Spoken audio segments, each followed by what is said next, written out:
thoughtful reader, Scott would repeatedly tell me that he hoped my book would give him reassurance. He wanted to be convinced that, after the financial turmoil and political uncertainty that have characterized America's recent experience with globalization, eventually everything is going to be all right. Given the spectacular recent failures of the financial system I was writing about, Scott's request for optimism was a tough ask. Still, I did respond by laying out what I saw as some of the hopeful signs of progress that globalization has delivered. There was the fact, for example, that between 1990 and 2005, the number of people living on less than $1.25 a day dropped by 400 million, putting the world on track to far surpass the UN's Millennium Development Goal of halving the rate of extreme poverty between 1990 and 2015. Or there was the 7-year increase in life expectancy from 1990 to 2010, the 47% decline in infant mortality over the same period, or the 11-point rise in literacy rates to 84% for people aged 15 and over. The relentless advance of a 1.3 billion-strong China over that time disproportionately pushed up the aggregate results. But this newfound upward mobility is, truly, a global phenomenon. It has spread across Asia, Latin America, and Eastern Europe. Even sub-Saharan Africa, the forgotten continent, is posting gains, with growth rates averaging 4% over the past 4 years, and social indicators in health, education, and general development all showing real improvements since 2000. On an international level, Adam Smith has been largely proven right. Free trade and integration led to greater and more efficient production of goods and services for all. Yet, it's hard for Scott and hundreds of millions of Westerners like him to fully appreciate these advances. They associate globalization with disruption to their lives and greater instability, and for good reason. In 2008, the world was thrust into a nauseating financial crisis, the likes of which had not been seen in 80 years. And just 3 years later, with a new crisis rocking Europe, it was facing another bout of financial turmoil, this one potentially even more destructive than the previous one. These crises have shown that many of the jobs created before them were transitory, especially in the bubble economic sectors of financial services, real estate, and residential construction. In the United States, where inflation-adjusted data show household income dropping 7.1% from 1999 to 2010, and the median age of male workers unchanged from 1968, inequality widened to levels not seen since 1928, the year that preceded the Great Depression. The top 1% of earners received 21% of the nation's total income in 2008, up from 9% in 1976, after having accounted for a whopping 4/5 of all income gains between 1980 and 2005. Globalization and the Internet have allowed U.S. labor productivity to increase on average about 3% per year since 1995. But the income gains from that improved efficiency have flowed almost entirely to the upper echelons of American wealth. Although everyone's life has been enriched to some extent by a greater abundance of affordable goods and by exponential developments in communications and medical technology, the majority has slipped enormously in relative terms.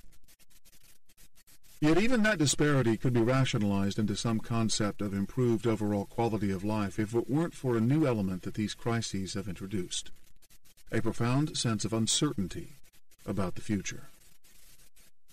I traveled widely to research this book, and from one continent to another I encountered people who'd lost their faith in political and financial institutions. I heard it from bankrupt homeowners in different parts of the United States, from underinsured laborers in southern China, from terrorized factory workers in Ciudad Juarez, Mexico, from rent-choked retailers in Hong Kong, from duped savers on the Channel Island of Guernsey, and from the unemployed of the Costa del Sol and Reykjavik. And it's not just among these hardest-hit cases. For the first time, an April 2011 Gallup survey showed that a majority of Americans A society dominated by the middle class, to which Scott belongs, believed it was very or somewhat unlikely that their children would enjoy a standard of living better than theirs. Worldwide, this emotional reaction has manifested both in a backlash against the political establishment and in deep divisions within that establishment. It is reflected in the political advances of nationalist anti-Euro movements in Finland and other parts of Europe, while the governments of the United Kingdom, Germany, Ireland, Greece, Portugal, the Netherlands, and Belgium all struggle to sustain parliamentary majorities. It is also apparent in the rise of both the U.S. Tea Party and the Occupy Wall Street movement, as well as in the uncompromising Washington partisanship that led to the credit rating of the world's biggest economy fall victim to what looked to the rest of the world like a schoolyard brawl. The divisions that threatened to turn the 2012 U.S. presidential election into a bitter class battle stem from this discontent. Yet the root cause of all this angst is neither global integration nor an insensitive free market. Rather, it's found in an internationally inequitable and unbalanced mix of policies that have created perverse economic incentives and so have undermined the functioning of global market forces. This network of flawed policies distributes the spoils of integration unfairly, benefiting politically privileged elites and holding back everyone else. This is ultimately what has filled people's lives with uncertainty and instability, and given that these disruptions are directly correlated with the broad advance of globalization, it is hardly surprising that many now want the process of integration reversed. My neighbor Scott has an appreciation of how the lives of many around the world have changed for the better, but as he puts it, I can't think about that. I have to think about what globalization means to me, and I simply can't conclude that it is positive. If my job is outsourced, what can I do? I'm a mid-career manager with a wife and a 9-year-old daughter to support. There's no way to retrain me into something more competitive, more globally adept. I had to ask myself, how do things look from here, from James Street? And they're not better. They're worse. Who can dispute that viewpoint? Here's a decent, hard-working man who seeks the security of the status quo, not a bigger piece of the pie. He's not greedy. His greatest desire is to ensure that his child has the same opportunities he had. And how is that any different from me? My wife and I chose to live in Pelham because its schools offered the best we could afford for our daughters. So much for integrating with the world. Pelham isn't even integrated with neighboring Mount Vernon and the Bronx, where incomes are lower, the schools have fewer resources, the crime levels are higher, and the life prospects for children are poorer. This is our deliberate choice. I can make all the high-minded analyses I like about the benefits of globalization, but my priorities are also based on what's best for my immediate family, on what happens at the local level. Don't we all view the world from our own versions of James Street? Here lies the crux of the challenge ahead. Globalization is an unstoppable train. Even if we wanted to return to a world of protectionism and high tariffs, or if a political backlash led to the dissolution of the World Trade Organization, the WTO, the modern intricacies of global supply chains make such a return nearly impossible. Yet the instinct to resist the disruptive changes that come with greater integration is strong. We all feel it to some extent, and so unwittingly act as agents of the distorting policies that protect the dysfunctional status quo. It has always been so.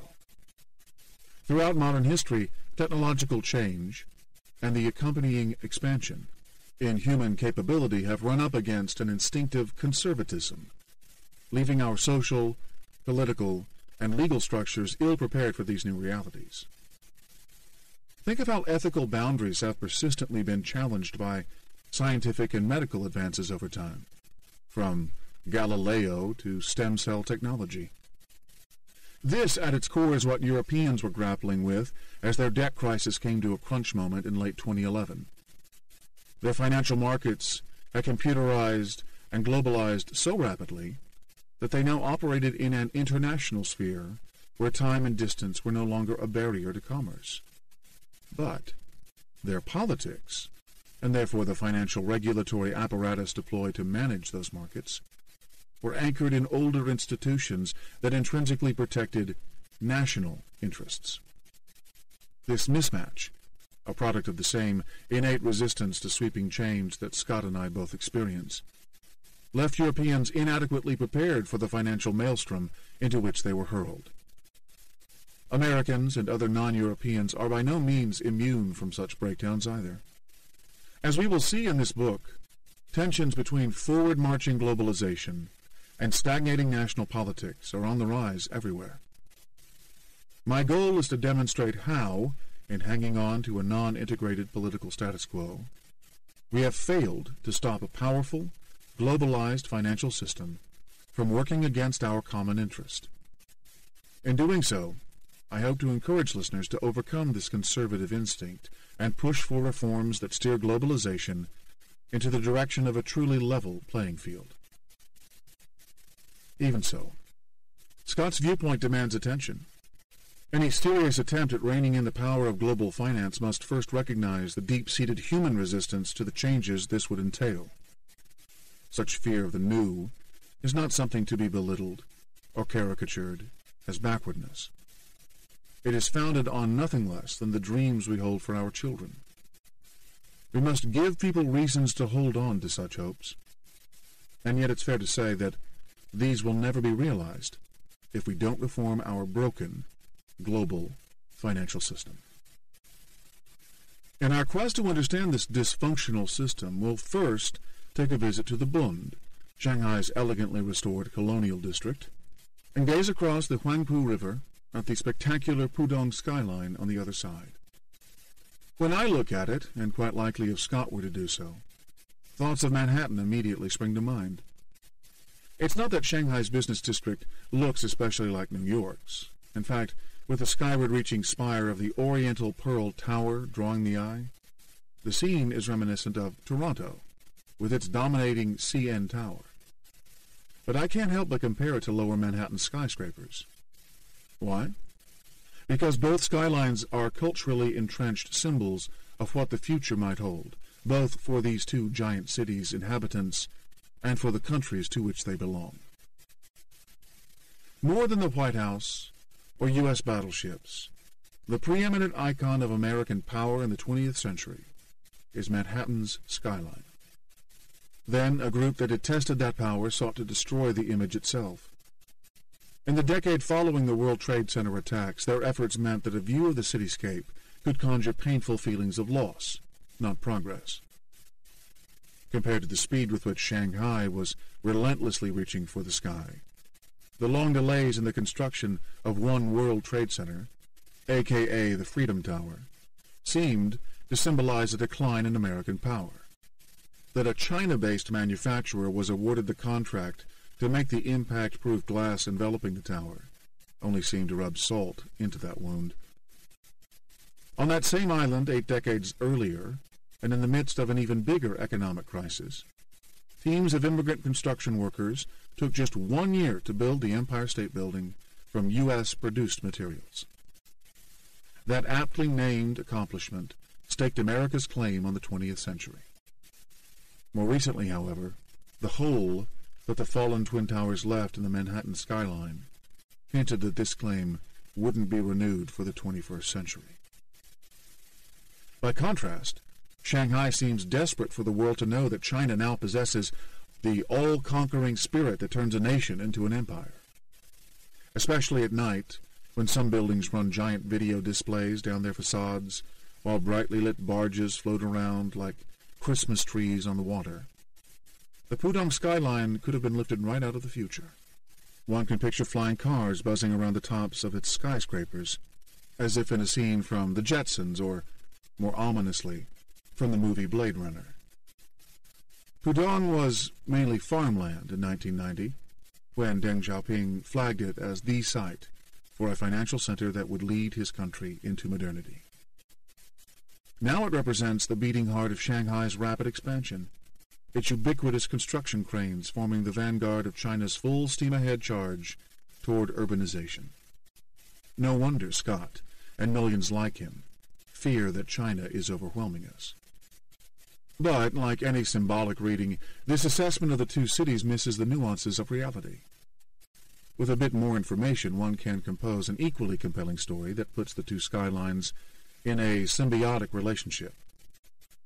The industries that drive Shanghai and New York are interlinked via the trade and financial flows that arise within the China-U.S. economic partnership. The Shanghai of the 21st century was built upon the wealth generated by China's exporting colossus, which depends on consumers in the U.S. market. Because of China's exchange rate and monetary policies, as well as other rules that limit how much wealth trickles down to its 1.3 billion citizens, the export machine creates an ever-growing pool of dollar-based savings.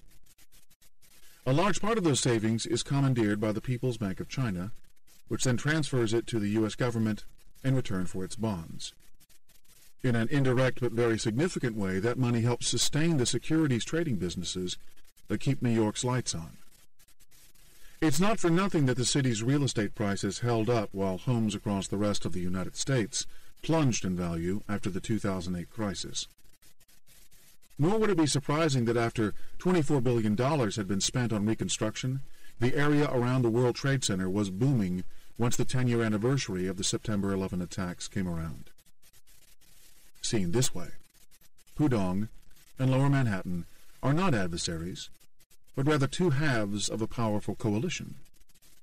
They are interdependent hubs in a Chinese-U.S. relationship that functions much like a single fused economy. Chimerica, financial historian Niall Ferguson calls it. But for all the wealth it generates, this is an inefficient international relationship, one that discriminates against different sectors of both countries' societies. Members of the prosperous business class in the bustling port cities along China's eastern coast, Shanghai, Shenzhen, Guangzhou, and Tianjin, are that country's biggest winners in this arrangement. Its losers are the poor and the lower middle classes from China's rural interior. Similarly, those most privileged by it in the United States are concentrated on or close to the two coasts. Bankers in Manhattan, hedge fund managers in Greenwich, Connecticut, mutual fund managers in Boston, bond management firms in Los Angeles and San Francisco. America's losers, though, can be found throughout the 50 states. This coast versus hinterland dichotomy in both China and the United States is Exhibit A in our case for showing how the wide gaps and opportunities for people in different circumstances around the world reflect a fundamental failing in the structure of the global economy. As we'll learn, it all comes down to how policies set in Washington, Beijing, and other political capitals combine to create a dysfunctional global financial system that provides the biggest benefits to a privileged few, while it subjects everyone else to uncertainty and instability. Terry Gou has done extraordinarily well from this arrangement, not to mention from the weak exchange rate policy and the general pro-export orientation of China's economic model. Gou grew up poor in Taipei, but with a $7,500 starter loan from his mother in 1974, he rode the China boom to personal wealth of $5.7 billion in 2011, according to Forbes. Now, the highest-profile member of a new breed of cross-Taiwan Strait businessmen, his company, HÄRRY Industries, better known by its trade name, Foxconn, produces more of the world's consumer electronic products than any other. It has factories in 10 locations in China and additional plants in 6 other developing countries, employing a total staff of almost 1 million. Terry Gou has done extraordinarily well from this arrangement, not to mention from the weak exchange rate policy and the general pro-export orientation of China's economic model. Gou grew up poor in Taipei, but with a $7,500 starter loan from his mother in 1974, he rode the China boom to personal wealth of $5.7 billion in 2011, according to Forbes. Now, the highest-profile member of a new breed of cross-Taiwan Strait businessmen, his company, HÄRRY Industries, better known by its trade name, Foxconn, produces more of the world's consumer electronic products than any other. It has factories in 10 locations in China and additional plants in 6 other developing countries, employing a total staff of almost 1 million. That's more people than are on the payrolls of Apple, Dell, Microsoft, Hewlett-Packard, Intel, and Sony put together. Indeed, Foxconn work teams churn out products for many of those marquee names. The reclusive Go keeps his official residence in Taipei, but he spends much of his time at Foxconn's Longhua manufacturing compound in Shenzhen, where workers assemble hot-selling items such as Apple's iPad and Nintendo's Wii consoles. He is a notorious workaholic and a penny pincher, although he does find the time and money to do other things, including shopping for $30 million castles in the Czech Republic and pursuing his passion for tango dancing. In 2010, Honghai Industries generated a staggering $95.19 billion in revenues, the vast bulk of it earned overseas. That's about $260 million a day. Terry Gao's own contribution to the money flow that props up a dysfunctional world financial system. Until laws requiring exporters to repatriate their foreign earnings were relaxed in late 2010, these earnings, and those of many other Chinese exporters, would automatically return to China, along with billions more every day from thousands of other exporters. Dollars that the fixed exchange rate policy of the People's Bank of China, the PBOC, compelled it to acquire. Even after those changes, exporters such as Honghai continued to bring their earnings back into China, mostly because they knew the exchange rate was undervalued and destined to keep rising. At the time of writing, the yuan had risen by about 7.3% against the dollar in the 18 months that had passed since the central bank ended a 2-year policy of rigidly fixing the exchange rate and began making tiny, daily upward adjustments to it. Then, at the end of 2011, with the global economy entering another slowdown, yuan inflows eased and sometimes even turned to outflows, as investors speculated that the government would abandon the appreciation policy, just as it had during the recent global economic crisis. But although there were varying opinions about the yuan's fair value, analysts generally agreed that the Chinese currency was still considerably undervalued against virtually all of its trading partners' currencies. The fact that the PBOC added about $1 trillion in reserves during the period of appreciation was proof of undervaluation, and therefore of a mercantilist policy that deliberately intended to support Chinese exports. Intervention on such a scale has sweeping global implications. C. Fred Bergston, the director of the Peterson Institute for International Economics, called it the largest protectionist measure adopted by any country since the Second World War, and probably in all of history. There will come a time when the yuan is no longer considered undervalued, and a European or U.S. recession that hurts Chinese exports could hasten that moment. But the global distortions created by the interventions of the past decade will take many, many years to undo. Fueling these distortions is a giant, endless circle of dollars that flows between China and the United States. It starts with the earnings that Chinese exporters such as Foxconn make when they sell their products to Americans. Those proceeds find their way to the People's Bank of China, which then sends them back to the United States, where they help create the credit with which Americans buy more Chinese goods and stoke the incomes of New York bankers. Even though its power has waned slightly, the gargantuan Chinese export sector's revenues produced an average trade surplus of around $13 billion a month in 2011, or just under $750 million per business day. Those foreign earnings, along with inflows from approved foreign investors in land, plant, and machinery, as well as from any foreigner who can get around the government's strict capital controls to speculate on Chinese financial instruments, meant that many more dollars came into China than yuan were sent out.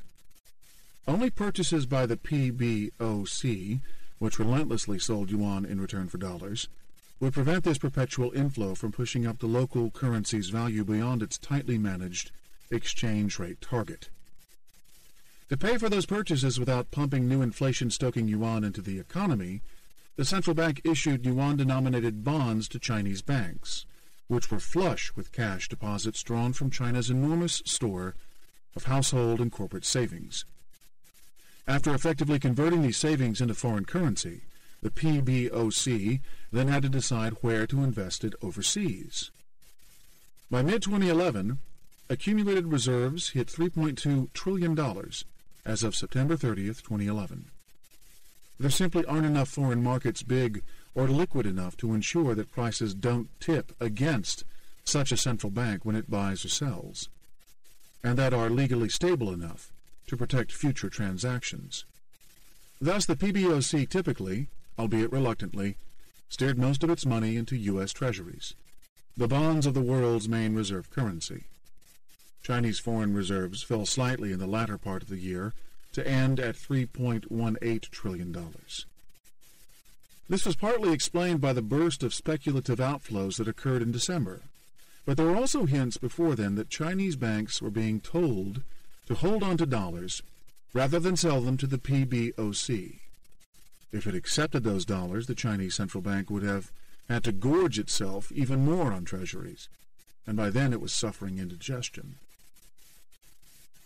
Central banks from other trade surplus countries, including the Bank of Japan, have had to make similar choices, but none has ever bought treasury bonds so voraciously as China, which has in one decade trebled its reserves to far outrank any other country. As of September 2011, China officially owned $1.15 trillion of the U.S. government's $14.3 trillion treasury debt. It also maintained massive holdings of debt issued by the now government-owned home loan agencies Fannie Mae and Freddie Mac. The true figures are likely to be far higher than these treasury data suggest. Beijing's reserve managers are believed to disguise their purchases of U.S. securities, presumably so as not to show their hand and have the market work against their interests, by channeling their transactions through private banks and UK-based money managers. Suspiciously, the September 2011 Treasury data show Chinese holdings of treasuries virtually unchanged from a year earlier, while those registered to UK residents more than doubled, with a gain of $231 billion, exceeding that of any other country, even Japan, the other great reserves-owning behemoth. While there are many other sources of demand for U.S. treasuries, the marginal effect of China's purchases is so large that it cannot help but support U.S. bond prices. That in turn keeps down the yield that investors earn on those securities. By definition, yields move in inverse relation to prices on bonds and other fixed-income securities.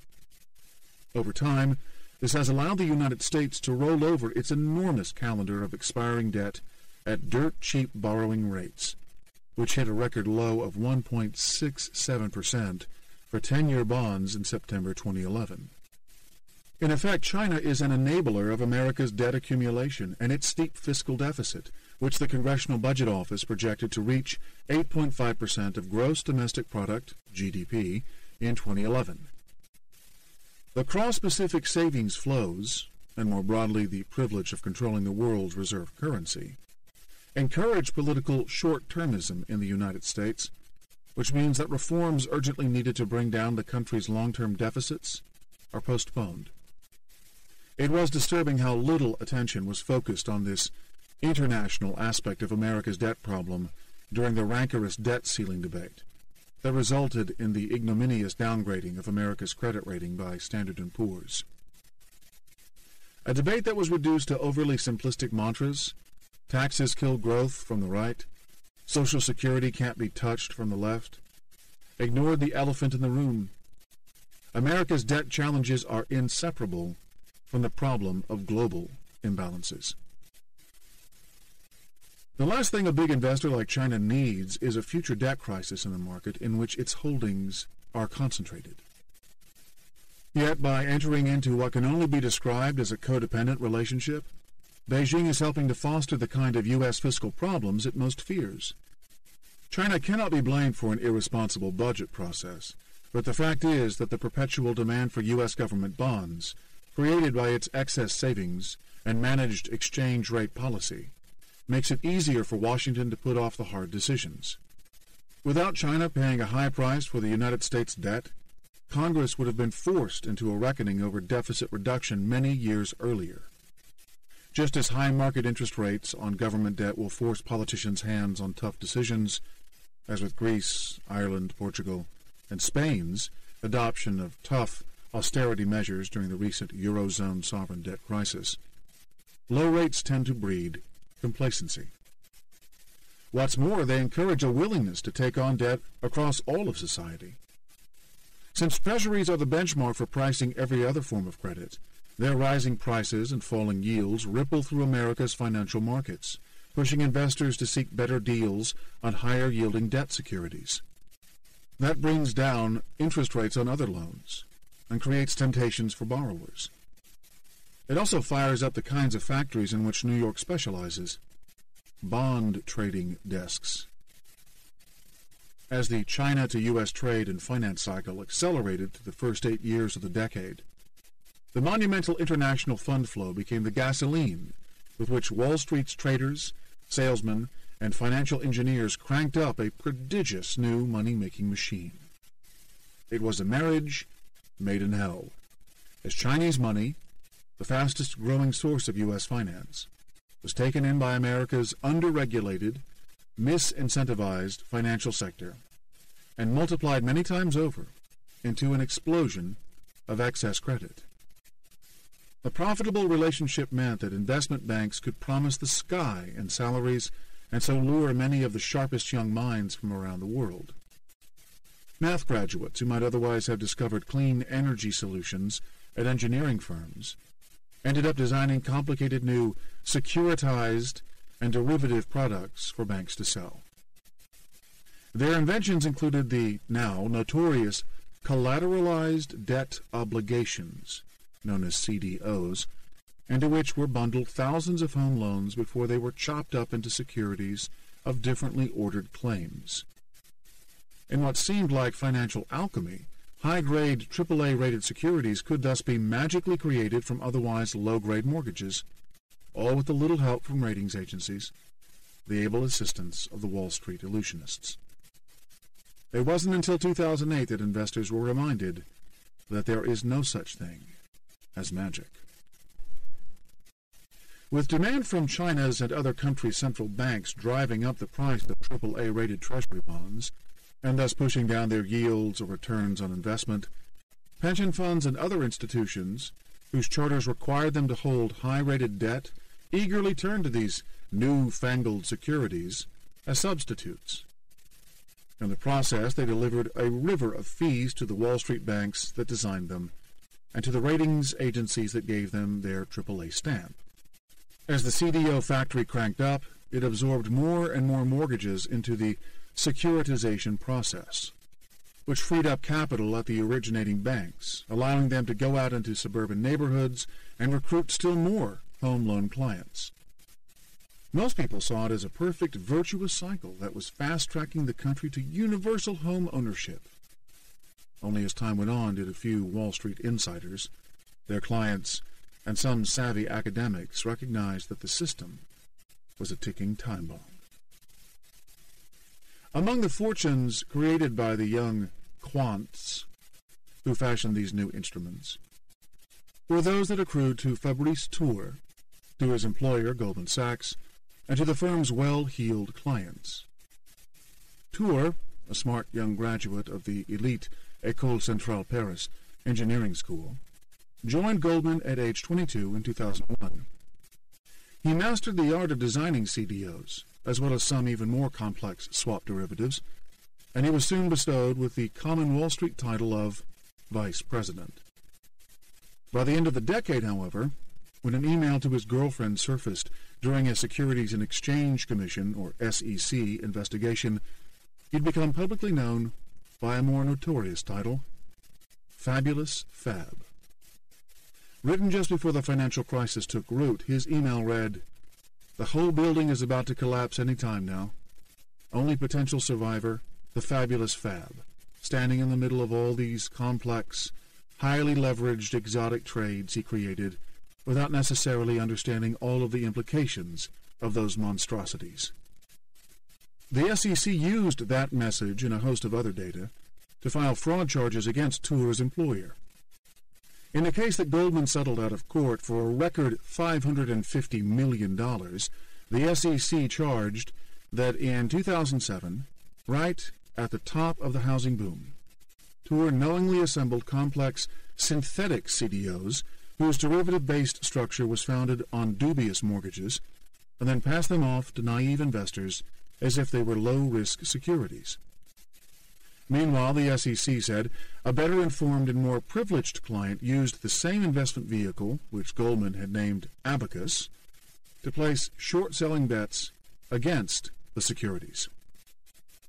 Months later, that client, hedge fund manager John Paulson, made $1 billion for his Manhattan-based firm, Paulson & Company, when waves of defaults started hitting the subprime mortgages inside the Abacus structure.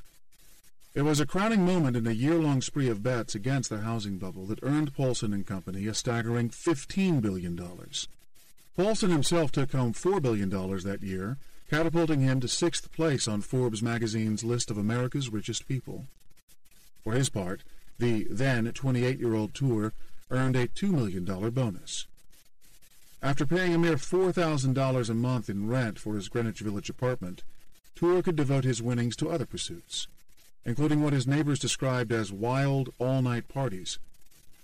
Once the crisis hit, TÖR moved to Goldman's London unit. But after the SEC investigation broke in the spring of 2010, he was put on administrative leave. He continued to receive his salary and benefits while Goldman paid his legal fees in a case that was to leave the Frenchman, remarkably, as the only individual from all of Wall Street to be sued by the SEC on charges arising from the mortgage crisis. While the elite businessmen and bankers who thrive off the U.S.-China relationship invariably reside in the big trade and financial centers on either country's coasts, the laborers and consumers who support the transnational enterprise often come from places farther inland.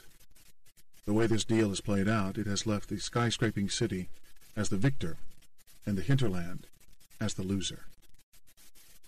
Economic advancement does not come free, and in China the heaviest price has been disproportionately paid by inhabitants of the rural interior and their single-child offspring, 220 million of whom have left home in recent years to work grueling shifts in coastland factories. These people, known as the floating population because they fall outside China's strict provincial system of residency, have their eyes on a brighter future, and eventually this may come to their children or grandchildren. But it need not be such a long, arduous path to prosperity. These people are better off than they were in their villages, but that's not saying much. And throughout the boom of the past 2 decades, various discriminatory policies ensured that China's working-class majority has subsidized the well-connected minority that controls its export business. Due to a fixed, undervalued exchange rate, a set of rules that explicitly limit migrant laborers' access to education, health services, and Social Security, and a closed banking system, workers saw their purchasing power restrained and their investing options limited. Bereft of state support for retirement or health needs, these people and the relatives they leave behind are forced to save excessively, keeping their money on deposit at state-owned banks that pay very low government-mandated interest rates. This way they contribute to a growing pool of funds that's used to finance the export machine at deliberately repressed interest rates. As Peking University professor Michael Pettis describes it, China's growth is built upon the rape of household savers. Industrious workers like 21-year-old Ji Li, not her real name, sacrifice life, love, and family to save for the future while their employers become rich on their labor and their under-remunerated savings. Born in a small village in Hubei province, Ji Li moved to Shenzhen in 2010, where, when I met her, she was working and living in the Langhua headquarters of Terry Gou's Foxconn plant, together with 300,000 others. Occupying almost an entire square mile, the sprawling, enclosed compound is a city unto itself. Inside, lines that would distinguish Ji Li's private life from her work life were blurred. Most of her waking hours were spent before a stream of semi-assembled Hewlett-Packard printers, in which she snapped the internal belts that drive their cartridges. Putting in 10-hour shifts, she said her team assembled 2,400 separate units each day. She worked 6 days a week and earned 1,200 yuan, or about $200 a month. That amount was less than the standard Foxconn wage, but it was due to increase after she completed 6 months at the factory. Li left the compound only once a week, on Sunday, her day off, which is when I encountered her among hundreds of young men and women streaming out of the entrance of the Foxconn headquarters in Shenzhen. She slept in a bunk bed in a female-only dormitory, ate virtually every meal in one of many cavernous cafeterias in the compound, and even spent her social time attending Foxconn-sponsored events. She wore the same uniform as everyone else, watched an internal Foxconn TV service, shopped at the company supermarkets, and got medical treatment at the compound's Foxconn hospital. Everywhere there were banners and displays with slogans professing the benefits of working for Foxconn. Even the manholes were stamped with its logo. Like cloistered nuns and monks, the staff in this compound was for many years shut off from the rest of the world and largely forgotten by the Western media, thanks to Honhai's strict control over access. Then, in 2010, a spate of 13 suicides by workers who were jumping from the top floors of dormitory buildings suddenly thrust unwelcome attention onto this compound, prompting some foreign customers to ponder the real cost of the gadgets they buy. The victims' motives were not always made clear, although some left suicide notes apologizing to their families and suggesting a sense of failure in their ambitions. But others tried to speak for them, including the Foxconn worker who posted this statement on a blog after the 12th suicide. "To die is the only way to testify that we ever lived. Perhaps for the Foxconn employees and employees like us, who are called Nongmingong, rural migrant workers in China, the use of death is simply to testify that we were ever alive at all, and that while we lived, we had only despair." Honghai's response to the public outrage was to put nets above the concrete floor to catch falling jumpers, and to request that workers sign a letter swearing not to take their lives. But it also went on a PR kick, hiring New York firm Burson and Marsteller to spruce up Foxconn's image. The company staged a rally at a stadium inside its sprawling Shenzhen campus to boost morale, with tens of thousands of employees paraded in "I Heart Foxconn" t-shirts, or Go personally sponsored tours for select journalists. This controlled open-door policy lasted only a week or two. My own request for a tour, an interview 5 months later, was turned down. In these media presentations, Go announced plans to eventually let workers live independently outside the compound, and, most significantly, he raised the basic monthly wage for Shenzhen workers from around $180 to $300 a month. Notably, however, he also vowed to start shifting more production to the interior, where wages are lower, to protect his profit margin and to expand operations overseas. Li said she'd been promised a job in Wuhan, nearer to her hometown, but her boss had been vague about whether she could keep the raise she was due and when the move would take place. It's unclear whether these reforms will mean more freedom for people such as Li. It's also unclear whether any of these changes will address what are likely the real reasons some of her colleagues chose to end their lives. It's quite possible that morale won't improve without a fundamental overhaul of the business model that hinges on squeezing as much production as possible out of a pliant and dependent workforce. Any student of Chinese history will find something eerily familiar in the way that Honhai's Taiwanese owner, sitting inside his own forbidden city, treats his army of staff. If we followed all the U.S.-bound iPhones, Dell computers, Nintendo consoles, and other items produced in Foxconn's Langhua plant, and similar factories along the Chinese coast, to their final destinations, we'd end up crisscrossing the entire landmass of the United States. Far more often than not, we'd end up in homes in the suburban areas that surround the country's towns and cities, the heartland of the American middle class. In these places we find the people who represent the American equivalent of the neglected hinterland of China. They too have paid the price for the dysfunctional U.S.-China relationship that enriches city-based elites in both countries. Here on Main Street, USA, we find the backbone of the U.S. economy. Middle and lower-income households fueled the boom of the past decade with their spending, and then bore the brunt of the bust. They suffered most of the 8 million job losses and the 7 million home foreclosures since 2007.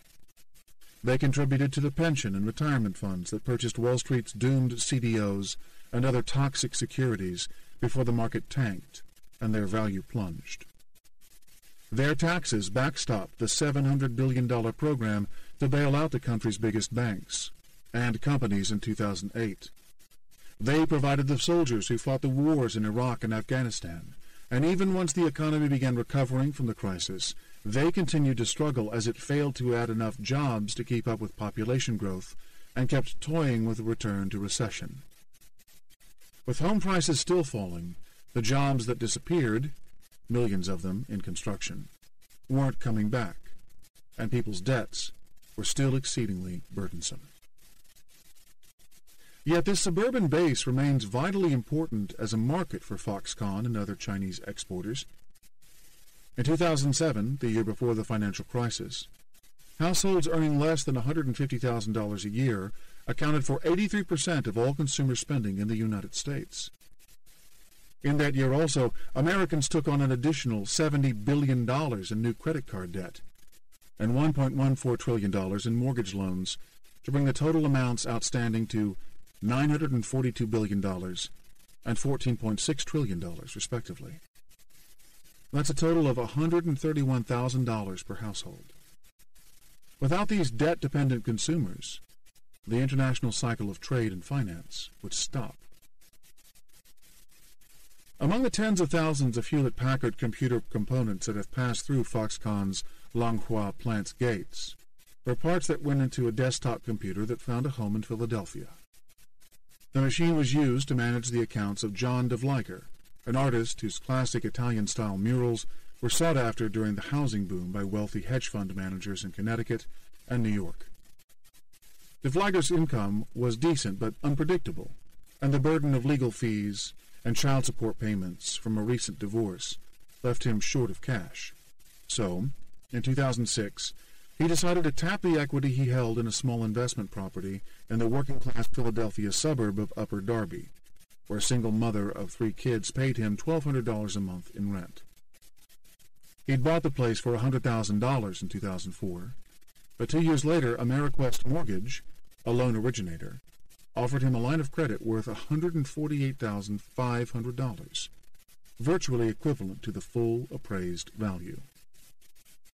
Given the thin equity buffer and his unpredictable financials, the adjustable-rate loan started with a high 8.5% rate and was deemed a subprime mortgage. It was immediately sold to Citigroup, which bundled it into a special investment trust for mortgage-backed securities bearing the acronym CMLTI 2006 AMC1. Whether or not DeVliger knew that his loan was securitized in this way, he was oblivious to the fact that it brought him within 1 degree of separation from fabulous PÖTTÖR and his client John Paulson. For it was precisely Paulson's expectation that people such as DeVliger would default that led the hedge fund manager to choose the CMLTI 2006 AMC1 Trust as one of the 92 securities incorporated into the Abacus deal. Soon the housing crisis and recession came. Not only did DeVliger's art commissions dry up, but his tenant lost her job and fell behind on the rent. She was in a real predicament. I couldn't kick her out. I didn't even try to, he said. I tried to renegotiate the mortgage, but that didn't work, so my payments kept on ballooning. It was a house of cards. DeVliger hung on until 2010, when he finally succumbed to foreclosure. And when the tenant got wind of that, she stopped paying altogether. She really had me over a barrel, he said. A perfectly decent tenant-landlord relationship was destroyed by the bubble created by Wall Street's illusionists. And the pain felt by these two people translated directly into pure profit for John Paulson. As soon as people such as DeVliger started missing payments or seeking to renegotiate their loans, the price of the securities in the abacus structure plunged, delivering unprecedented capital gains to the hedge fund manager who had made short-selling bets against them. Many Americans now argue that people such as John Devliger got what they deserved. He and the millions like him who took on zero down payment and other high-risk loans should have known their limits and lived within their means, they will say. But while it's true that many borrowers acted irresponsibly, this point of view ignores the systemic factors that led mortgage lenders to provide such large, unaffordable loans, and to the public delusion that viewed this as okay. Devliger, who had been a landlord for many years and had always been pretty selective about properties, wrongly assumed that real estate would always rise in price. But this bubble thinking, as Yale economist Robert Shiller calls it, was shared by most Americans at the time. There were many causes of this collective breakdown of logic, and this book will examine some of them. But the key point is to recognize that the causes of the crisis were systemic, that they stem from deep-seated structural problems and cannot be solely blamed on rogue financiers or overzealous borrowers. The system, that is to say the global system, is dysfunctional. And if we don't recognize that and fix the policy framework that makes it that way, we will experience another equally severe crisis.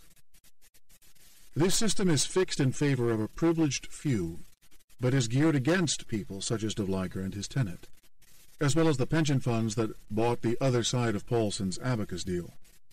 They were the ones left holding the bag when the crunch came. They, and not the U.S. bankers, real estate brokers, and Chinese exporters who inflated the bubbles, paid the biggest price when the crisis made its inevitable arrival.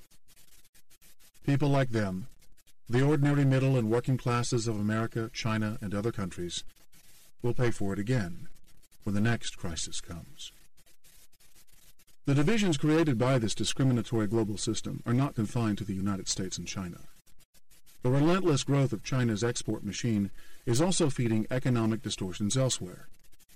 Look no further than the destitute peripheral nations of the Eurozone, Greece, Italy, Spain, Portugal, Ireland, all desperate to export their way out of a crisis that's roiling the entire global economy. Shackled to an overly strong euro, their producers are no match for the cheap products of China and the undervalued yuan, which traps them in a vicious cycle of sliding growth, rising debts, and, ironically, dependence on Beijing for financing. Few countries have ever put so many people around the world through so much change in such a short period of time as China has over the past decade. As it has grown, China has left distinct groups of winners and losers in its wake. Through a more or less random sampling of travel spots, this book will explore examples of each. We will see how workers in Perth, Western Australia, have earned riches they could never have dreamed of, thanks to relentless Chinese demand for their state's minerals. But we'll also visit Ciudad Juarez on the U.S.-Mexican border, a town that has become the most violent city on earth in large part because its manufacturing industry failed to compete with the Chinese export zeitgeist that entered the U.S. market in 2001. The stark differences between such places illustrate the imbalances of a globalized world in which people's actions in one place reverberate to disrupt lives thousands of miles away. That world is an inequitable, unstable place in which great fortunes can be won or lost, depending on how one is placed within it. Such arbitrary divisions between the privileged and underprivileged are nothing new, of course. The luck of birthright has existed since feudal times. But according to one view of globalization popular for most of the past decade, they were supposed to be disappearing, at least in terms of equality of opportunity. Advanced telecommunications, faster transportation, and enhanced labor mobility, all backed by an improved framework of international law and free trade treaties, are said to be leveling the playing field for global commerce. The world was flat, declared columnist and best-selling author Thomas Friedman, describing a global economy in which nation-states were ceding power to a giant free-for-all marketplace.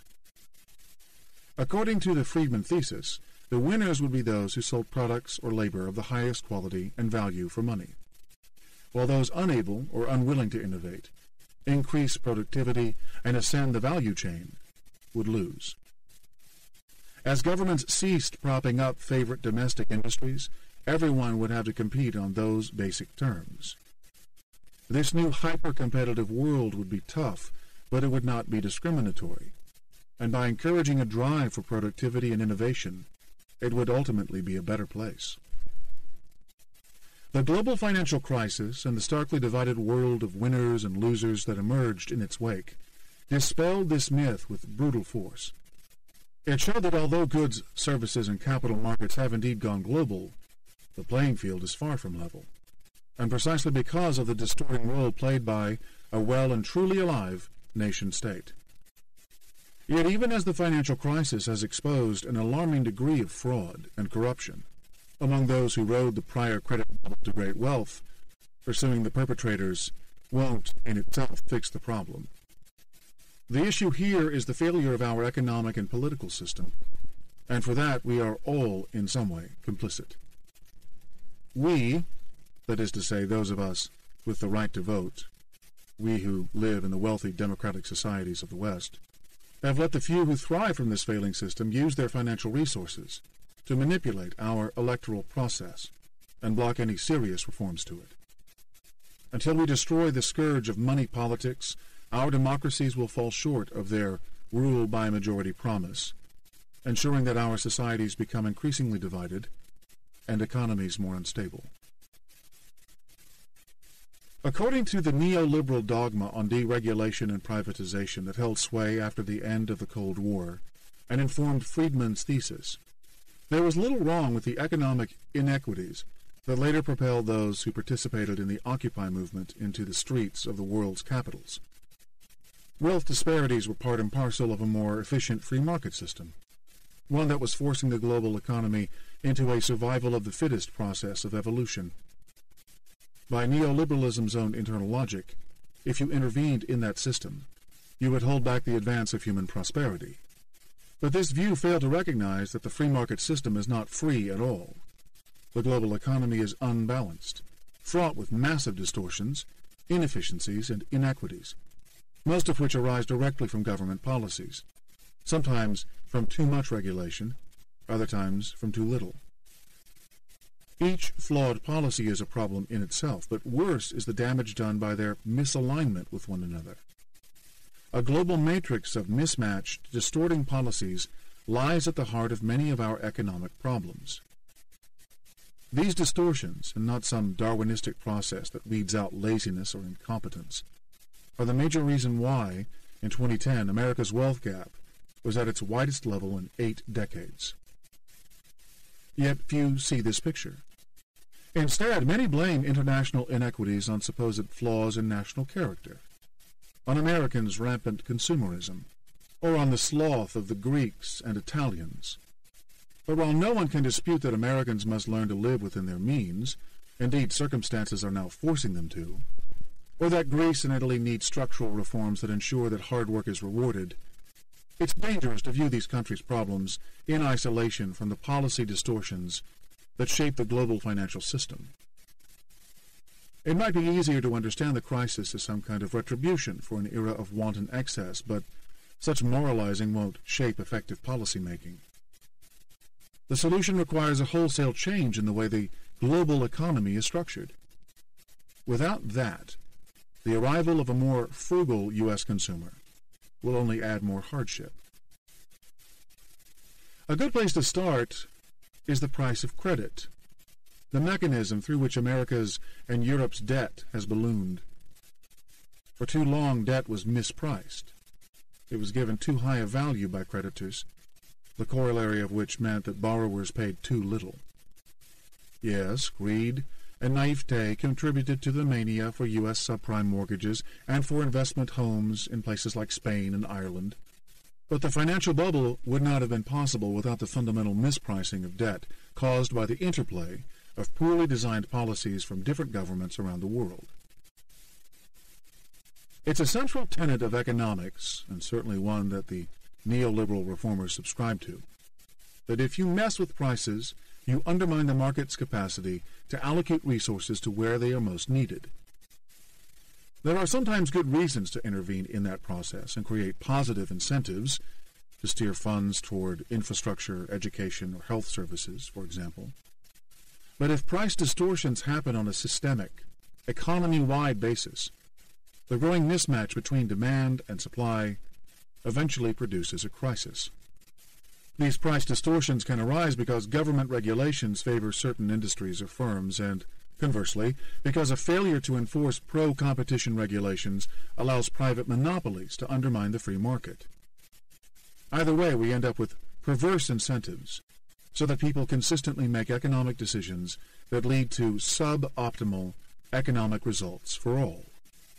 Case in point, the failure of the Soviet Union's centrally priced economy. Something similar happened to the entire world before the crisis. We had integrated our economies to an unprecedented degree.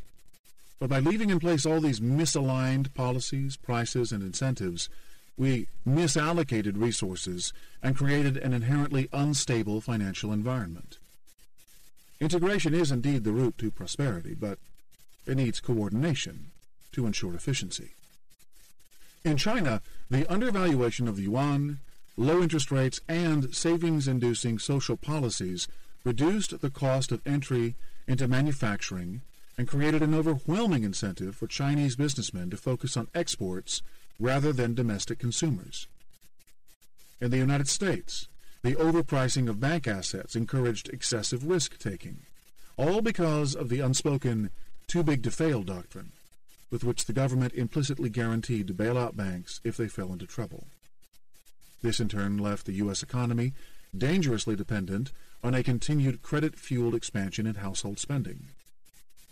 And in the Eurozone, a similarly overprotected banking system operating under a one-size-fits-all monetary policy severely mispriced the value of government debt to stoke a credit boom that disguised the region's internal imbalances.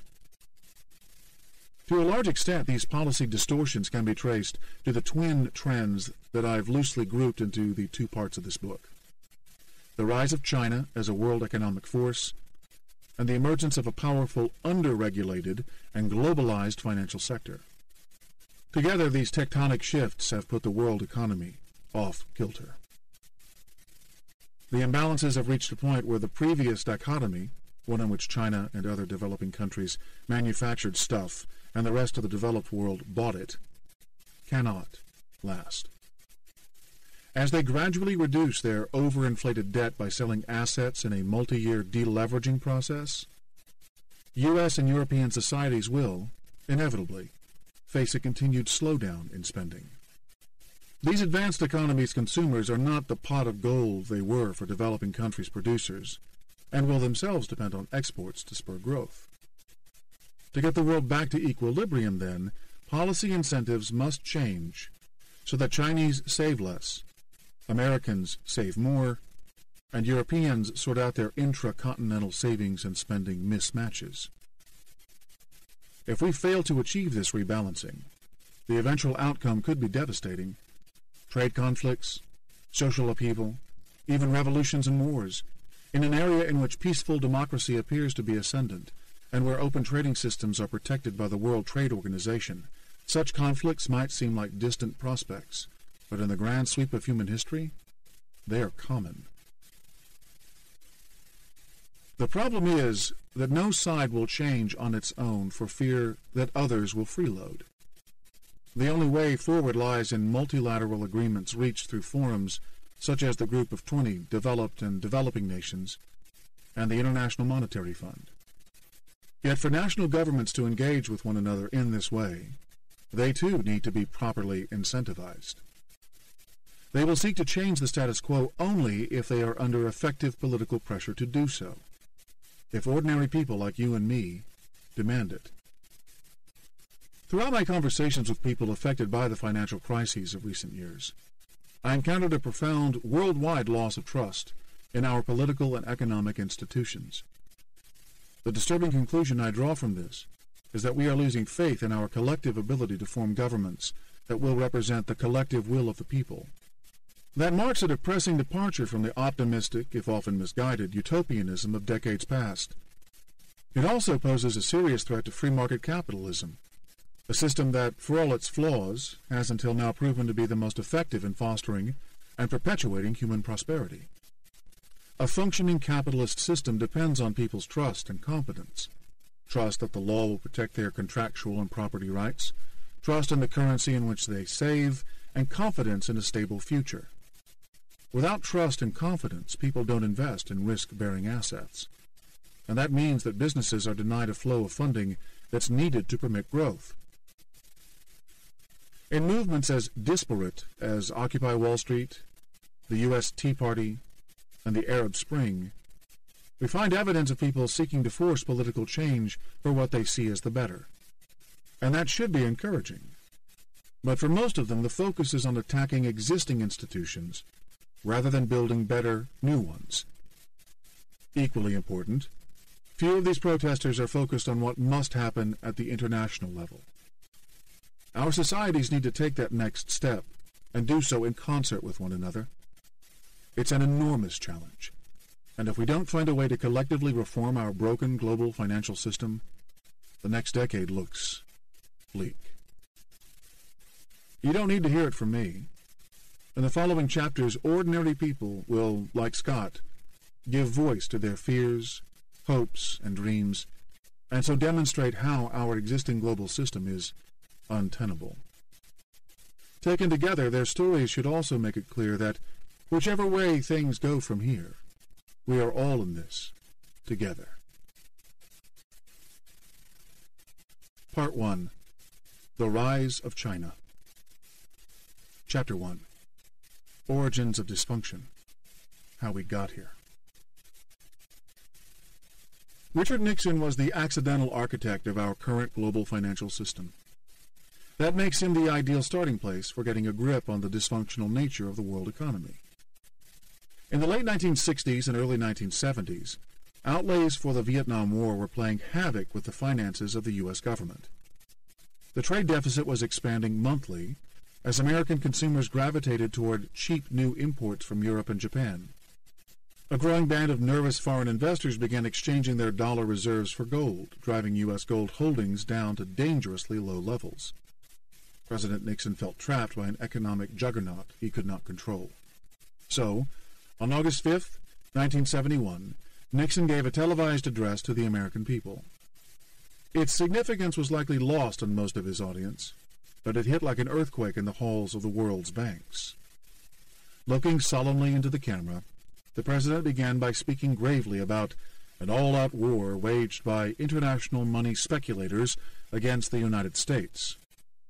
Then, as he vowed without a trace of irony to protect the dollar as a pillar of monetary stability around the world, Nixon let it be known that he had instructed Treasury Secretary John Connally to suspend the dollar's convertibility into gold.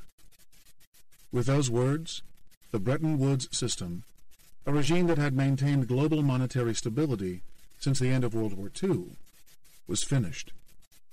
The amount of dollars in circulation would no longer be backed by the requirement that the Federal Reserve hold the equivalent value in gold, an arrangement that had made the greenback an anchor for every currency in the world. Nixon described the measure as temporary and vowed to work with the International Monetary Fund, the IMF, and America's trading partners to create an urgently needed new international monetary system that would ensure stability and equal treatment. But these pledges proved impossible to fulfill. A year and a half later, the major currencies of the world had delinked from the dollar and were now free-floating. The end of the gold backing became permanent, and no coordinated global currency system was ever established again. The Nixon shock, as it became known, had profound, far-reaching consequences. It allowed money and credit to flow more freely across borders, which meant that economic growth rates accelerated. But it also meant that financial volatility and instability rose dramatically, and that financial institutions garnered more power. The dramatic end to the Bretton Woods system transformed the global economy, setting it on a path to its current, unbalanced state. Gold, stabilizer, or straitjacket? In freeing the Federal Reserve from the constraints of the gold pledge, Nixon unshackled the Fed's most powerful, and some would say reckless, instrument for economic pump priming, the power to create money. The same went for other central banks when their governments responded by delinking their currencies from the dollar. The world was catapulted into an age of fiat currencies, the legal tender that is backed not by some tangible asset, but by the intangible concept of the public's confidence in the government. 3 decades later, the true implications of that power played out in the unprecedented monetary measures taken after the 2008 crisis. It made possible the Fed's massive quantitative easing efforts, the bond-buying programs through which the Fed pumped trillions of fresh dollars into the U.S. economy in the years following the crisis. Those contentious monetary injections were hugely controversial. Rick Perry, the governor of Texas, and a contender for the Republican presidential nomination as of this writing, called Fed Chairman Ben Bernanke's action almost treasonous, and said that he would be treated pretty ugly down in Texas. But Bernanke and the Fed likely saved the U.S. economy from the ravages of a Japan-like cycle of deflation. Still, in driving down the dollar, which made other countries' exports more expensive, they also infuriated America's trading partners and contributed to inflation in oil and other commodities. The Fed's action stirred up hardcore critics of fiat monetary systems and reignited one of the most fractious and emotion-laden debates of the economics profession. The 2008 crisis led to an increase in the ranks of those advocating a return to the gold standard, by which its fans mostly mean something more populist than the Bretton Woods system, whose dollars-to-gold pledge applied solely to governments and did not grant individuals the same right to fixed-rate exchange of bullion for cash. These people argue that full gold convertibility lends stability to the monetary system by denying profligate governments the temptation to monetize their debts. Printing money is the easy way out, and a dangerous one, they say, since monetary expansion is inherently inflationary. The Weimar Republic, if it had been constrained by the gold standard, would not have become a byword for hyperinflation. Nor would there ever have been such a thing as a $100 billion Zimbabwean banknote, a denomination that bought just 3 eggs when it was released in July 2008. A proper gold standard makes such episodes impossible. Yet, that does not make it a magic bullet for ending financial instability. Central bankers are human and prone to both mistakes and political pressure. That's why some fiscal conservatives argue that we should limit these officials' discretionary power by tying the monetary base to the value of some external asset. And gold, they believe, has proven itself through time as the natural choice. Although it has only modest industrial uses and little intrinsic value beyond its aesthetic appeal, gold has a rare and pure atomic structure that bolsters the integrity of the metal and makes it perfectly fungible. It has been sought after as a store of value across cultures, national borders, and political systems. It was the currency of the realm in feudal kingdoms. Empires were founded upon the quest for it. Wars have been both fought over it and funded by it, while those made homeless by such conflicts have used gold to ferry their savings to safe harbor. Southern Vietnamese refugees stuffed thin 15-gram gold leaf bars into their shoes, or the lining of their clothing when they fled their homeland in the 1970s. European Jews who escaped the Holocaust put all their savings into transportable gold. So too did Palestinian refugees who strapped gold chains, coins, and bars to their bodies before Jewish soldiers expelled them from their homes during the 1948 Arab-Israeli War. Gold prices have always rallied when investors fear inflation or generally lose confidence in governments. As we'll see in Chapter 9, that's precisely why gold made a spectacular comeback in the wake of the 2008 crisis. Still, in the globalized financial system that evolved out of the Nixon shock, one in which automated, high-speed trading programs now place multi-billion-dollar buy orders and then follow them up with equivalent sell orders milliseconds later, the efficacy of restoring a currency pact based on this alluring metal is questionable. Gold supplies are tiny relative to financial flows, whereas average turnover in the foreign exchange market now stands at $4 trillion every day. The total amount of gold produced throughout history runs only about 165,000 tons, enough to fill just 3 Olympic swimming pools. This scarcity makes the precious metal susceptible to hoarding. A gold standard would also leave governments overly focused on securing bullion supplies, a distracting priority for macroeconomic policymaking. By the same token, countries blessed with large gold deposits would have an unfair advantage. Extracting more of it would allow them the privilege of being able to expand their economies at no cost. Given the massive international financial flows that technology has fostered in the age of globalization, and because of the central role the dollar plays as the world's reserve currency, any U.S. gold standard would need to be internationalized via a system of gold exchanges so as to prevent financial imbalances from developing. But that would leave governments subordinating their domestic national priorities to the system's demands for automatic balancing. It seems doubtful that this would be tenable in the modern democracies of today. The economic historian Barry Eichengreen has convincingly demonstrated how the advent of universal suffrage produced the strains that ultimately undermined history's only true international gold standard exchange, which existed from 1870 to 1914. Here's why. When a country on the gold standard runs a trade deficit, its gold reserves decline automatically, which, according to the strictures of the system, requires that it raise interest rates to attract foreign capital and restore its depleted gold reserves.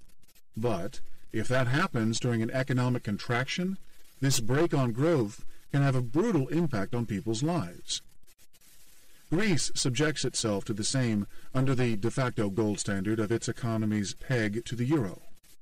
Over time, the international system balances itself out as growth returns to the affected country.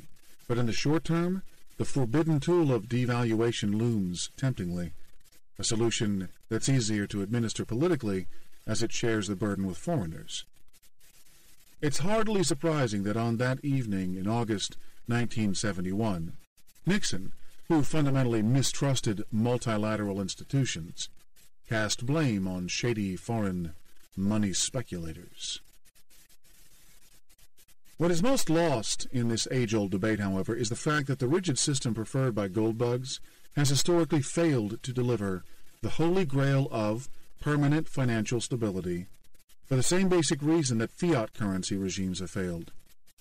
Governments face overwhelming national political pressures that prevent them from coordinating policies internationally.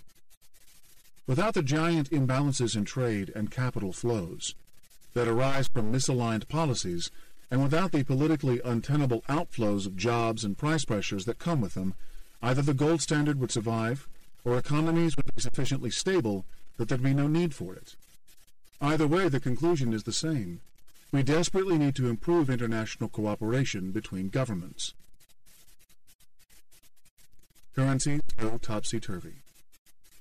Nixon's bold currency move ended one problem, but created a host of others.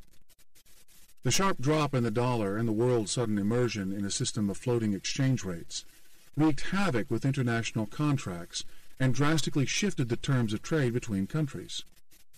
It especially posed a threat to the newly amalgamated European Economic Community, forcing its members to take steps to align their currencies.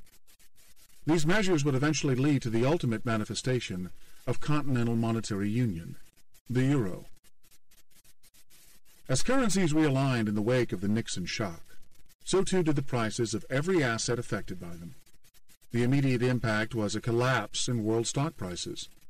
Although the devaluation initially gave a big boost to the U.S. economy, which grew rapidly in 1972, things turned sour in 1973 once the pound, the yen, and the Deutschmark were all fully floating against each other. That year delivered one of the worst bear markets in global stock market history. By the time prices stabilized in December 1974, the Dow Jones Industrial Average had lost 47% of its valuation. London's FTSE 100 index dropped by 73%, as Britain's exporters lost money on the back of a stronger pound, and as its internationally active banks were blindsided by rising global inflation. The suspension of dollar convertibility into gold landed in a period of intense geopolitical tension. Most notably, the Organization of Arab Petroleum Exporting Countries hit financial institutions with the economic equivalent of an atomic bomb. OPEC's 1973 oil embargo produced an exponential increase in energy prices and drove up the prices of virtually everything. Since it coincided with a decline in the now floating dollar, this inflationary surge meant that demand for U.S. bonds fell, which in turn led to higher borrowing costs. This toxic environment produced stagflation, an unprecedented combination of unemployment and inflation, which stuck around for the rest of the decade. It was not an auspicious beginning to the post-Bretton Woods era.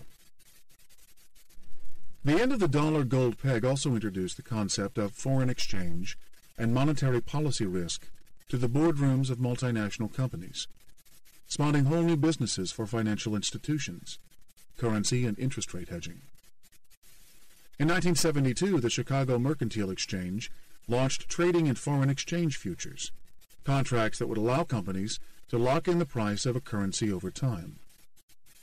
The demand for new forms of financial insurance also gave rise to trade in options, instruments that give the purchaser the right, but not the obligation, to buy or sell a currency, commodity, or financial security at a predetermined price. Economists Fisher Black and Myron Scholes then gave the industry a big boost by introducing a sophisticated valuation model for these complex derivative instruments. Enhanced later by the collaboration of a third economist, Robert Merton, the Black-Scholes model meant that options could now be easily bought and sold on secondary markets. But while the three academics' ideas brought an appearance of certainty to a financial sector where prices previously had been based on guesswork, their legacy is not all rosy. The Black-Scholes model created the illusion that risks of all kinds could now be traded out of existence, when in fact the model was unable to incorporate the rare but real prospect of extreme movements in the price of the underlying security. Tail risk, as market practitioners call it. As the use of derivatives grew, this overconfidence would produce some famous failures in the 1990s. The collapse of the 233-year-old Barings Bank in 1995, due to the speculative trading of a single trader, Nick Leeson, and then, amid the subsequent Asian crisis, the downfall of the giant hedge fund Long-Term Capital Management in 1998.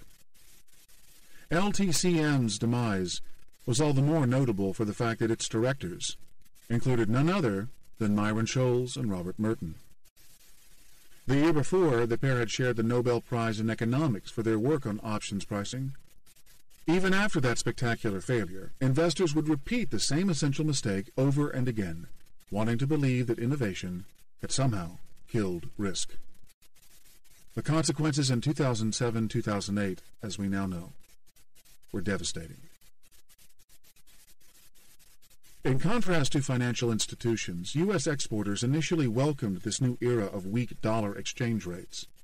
Exports went from a healthy average annual rate of 7% in the 1960s to a 17% annual pace of growth in the 1970s. Even after adjusting for yearly average inflation of 7%, this decade-long expansion delivered hefty profits to U.S. companies. But these data were misleading. Most of the gains were the result not of a real pickup in productivity or innovation, but of a mathematical extension of the extension rate adjustment, which made U.S. goods cheaper and boosted the value of foreign earnings when expressed in dollar terms. After years of operating under a fixed currency system, U.S. companies weren't used to distinguishing between real returns and exchange rate gains. And even with the expanded availability of options and futures contracts, very few U.S. exporters employed hedging techniques. While the dollar was falling to your advantage, the thinking went, why would you want to hedge away that profit? Come 1979, these firms got a rude awakening as 6'7" Paul Volcker barged his way into world financial markets when Jimmy Carter appointed him Federal Reserve Chairman. Vowing to break the back of inflation at all costs, he sharply jacked up interest rates. This triggered a steep recession in 1981, but it also encouraged the world's increasingly swift-moving fund managers to steer their money into higher-yielding U.S. bank deposits, which drove up the dollar. Big U.S. exporters, such as machinery producer Caterpillar, were hit with hundreds of millions in losses. As the dollar strengthened while Japanese cars, electronics, and other goods took over world markets, its value against the yen became a contentious topic. This is when the U.S. trade deficit, now a permanent feature of the American economic landscape, became entrenched. Alarmist talk of a trade war grew. So at the end of the summer of 1985, finance ministers from the United States, Japan, France, West Germany, and Great Britain met at New York's landmark Plaza Hotel, overlooking Central Park, to address the problem. The outcome was the Plaza Accord, an agreement to weaken the dollar by having the country's central banks jointly intervene in currency markets. And a reminder of the power governments have to dictate financial valuations on a global scale, foreign exchange traders immediately took heed of the warning that they would lose money if they kept buying dollars. By February 1987, the greenback had depreciated so far that the same governments gathered again in Paris to sign the Louvre Accord, aimed at halting its decline. These ad hoc interventions, coupled with the success of Volcker's bitter monetary medicine, created the impression that even in this unpredictable post-Bretton Woods era, the world's financial authorities would keep monetary valuations sufficiently in line for investors to confidently place bets on stocks, bonds, and business ventures. Inflation had by then all but disappeared, restoring predictability to prices in a way that made it easier to invest funds over the long term. The so-called Great Moderation had begun, and although it was accompanied by periodic financial turmoil, highlighted by the brief but severe stock market crash of October 1987 and the U.S. savings and loan crisis, it meant the overall global economic mood shifted into a decidedly more optimistic mindset. An upward progression in business and investor confidence would continue for years afterward, as an almost religious belief in the supposed rationality and benefits of unfettered free markets became entrenched. This trend had its roots in the West, but it would eventually spread to the developing world, and so fundamentally transform the global economy. Yet to get there, big changes had to happen on the geopolitical front. The Cold War had to be resolved if the poor nations of Asia, Latin America, and Eastern Europe that had been torn apart by ideological divisions were to be brought under the tent of global capitalism. Events in Berlin 2 years later would provide a symbolic rupture, allowing that process to come about. However, the beginning of this parallel political liberalization can also be traced back to Richard Nixon and his engagement with the one developing country that would, decades later, single-handedly redefine how the global economy functions. A giant stirs. 1 year after he turned the foreign exchange world upside down, Nixon's second big contribution to the modern world economic order came with his visit to Beijing.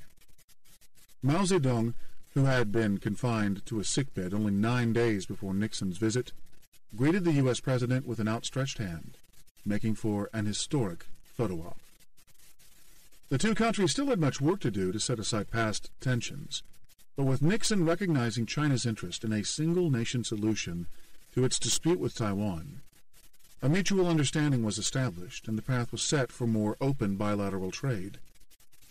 For Nixon and his national security advisor, Henry Kissinger, the moment provided a powerful strike in America's Cold War struggle against the Soviet Union, which suddenly looked cornered. But for China, it was an international coming out. Mao's tyrannical regime remained entrenched until he died 4 years later, but the symbolism of his communist nation's rapprochement with American capitalism presaged a more open economy in the future. It helped clear the way for the reformist Deng Xiaoping to claim power in 1978.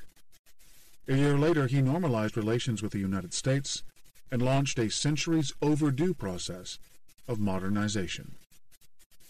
Deng's 4 modernizations in agriculture, industry, science and technology, and the military were aimed at his goal of socialism with Chinese characteristics. It was the liberalization strategy of a gradualist. China continued to centralize political control, but encouraged local authorities to make their own modest reforms at the regional level.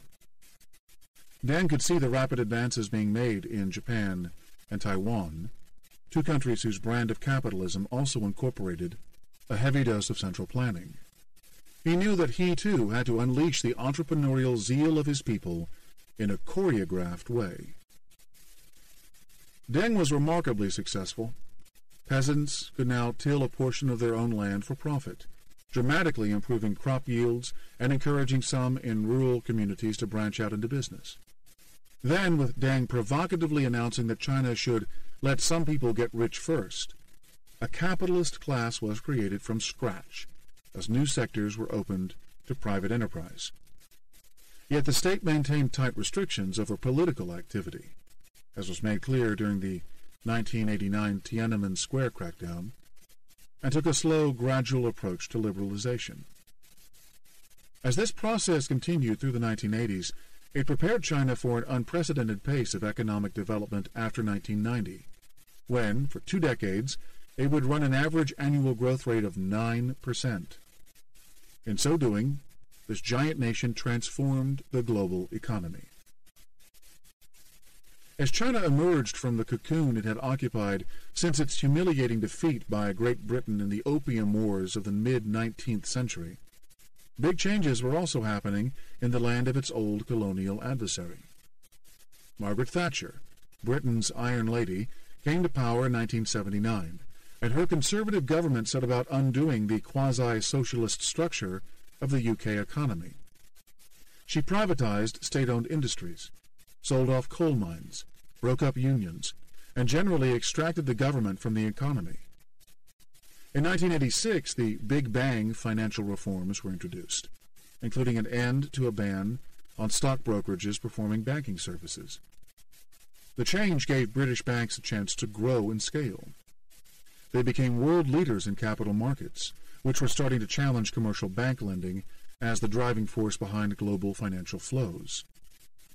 To this day, London handles far more foreign exchange and cross-border bond deals than does New York. It would take 13 more years of heavy lobbying by U.S. banks for Congress to follow suit with the repeal of the Depression-era Glass-Steagall Act, which had prohibited mergers between investment banks and their commercial counterparts. But the international ramifications of the 1986 UK banking reforms were profound nonetheless. Foreign institutions started setting up their own combined investment and commercial bank subsidiaries in the United Kingdom, which set the stage for the global megabanks, whose gargantuan size would later pose a systemic risk to the world economy they came to dominate. Too big to fail would not enter the lexicon until late in the first decade of the 2000s, but the problem had its beginnings in London in the mid-1980s. As the reforms turned the United Kingdom into a financial powerhouse, the British regained a role in the international geopolitical stage. Wielding this newfound clout, Thatcher threw her weight behind Ronald Reagan in his battle with the Soviet Union. With the United Kingdom's unwavering support, the United States spent heavily on military spending throughout the 1980s, a fiscal extravagance that flew in the face of Reagan's small government reforms in other sectors of the economy. The ailing Soviet regime could not keep up, and by the end of the decade it was dying, led by the collapse of its communist allies in Eastern Europe. In the fall of 1989, as East Berliners drove their sputtering Trabant cars into the glitzy neon wonder on the western side of their city's reviled wall, the message seemed clear. Global capitalism was triumphant, the superior ideology. It was a great moment for the cause of human freedom, but for Europe it created another challenge, one that had both economic and geopolitical ramifications. The reunification of Germany would restore its status as Europe's undisputed economic powerhouse. Understandably, given the continent's wartime history, that prospect made other members of the European Union, the EU, nervous, especially France. They decided to seize the initiative while Germany was still grappling with the heavy cost of reunification and bind it into a more lasting relationship with the rest of Europe. So in 1992, foreign and finance ministers from 12 countries agreed to turn the European Community into the European Union. With the Maastricht Treaty, named for the Dutch city in which it was signed, They set rules for fiscal deficits and debt levels and, fatefully, laid out a path for the introduction of the euro. By 1999, Germany would be bound to France via a monetary arrangement that would also include Italy, France, the Netherlands, Ireland, Belgium, Portugal, Finland, Austria, and Luxembourg. More than 10 years later, with the Eurozone having added 7 new members, but now struggling to adjust its disparate political structure to the stringent market demands that come with monetary union, it is worth remembering that the crisis-prone euro began as a political project. Beyond these tangible, substantive effects within Europe, the end of the Cold War also prompted a sharp rightward shift in the world political pendulum. The woeful failure of communism and of the blinkered ideologues who supported it was seen as vindicating the extremists at the other end of the spectrum, the advocates of pure laissez-faire free market capitalism. Despite repeated episodes in which investors had demonstrated their capacity for irrational, herd-like behavior, advocates of the efficient market hypothesis took this as the ultimate victory. Their central idea, that markets are rational and when left entirely alone will always provide the most efficient allocation of capital, had been developing over the course of the 20th century. But it wasn't until the 1980s came to a close, with its television cameras capturing dramatic scenes of communist regimes tumbling across Eastern Europe, the die-hard believers in this theory had a compelling image with which to sell the idea to the rest of the world. Fortunately, this burst of new branding did not make the idea itself any less flawed, as we learned at great cost 2 decades later. The human side of boom and bust. Market ideologues became ascendant in the think tanks of Washington, and their policy prescriptions became dogma in both developed and developing countries. Over the next 10 years, the financial sector was aggressively deregulated in the West. The trend reached its climax in 1999 with the repeal of the Glass-Steagall Act, a move that created irresistible incentives for investment banks to turn the once staid commercial banking business of mortgage lending into a high-return, high-stakes profit center inside their risk-driven trading floors. This was followed in 2000 with the exemption from regulatory oversight of the rapidly growing market for customized, over-the-counter swaps, tradable contracts in which one party is paid to assume a risk that some adverse event, such as a bond default or an interest rate increase, hurts the other's investment position. Financial institutions were in effect given the government's blessing to enter into countless deals whose terms were hidden from view, giving rise to a giant, cloaked network of intermingled contingent liabilities. The global notional value of outstanding swaps grew from $70 trillion in 1999, after having been non-existent a decade earlier, to a whopping $708 trillion by mid-2011. Inside that pool of interconnected loans lay the risk of cascading bankruptcies if some external event triggered a wave of self-perpetuating payments. It was a systemic time bomb, and along with the investment bank bubble and mortgages, it would burst in the financial chaos of 2008.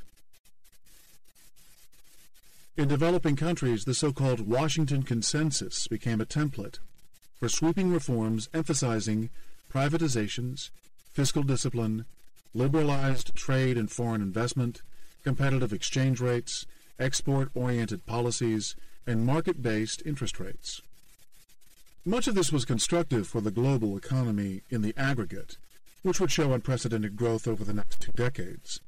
And for former communist regimes, it was certainly an improvement from a system that killed the incentive for personal advancement and innovation. But the new model also generated excesses and a boom-bust cycle of financial instability that would become more severe as time went on, and as risks built up in the global financial system. The deregulation drive inside countries coincided with a massive overhaul of the world's trading rules. The Uruguay round of trade talks cut tariffs on countless manufactured goods and created the World Trade Organization, the new policeman of world trade. It was an impressive show of global unity, one that, unfortunately, could not be repeated. But by 1994, after the North American Free Trade Agreement had been signed by the United States, Canada, and Mexico, the gains in global integration were palpable, and international commerce got a lift. By 2000, total world merchandise trade had almost doubled from its level a decade earlier. Initially, export-oriented Asian nations were the biggest winners in the post-Cold War embrace of global capitalism. Their rapidly expanding economies became magnets for foreign investment. A flashy nouveau riche emerged in cities such as Bangkok and Taipei, showing a conspicuous preference for BMWs, Johnny Walker Black Label Scotch, and Mont Blanc pens. Yet much of this wealth creation was illusory, as it was exaggerated by actions taken by Asian central banks. Here again was a case of global imbalances induced by policies that distorted prices and created misplaced incentives. While the dollar and other major currencies of the world continued to freely float against each other, the Asian monetary authorities committed themselves to fixed exchange rate regimes. They vowed to intervene in the market if their currencies moved outside a preordained range against the dollar. At first, these seemingly predictable exchange rates gave local banks a sense of stability, as it meant less volatility in their foreign exchange exposure. That in turn gained them easy and relatively cheap access to foreign currency loans, which fed into a treadmill of unsustainable investment and construction-led growth. This fluid credit flow fueled a bubble in real estate and other asset markets until early July 1997, when the devaluation of the Thai baht set off a chain of events that would bring down this house of cards. As the pegged currencies of Asia and other emerging market regions toppled like dominoes, the world financial system went into a tailspin. I lived in Jakarta in the mid-1990s and saw firsthand how all this played out. When I left in June 1997, few thought Indonesia's economy, then going like gangbusters, was teetering on the edge of an abyss. But less than a year later, the economy found itself in a political maelstrom as the Indonesian rupiah went into freefall.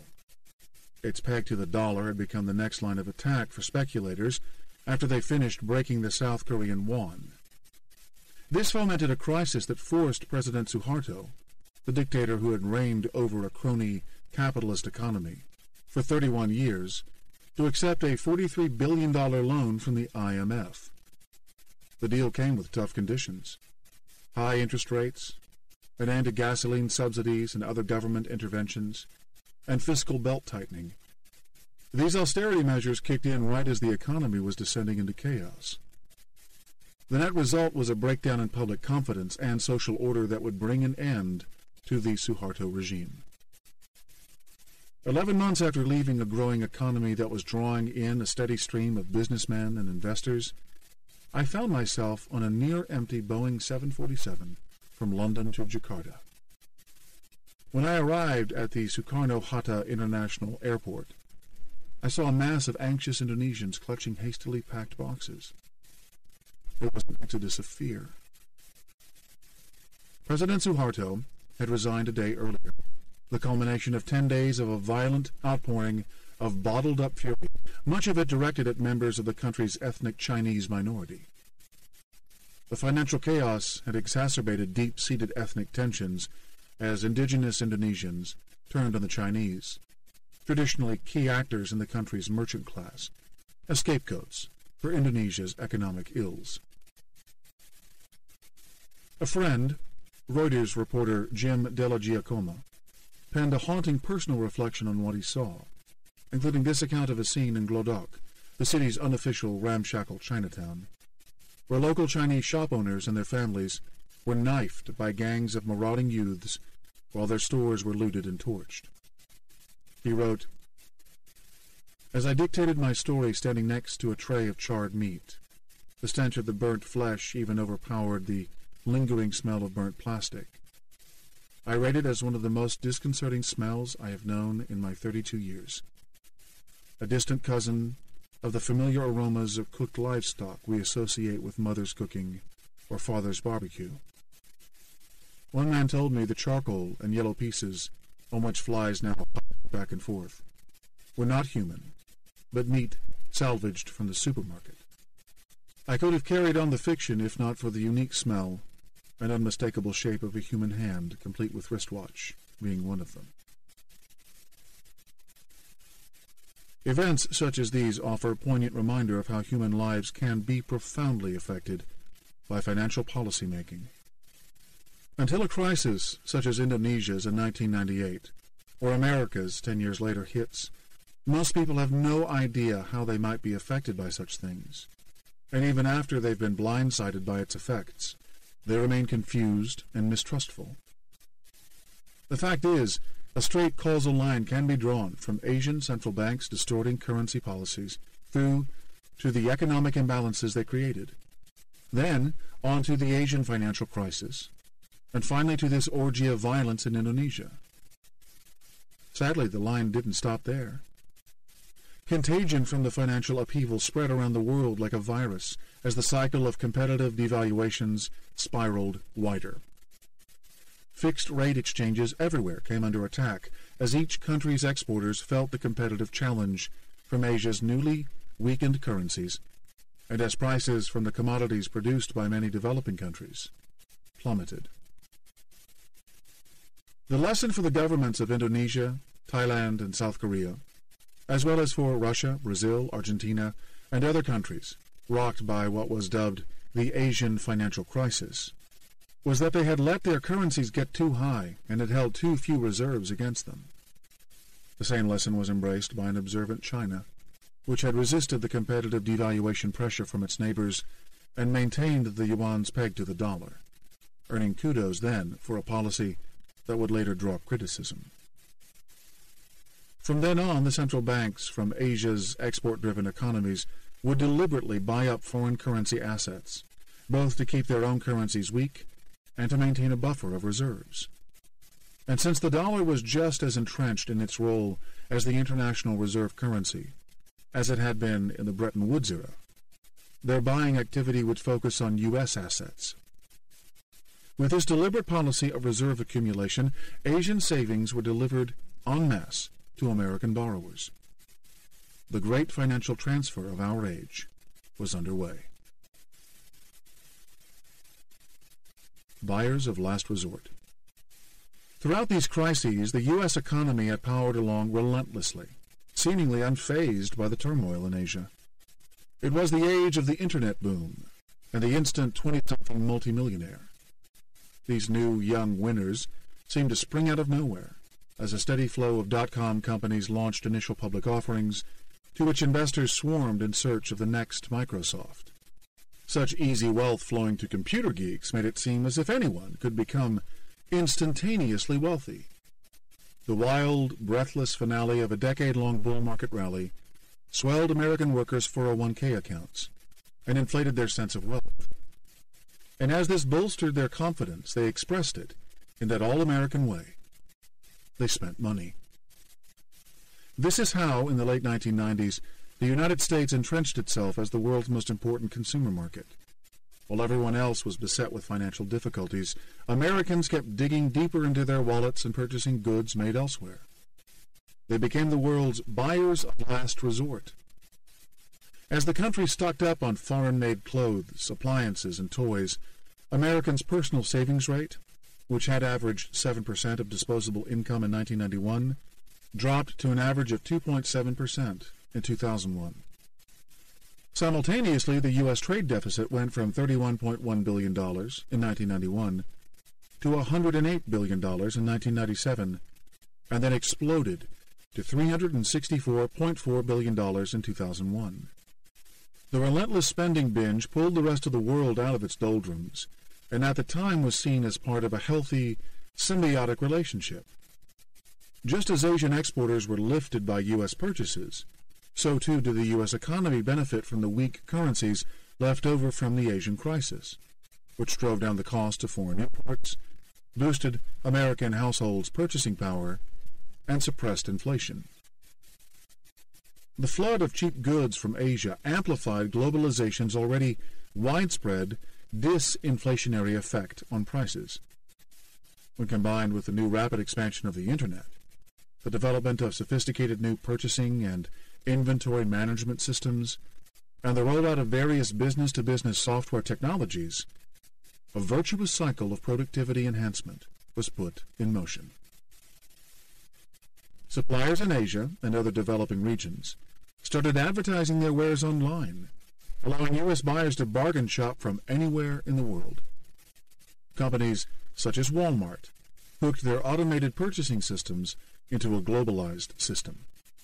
And although this meant U.S. jobs went overseas, sowing the seeds for what would become a deep malaise in the labor market a decade later, the benefits of these low prices seemed, then, to outweigh the costs. With the financial services and information technology sectors booming, the jobless rate got as low as 4% in 2000, a figure that was, for all intents and purposes, the equivalent of full employment. Something odd was happening to the U.S. economy. After an almost decade-long boom, it should by then have been subject to inflationary pressures, with the Fed starting to put the brakes on with higher interest rates. But consumer prices grew on average through the 1990s at a benign annual pace of around 2.8%, and even decreased during the high-growth period at the end of that decade. Federal Chairman Alan Greenspan concluded that a paradigm shift had occurred. He and others called it the new economy, one allowing for faster and longer non-inflationary growth periods of low unemployment. Logic held that this new economy could accommodate easier monetary policy for longer. So, that's what Greenspan administered. In the 12 months ending in February 1995, the Fed progressively increased its target federal funds rate to 6%. But throughout the rest of the 1990s, the rate never got higher than that, even as the stock market soared and the U.S. economy's jobs and wealth-creating machine went into overdrive. For some time, this supportive posture looked like an exceptionally good call. Greenspan was lauded as a genius, or as Washington Post reporter Bob Woodward described him in the title of a hagiographic account of the Fed chairman's leadership, a maestro. Until the more recent financial crisis, a cult-like status of infallibility gathered around Greenspan. Normally, feisty congressmen from both sides of the aisle, who had famously grilled other public figures in the House or Senate, would go soft whenever the Fed chairman made his occasional appearances on Capitol Hill. This adulation was not helpful. It created the sense that sound stewardship of the U.S. economy could be delegated to this sage-like figure, and that all the federal government needed to do was get out of the way. Once again, the illusion of perfect control over risk was the problem. In hindsight, one man could not alone comprehend and manage the vastly complex exchanges then coursing through the global economy. Errors would inevitably be made. Big ones. Perfect storm. The party soon ended when a decade-long bull run in equities came to a screeching halt in 2000. After peaking on March 5th at 5,132.52, more than double its value from a year earlier, the NASDAQ index, heavy on tech stocks and dot-coms, lost a staggering 38% of its value over 56 trading days. And by September 2002, it had fallen by 78% from its peak. Initially, the Fed did nothing. Undoubtedly relieved that the market was finally correcting itself, the Fed even raised its federal funds rate to a new high of 6.5% in May 2000. But as the destruction of paper wealth infected the rest of the economy, the Fed reached for its monetary toolbox. In early 2001, with a recession taking hold, it started cutting rates in gradual increments until September 11, when the carnage in lower Manhattan from the World Trade Center attacks spurred a giant new liquidity response. On September 17th, Greenspan's team cut its target rate from 3.5% to 3%, and then, progressively, lowered it over the course of the rest of the year to 1.75%. Meanwhile, the new administration of George W. Bush slashed taxes on income and capital gains to stimulate the economy. In doing so, it wiped out the fiscal surpluses of the preceding Clinton years and sent the government's budget on a path toward the giant $1.5 trillion deficit that would haunt it at the end of the decade. The economy recovered from the terror attacks more quickly than many expected, but the Fed still waited until the end of 2004 to take its target rate back above 2% and then only incrementally increased it to a peak of 6.75% by June 2006. In hindsight, it looks like the Fed cut rates too low in the first place and then took too long to raise them again. By then, the rest of the world was overrun with financial liquidity, much of it emanating from the savings stockpiled by booming China and other emerging market economies, while equities, bonds, and real estate markets were reaching new, lofty heights. The symbol of this new era was the McMansion, the breed of cookie-cutter 5- or 6-bedroom homes that popped up like giant mushrooms in the cul-de-sacs of housing developments across the country. The property markets of growing cities such as Las Vegas, Phoenix, and Miami were especially hot, and yet the Fed resisted raising rates, even as the Bush administration vastly overspent beyond a newly reduced tax base, pumping money into the economy via outlays on the Iraq War and drug credits for Medicare recipients. The combination of low interest rates and gaping fiscal deficits was a recipe for economic imbalances. The trends were decades in the making, traceable back to Nixon's dollar gambit of 1971. Lenders were doing everything and anything, from taking crazy risks to committing outright fraud, just to keep the money flowing down the financial chain to an ever wider group of homeowners. That way they could satisfy their shareholders' persistent demands for returns that matched those of their peers in the financial sector. Meanwhile, mortgage buyers Fannie Mae and Freddie Mac fueled the economic distortions that critics of these two privileged institutions had long predicted. The two government-sponsored enterprises were privately owned, but because they were a creation of Congress and had a mandate to reduce home loan rates, they carried out their mortgage-buying operations with what was widely assumed to be an implicit government guarantee. They gave them an inherent competitive advantage over other lenders when it came to financing. Later, the nationalization of the two firms in the midst of the 2008 crisis provided ex post facto proof of this assumption. Fannie and Freddie had always played vital roles in driving down mortgage rates and thus in making home loans more affordable. But in the 2000s, their buying accelerated, thanks to a policy drive to expand home ownership that landed in the middle of the global liquidity boom, delivering to the two firms a steady stream of investors eager to buy their guaranteed bonds. In 1995, the Department of Housing and Urban Development, which had taken a regulatory oversight role for the two mortgage buyers 3 years earlier, agreed to let Fannie and Freddie buy mortgages that had been issued to subprime borrowers, those whose low income-to-assets profile did not qualify them for conventional loans.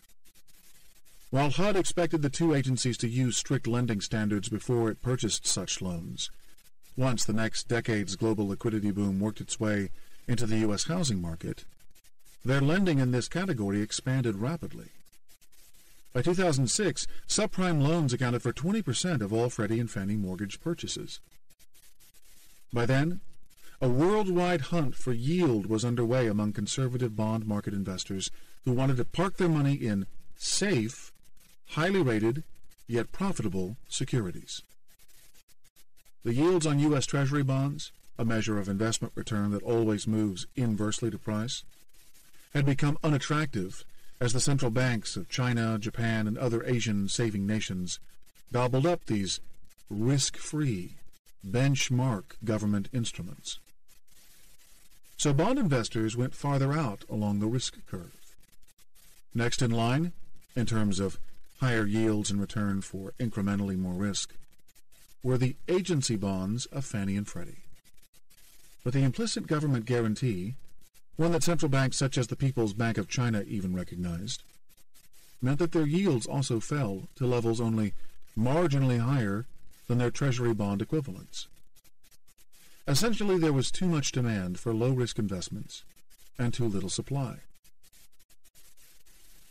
As we learned in the introduction, Fabrice Tour and his fellow quants provided the solution to this problem with their AAA-rated mortgage CDOs. Helped by myopic rating agencies and cheered on by Greenspan and other officials blinded into believing that Wall Street's financial innovations had solved the age-old problem of managing risk, the CDOs and the credit machine they unleashed inflated a tremendous bubble. As lending standards plunged, a mania for housing spread its way across the economy and into the outermost reaches of the housing market. Global financial forces and the irrational collective behavior that they fostered provided the fuel for the crisis that would soon follow. But the fault for not containing it still lies heavily with U.S. regulators and policymakers. After all, many other countries mostly avoided the housing crisis. Canada's housing market saw virtually no price impact, but that was because its government banned home loans with anything less than a 20% down payment. It is inconceivable that the Bank of Canada would have produced a document that offered even qualified endorsement of the risky, adjustable-rate mortgages that were described in a Federal Reserve-published consumer handbook in 2007, one that purported to help U.S. buyers weigh the pros and cons of different types of mortgages.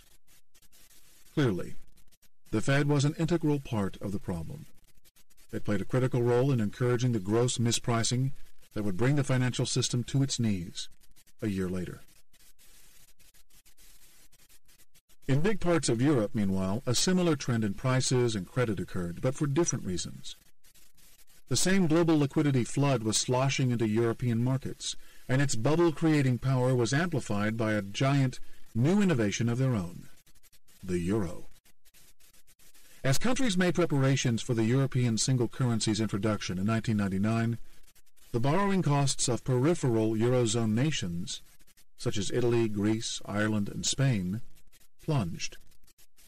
Once they abandoned the lira, the drachma, the punt, and the peseta, the governments of these countries would no longer pay a big borrowing premium over what Germany and other stable northern European nations paid on their bonds, investors reasoned.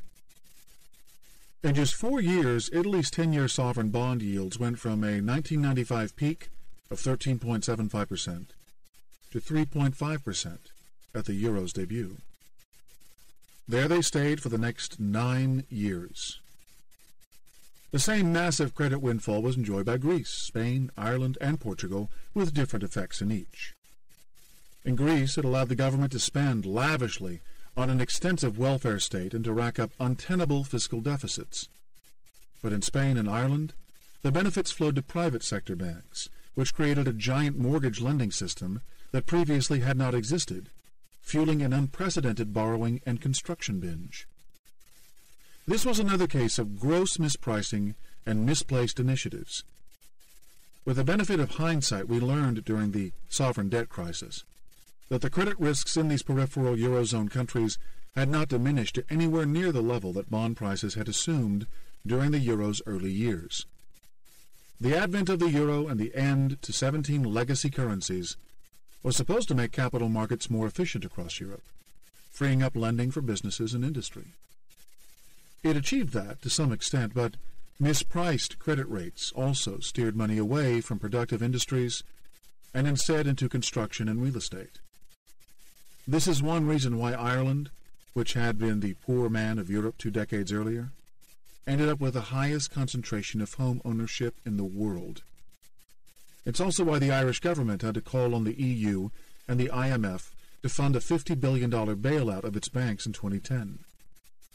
The country's fiscal deficit that year ran to a whopping 30% of GDP. Meanwhile, contagion, a concept last seen in Asia 10 years previously, began working its way into the economies of Greece, Portugal, Spain, and eventually Italy. By 2011, the equivalent of a continent-wide bank run was raging like a wildfire through the region's financial system and stoking a full-blown crisis that threatened to destroy the euro as a common currency. Codependence. As if in an alternate universe, emerging markets had a profoundly more positive experience with globalization. Developing countries, especially Brazil, Russia, India, and China, dubbed the BRICS after their acronym BRIC, by Goldman Sachs chief global economist Jim O'Neill in 2001, came into their own in the first decade of the new millennium as they embraced orthodox free market policies and tapped into the opportunities of an ever-broadening global marketplace.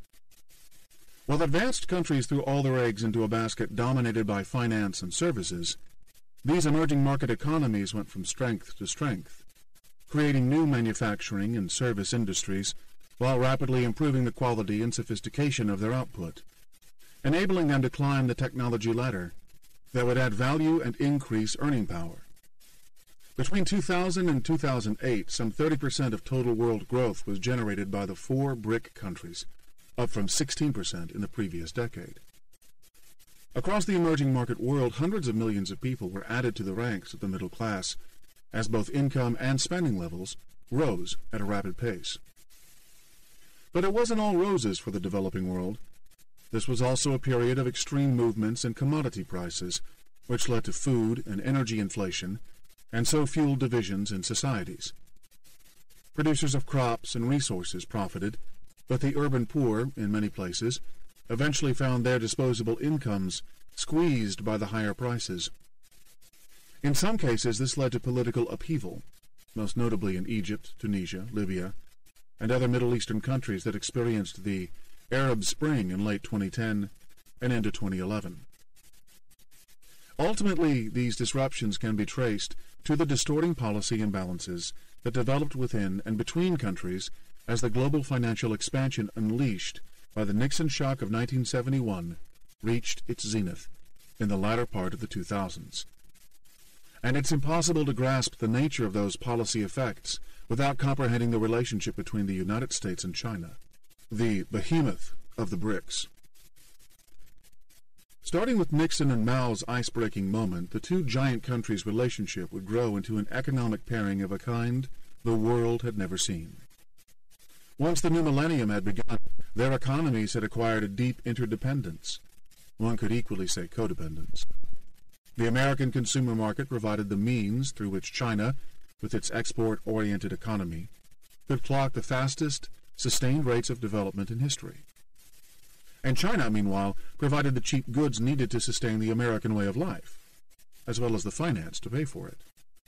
Yet the relationship also produced a wholesale relocation of economic activity from one side of the Pacific to the other, and a destructive deflationary trend in the United States, both with painful consequences. At this time, China established itself as the undisputed manufacturing center of the world, and it seemed to be on a mission to produce every fabricated thing that the world consumes. What first began with a focus on low-wage, labor-intensive industries, textiles, toys, plastic housewares, grew to include almost the full range of consumer electronics, and then beyond that to a growing list of increasingly sophisticated products. During the 12 months ending in December 2010, China's capacity for many clean energy products, such as electric cars and solar panels, exceeded that of any other country. Its Tianhe 1A was declared the world's fastest supercomputer, and its one-year-old Guangzhou to Wuhan bullet train became the world's fastest passenger train in service. Much of this spectacular advance was possible because of efficiencies provided by China's overwhelming pool of low-cost and highly productive labor.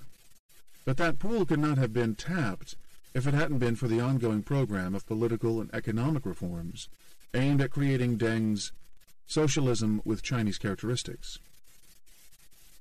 Meanwhile, developments in the United States were also inexorably steering business toward China.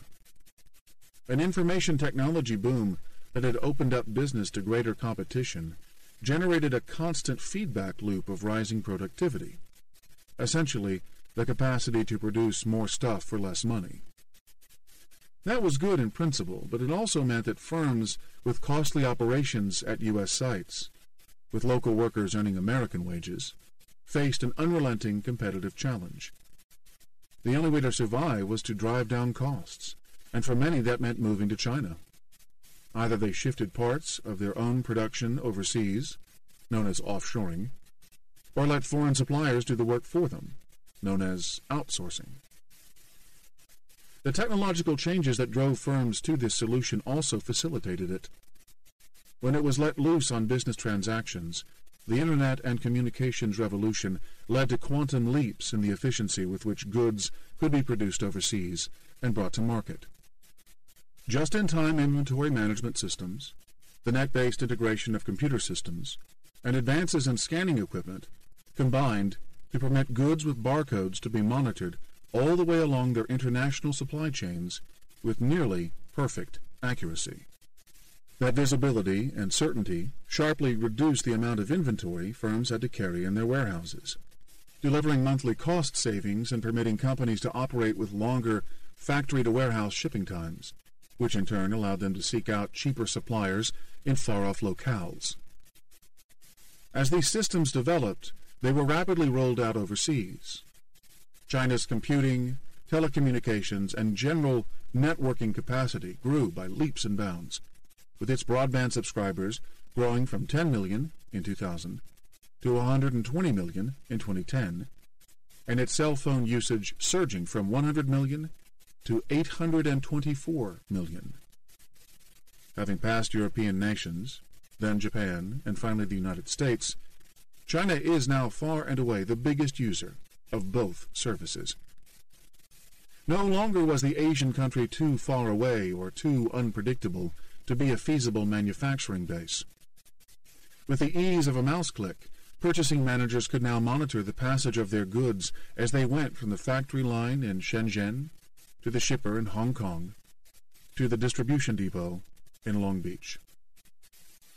Along with improvements in shipping and loading speeds, video conferencing, international accounts management, and other services, these advances led company after company to see China as their preferred escape from the relentless cycle of productivity competition challenges. Yet for all these seismic shifts, China couldn't become the exporting colossus we now know without the official imprimatur of the world trading community. That's why its 2001 access to the WTO marked a key inflection point for the global economy. The U.S. government's role in that status change cannot be understated. It took Washington's approval to win over the remainder of the WTO's wary membership, and in reaching that decision, the United States helped reshape the entire Chinese economy in a way that would have lasting impact on its own producers. According to Charlene Barshevsky, the former U.S. trade representative who oversaw the marathon negotiations throughout both terms of the Clinton administration, China's leaders began the process in ignorance of what was required of them. After the first year of talking with them, 1993, it was clear to me that, A, they never understood what entering the GATT, an acronym for General Agreement on Tariffs and Trades, and then the WTO, would mean for their economy in terms of breadth or depth, and B, their leadership had no idea what would be involved in terms of political and economic decision-making, recalled Barshevsky. So in 1995, she handed her Chinese counterparts a roadmap to the WTO, a 9-page, single-spaced document outlining a major overhaul of China's basic economic and legal structure so as to bring it into line with market-focused Western norms. This was a document that was designed to galvanize their leadership so that there was no misunderstanding, that they would have to make fundamental changes to their economy of substantial scope, governing all goods, all services, agriculture, and basic rules, Barshevsky said. An experienced Washington trade litigation lawyer, whose trademark look was defined by a set of colorful scarves, Barshevsky was nicknamed Stonewall for her unbending approach to negotiations and her prodigious stamina. Here she was up against an equally tough counterpart, Trade Minister Wu Yi, the Iron Lady of China. Wu, who later became Vice Premier, was known for her charm, steady resolve, and reputation as a straight talker. On paper, it was Barshevsky who won this battle. The United States made no major concessions to China, even if, in 2000, Congress finally granted China what it needed to enter the WTO, permanent, normal trade relations status. This put an end to the annual routine of Beijing having to lobby for a renewal of its most favored nation status.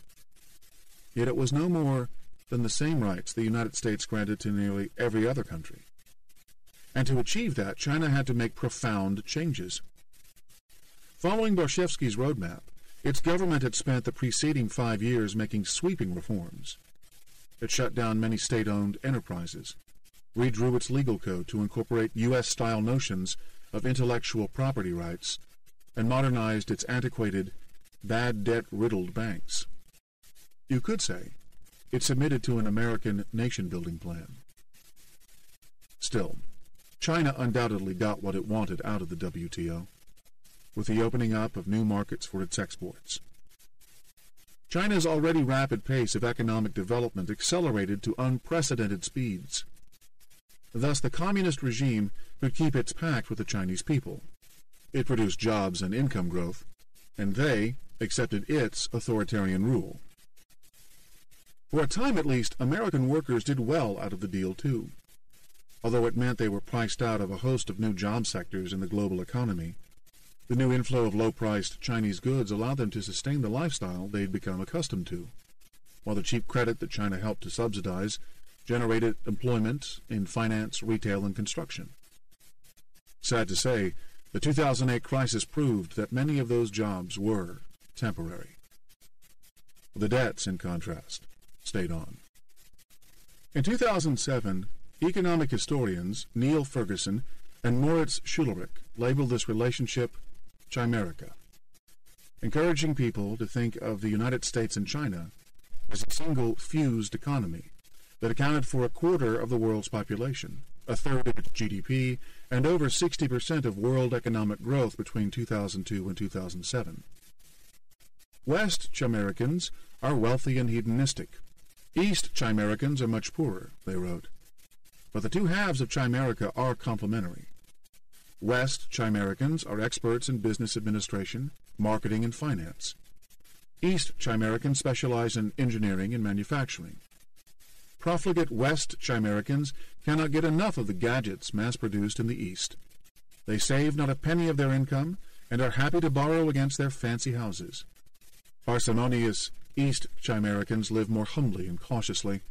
They would rather save 1/3 of their own income and lend it to the West Chimericans to fund their gadget habit and keep East Chimericans in jobs. Under this arrangement, Ferguson and Schulrich said, East Chimericans generate massive trade surpluses which they immediately lend back to West Chimerica.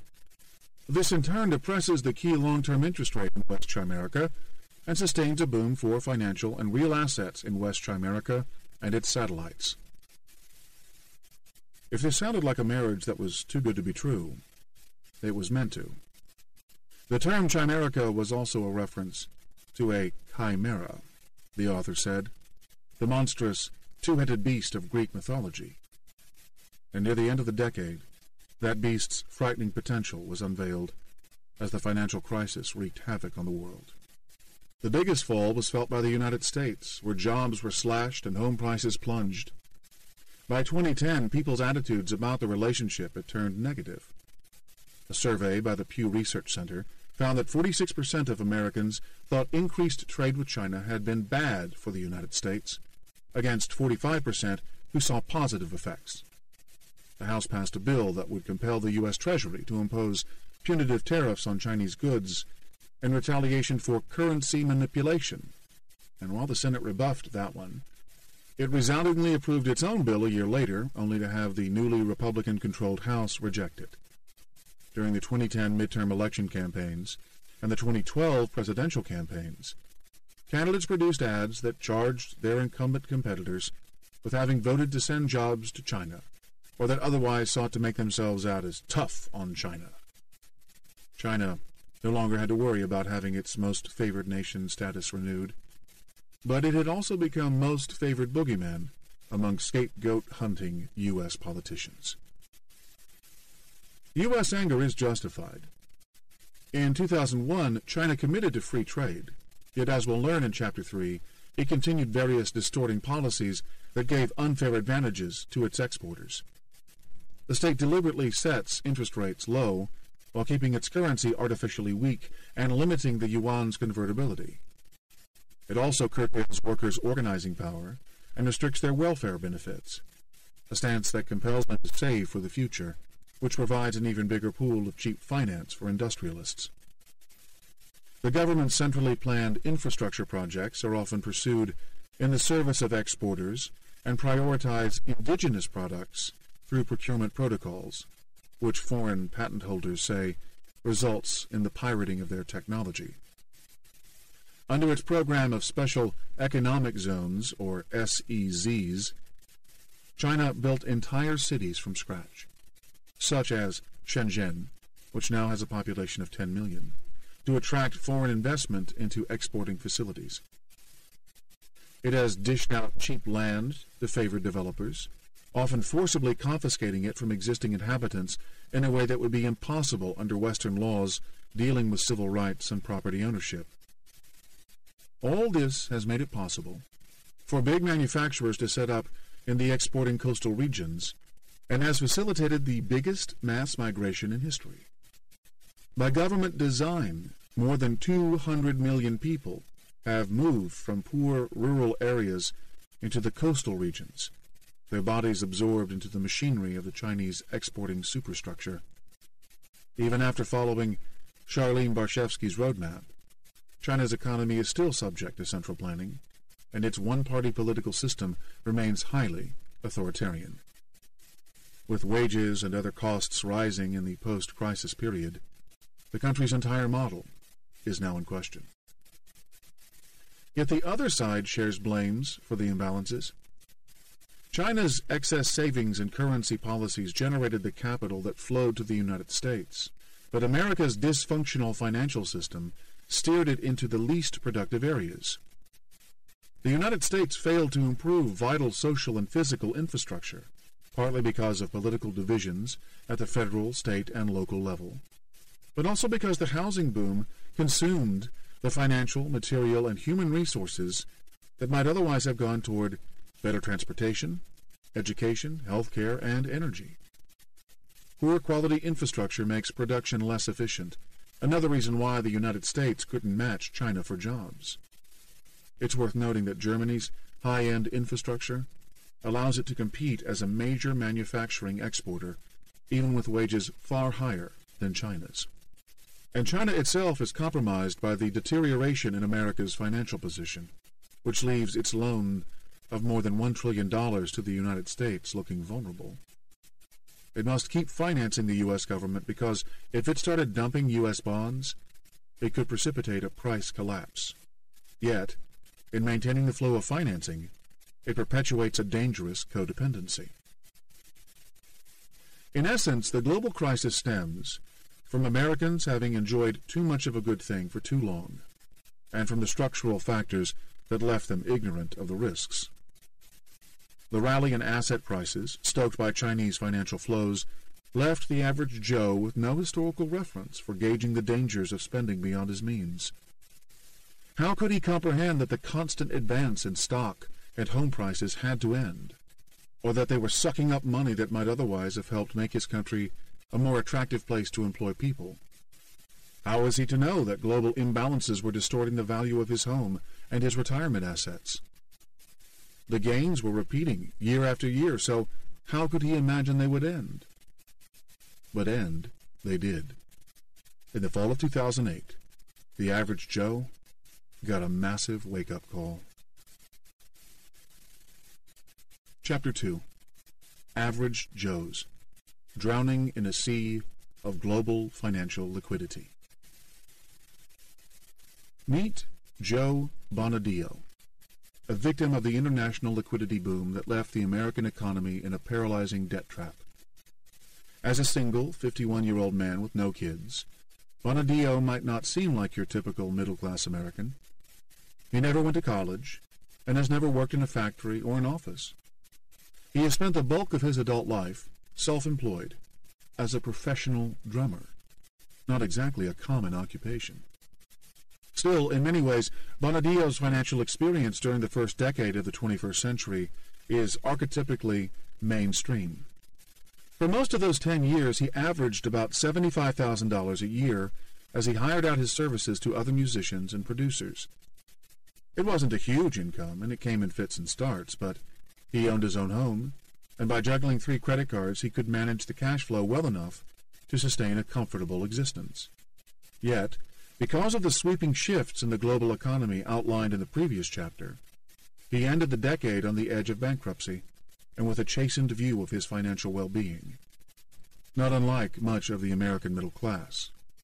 In that sense, Joe Bonadio is your average Joe. Bonadio's story is a starting point for understanding how millions of Americans have had their lives profoundly affected by a teeming Asian country that most have never visited. To them, China remains distant, mysterious, and culturally inaccessible. And yet, as the producer of the material goods that fill their houses, and a key source of the credit with which they purchase them, that country has defined their lives in critical ways. The average Joe is oblivious to the fact that China and its hard-working, hard-saving citizens have both indebted and enriched him. Man versus bank. Ever since he lied to his parents about taking a year off from studies and moving to New York, Bonadio has made a living out of music. Now recognized as one of the best recording session drummers in the New York area, he has added drum tracks to singer-songwriters' solo albums, collaborated on movie soundtracks, toured the United States with performers such as Mark Cohn of Walking in Memphis fame, and put percussion to advertising jingles. "I don't care what music I'm playing. I'm happiest when I'm sitting at my drum kit," he told me. And most of the time it always seemed like the work just came on its own, through recommendations and people wanting to use me. It came from the telephone, and it seemed like the phone always provided. But all that changed in late September 2008, after he returned to New York from a recording job in Los Angeles. "I came home, and there were no calls. The phone had just stopped," Bonadio said. He didn't know it then, that he had become collateral damage in the Lehman Brothers collapse, one of millions whose livelihoods were immediately put in jeopardy as businesses responded to the ensuing credit crunch by cutting expenditures where they felt they could. Bonadio never thought of his services as a discretionary spending item, but others clearly did. The phone stayed silent for months, forcing Bonadio to dig into his savings and build up debt. As the financial crisis tentatively wore off in the middle of 2009, a trickle of work came in, but it paid far lower fees per gig. It wasn't enough money to cover his mortgage, home insurance, car payments, and credit card bills, let alone his general living expenses. Part of the problem was that he was no longer competing for work merely with other drummers. Due to the same digital revolution that had transformed business models and powered globalization, Bonadio was now up against downloadable MIDI files and drum machines that were increasingly being produced at low cost in China. And although a live drummer gives drum tracks a more realistic feel, when ad agencies were slashing their budgets, they sought cheaper options. This shift by Bonadio's clients toward electronic percussion matched a pattern seen across the U.S. business sector, which moved aggressively during the crisis to protect shrinking profit margins as revenue shrank. Unlike in previous recessions, businesses now had a plethora of low-cost suppliers available worldwide, thanks to the twin trends of digitization and globalization, which had advanced relentlessly during the preceding decade. The driving force in that process was China, for although it wasn't the only source of cheap goods and services, the Asian giant set the pricing standard for almost everything. As U.S. firms fought for their survival by outsourcing, markets everywhere began to benchmark to the China price. More on this later in the chapter. While Bonadio's income faced competition from drum machines, his outgoing payments were being forced higher by a different kind of innovation, one that he adopted in March 2006, an interest-only mortgage.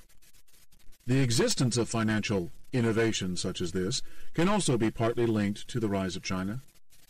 At that time, at the peak of the housing loan bubble, a record influx of excess savings was flowing into U.S. financial markets from the Asian giant, as well as from Japan, South Korea, and other Asian exporting nations. That was driving up the price of tradable mortgage securities, which by definition meant that their yields, a measure of expected return for bond investors, were falling, and in turn forcing down the benchmark lending rate for home loans. That put banks and other institutions' profitability under pressure and gave them an incentive to deliver mortgage products with higher interest rates. By then, virtually every lender in the country was pushing exotic loans out the door to high-risk borrowers, all so as to satisfy their shareholders' demands for returns that could match or beat those of their peers. Along with millions like him, Bonadio was swept up in this zeitgeist.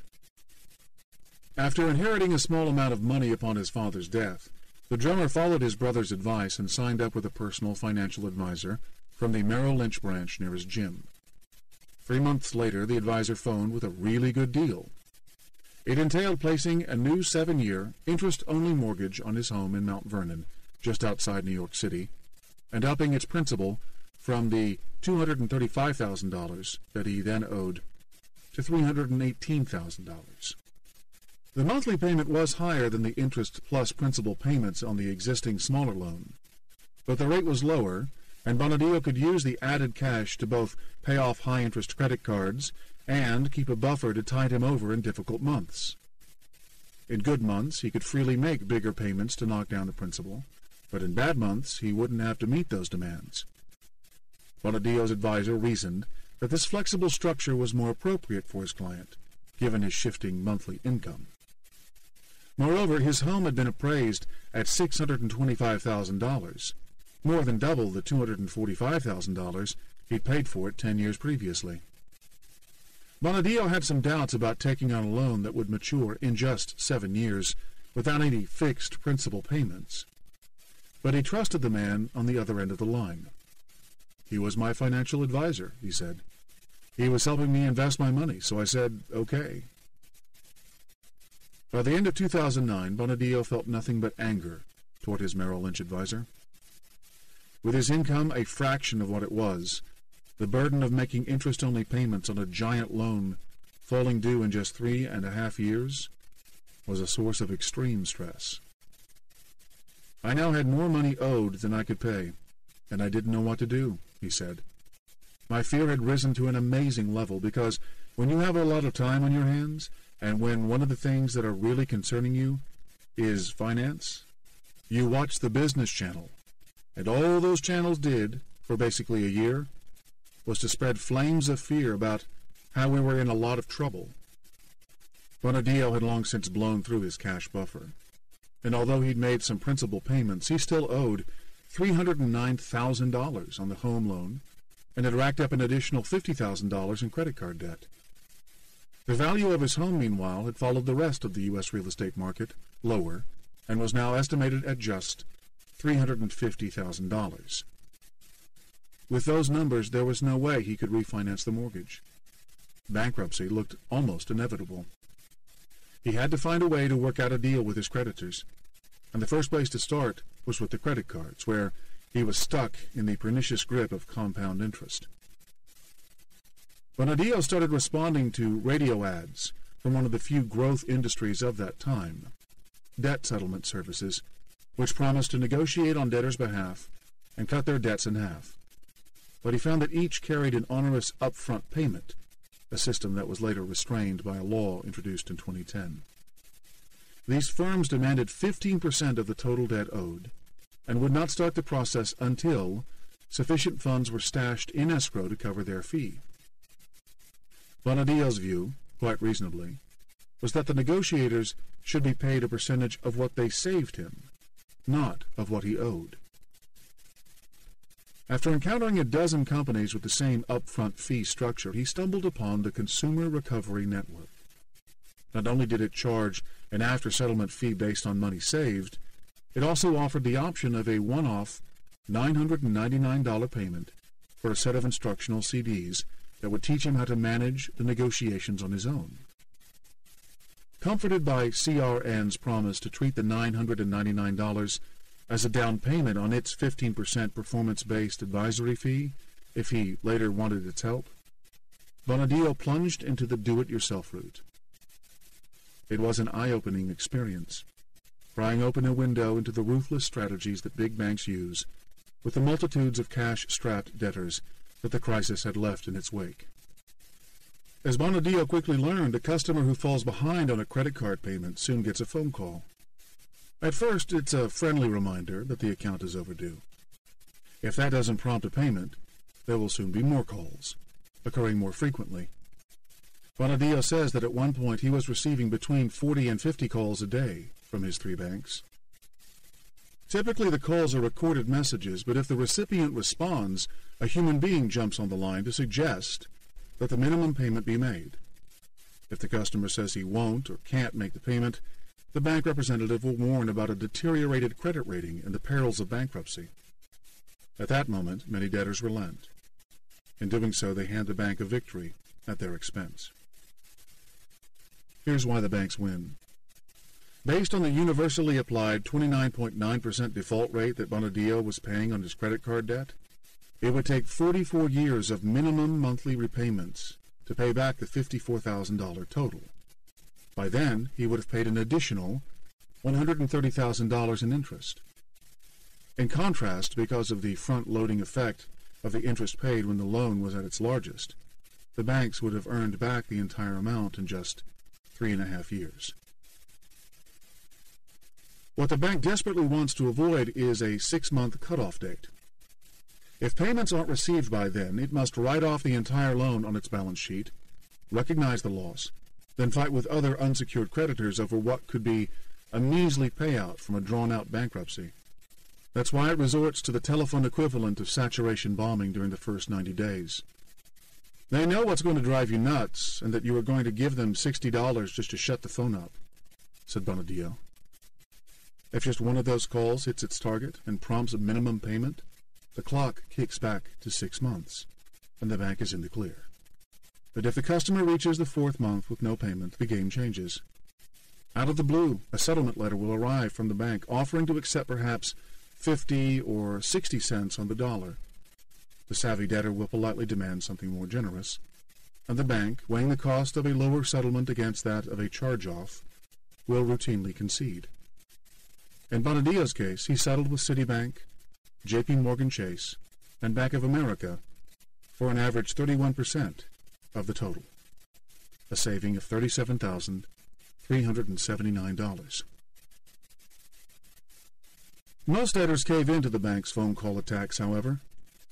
Spread across millions of households, their capitulation has far-reaching negative consequences for the broader economy, especially during tough economic times, as it means that millions of conscientious borrowers unwittingly condemn themselves to a state of perpetual indebtedness.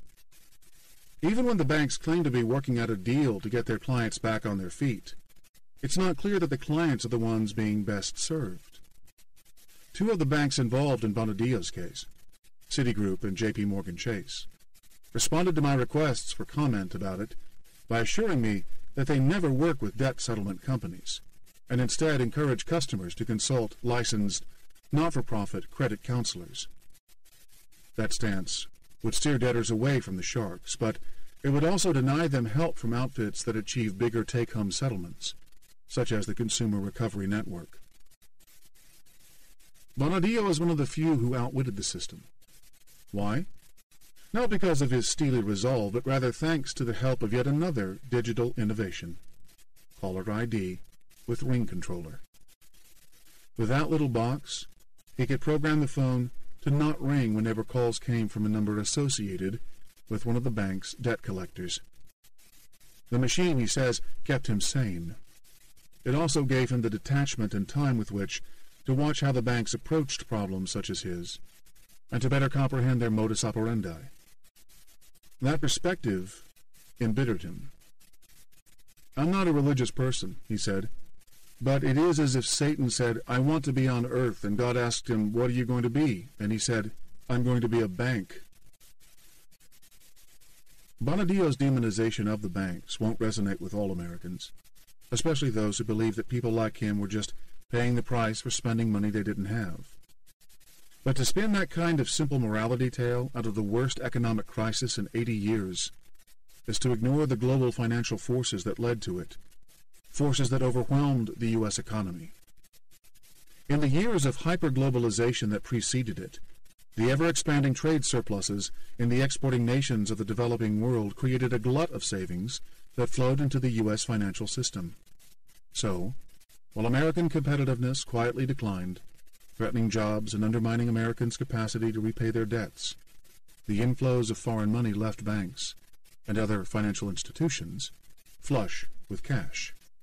Money that was so cheaply obtained it was begging to be lent out. As competition for borrowers heated among these cashed-up lenders, they expanded their provision of increasingly risky loans.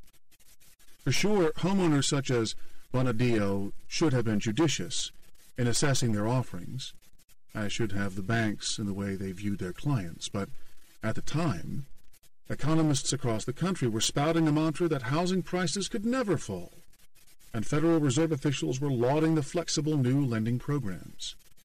In this climate, the proliferation of affordable subprime loans seemed perfectly rational. Such was the power that the international liquidity boom had on the collective psyche. By far and away, the biggest source of that mind-altering flow of global financial liquidity was China, which just happened also to be the biggest foreign threat to American manufacturers and their jobs. Between 2001 and 2008, China's foreign reserves exploded from $400 million to roughly $2 trillion, an increase unprecedented in world financial history. And the bulk of that was steered into U.S. bonds, rocketing the country into first place as America's biggest creditor. That financial expansion, a direct outcome of a pro-exports exchange policy rate, coincided with the loss of 1.8 million American jobs to China, according to state-by-state estimates by the Economic Policy Institute, a left-leaning Washington think tank. Yet at the same time, China's ever-expanding array of cheap goods was allowing indebted Americans to maintain their standard of living as the debt bubble inflated around them. Joe Bonadio's life was profoundly affected by this international relationship, although like most Americans he never realized it. His problems began as his skills were made redundant by drum machines and software that were increasingly produced in China. His no-interest loan was financed by Merrill Lynch, one of the beneficiaries of the China-led global liquidity boom, until its accumulation of toxic assets forced it into a shotgun marriage with Bank of America. And yet one could argue that the power he found to win the battle with his bankers also came from China, since that is where the caller ID with ring controller was made. Tracing the origins of that device will give us a window into the lives of the human beings on the other side of the Pacific, caught up in this international financial juggling act. For a small, unimposing machine, the caller ID with ring controller packs a powerful backstory, that of a man whose life reflects an often overlooked factor behind the sweeping economic shifts of our time: the human capacity to overcome adversity and strive for a better life. It's a story that's filled with the tension this force generates inside China, where an authoritarian regime struggles to harness it without jeopardizing social stability. It's also one in which the United States, in its libertarian principles, play a direct protagonist role. Indeed, the story of the little machine attached to Joe Bonadio's telephone is a uniquely Chimerican tale. A Chimerican tale. The device that protected Joe Bonadio's sanity sprang out of a moment when China sank into a state of collective insanity. It was 1967, and Fang Shiyuan, a young man with a knack for mathematics, was on the verge of completing a master's degree at Shanghai's Fudan University. That same year, Fang also joined a group opposed to the Gang of Four, the leftist cabal led by Mao's wife, Jiang Xing, that was garnering control of the Chinese Communist Party's political organs. That action meant that in 1970, with China gripped by the Cultural Revolution, Fang and his close friend Ma Pei-jun a physics major, were dubbed as counter-revolutionaries. Their academic careers were over. Ma was shipped off to a factory, and Fang was ordered to work as a cleaner. Then, 3 years later, as the purges of intellectuals widened, the authorities decided that Fang needed more rigorous indoctrination. He was sent to a re-education camp on Chongming Island, just north of Shanghai, where he was supposed to learn to live like a peasant. He was there for almost 4 years, with very little to entertain himself, other than a dog-eared copy of Darwin's The Origin of Species. We slept 10 to 16 people at a time in a single room, with no water and no bathroom, inside a hut made of bamboo and rice grass. When it rained, water would drop down onto my bed, Fang recalls. I did all kinds of farm work. There were no machines. Everything was by hand. I planted rice, corn, wheat, and vegetables. I also had to clean the restrooms, putting people's excrement and urine into a 120-pound dung tub, and then carrying it 400 to 500 meters to the crop field. The Cultural Revolution ended in November 1976 after Mao's death sapped Jiang Xing's gang of its power. Fang and tens of thousands were released from the torment of the re-education camps. Still, it wasn't until Deng Xiaoping had outmaneuvered the leftist factions of the Communist Party in a 2-year jostle for power that this young, intelligent man would be brought back into productive service. As Deng introduced his sweeping reforms, Fang was reinstated at Fudan University, taking on a job as a mathematics instructor. Fang also got to revive a bond with his old friend Ma Pei-jun, forging a lasting relationship that Fang would call upon decades later to help him turn an idea for a new telephone gadget into a marketable product. He was now free from the camp, but the years of hard labor had bred in him a visceral hatred for the Chinese Communist Party, and a yearning for more complete intellectual freedom. Fang longed to leave China, and an opportunity arose after Ronald Reagan's historic visit to China in 1984, the first by a U.S. president since Nixon's. Reagan signed a cultural exchange accord with Premier Zhao Ziyang, which meant Fang could apply to a graduate program in the United States. To his delight, he was accepted into the University of Connecticut to study for a Ph.D. in mathematics. In 1985, he moved his wife and young daughter to the university town of Storrs and into a completely new life. Fang was immediately smitten. With his 8-year-old daughter rapidly learning English and acclimating to this new culture, he was convinced early on that he would not return to China.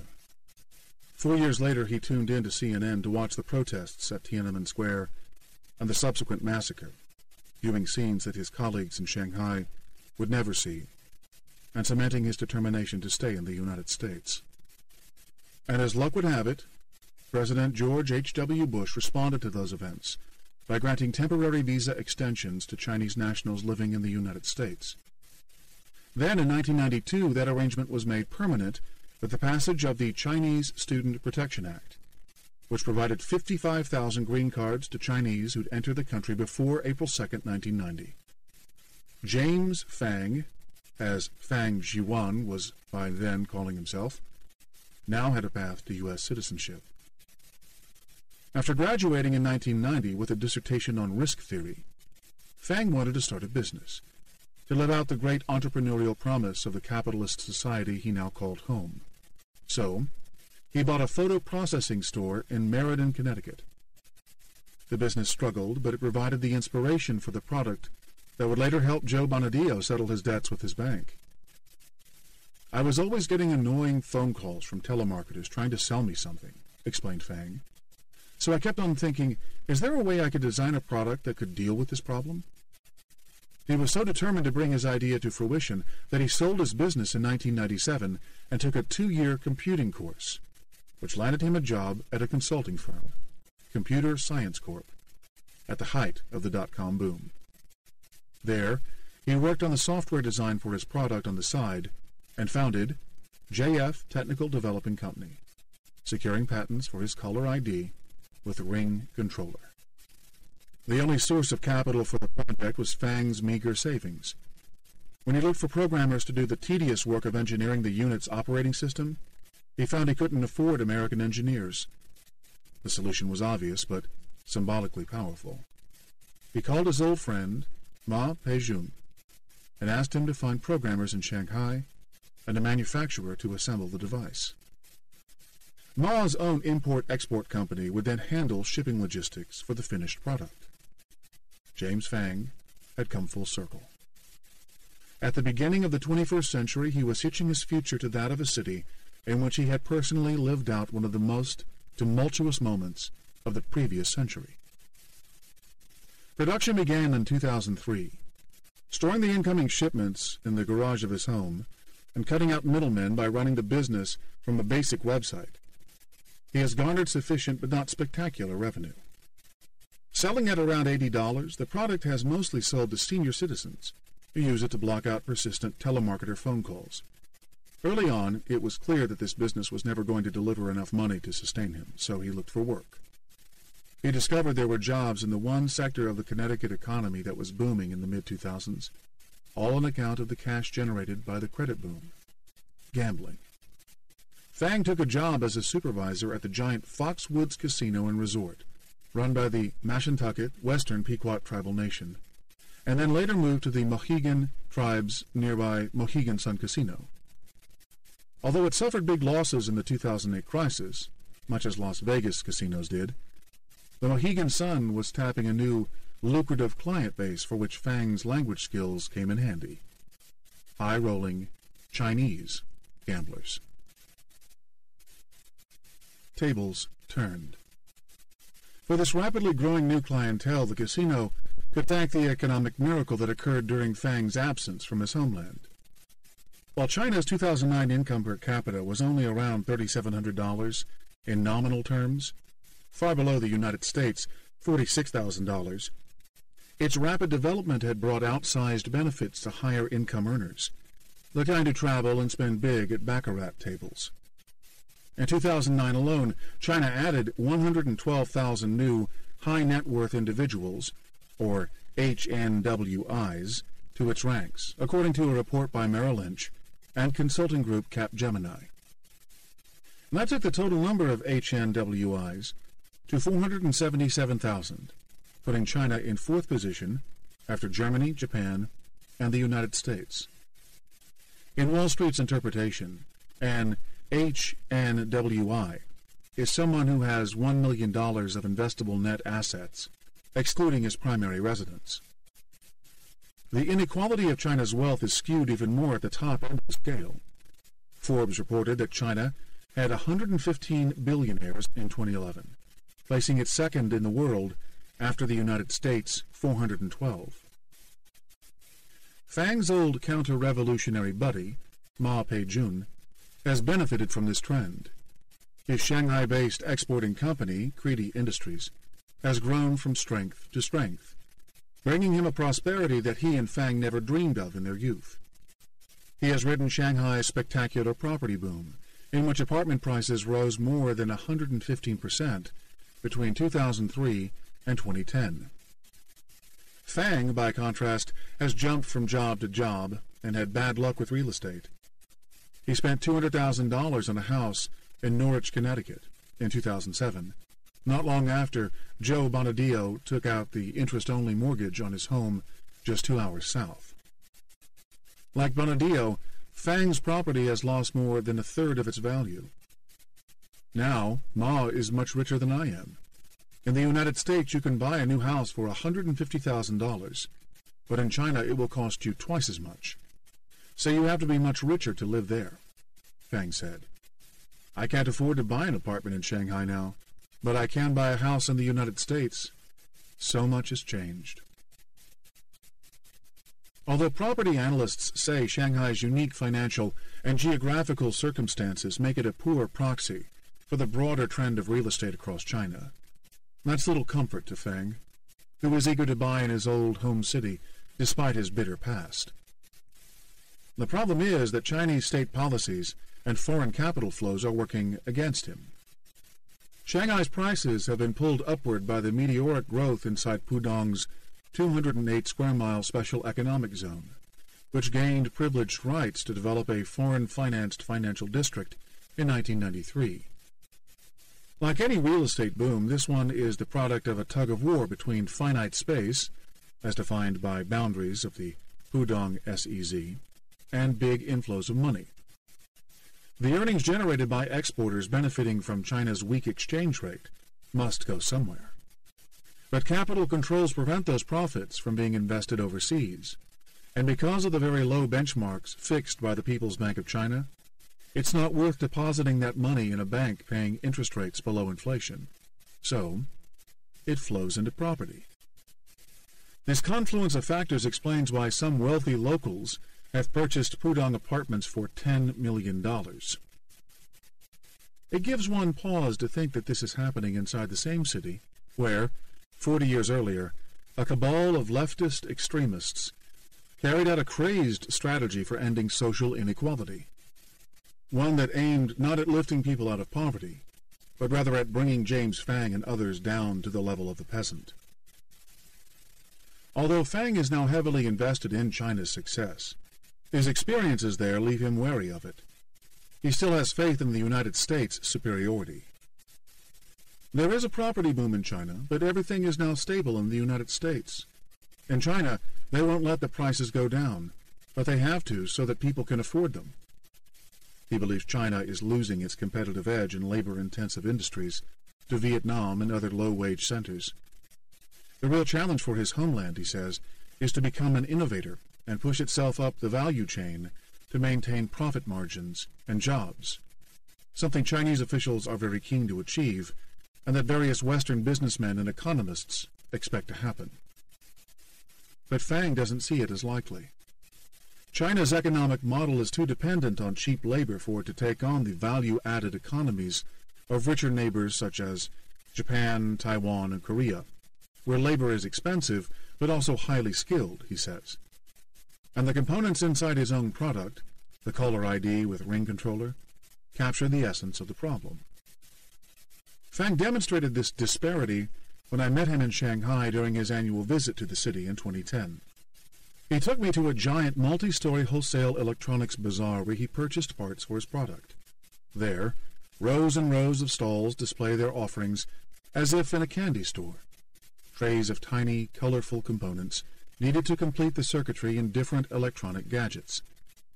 The most sophisticated items, displayed under locked glass countertops, are the integrated circuit microprocessors, into which hundreds of microscopic transistors and other tiny semiconductor devices are squeezed onto half-inch silicon wafers. Otherwise known as IC chips, these are the brains of any computerized appliance, handling all the critical computing functions. They are also by far the highest-priced components.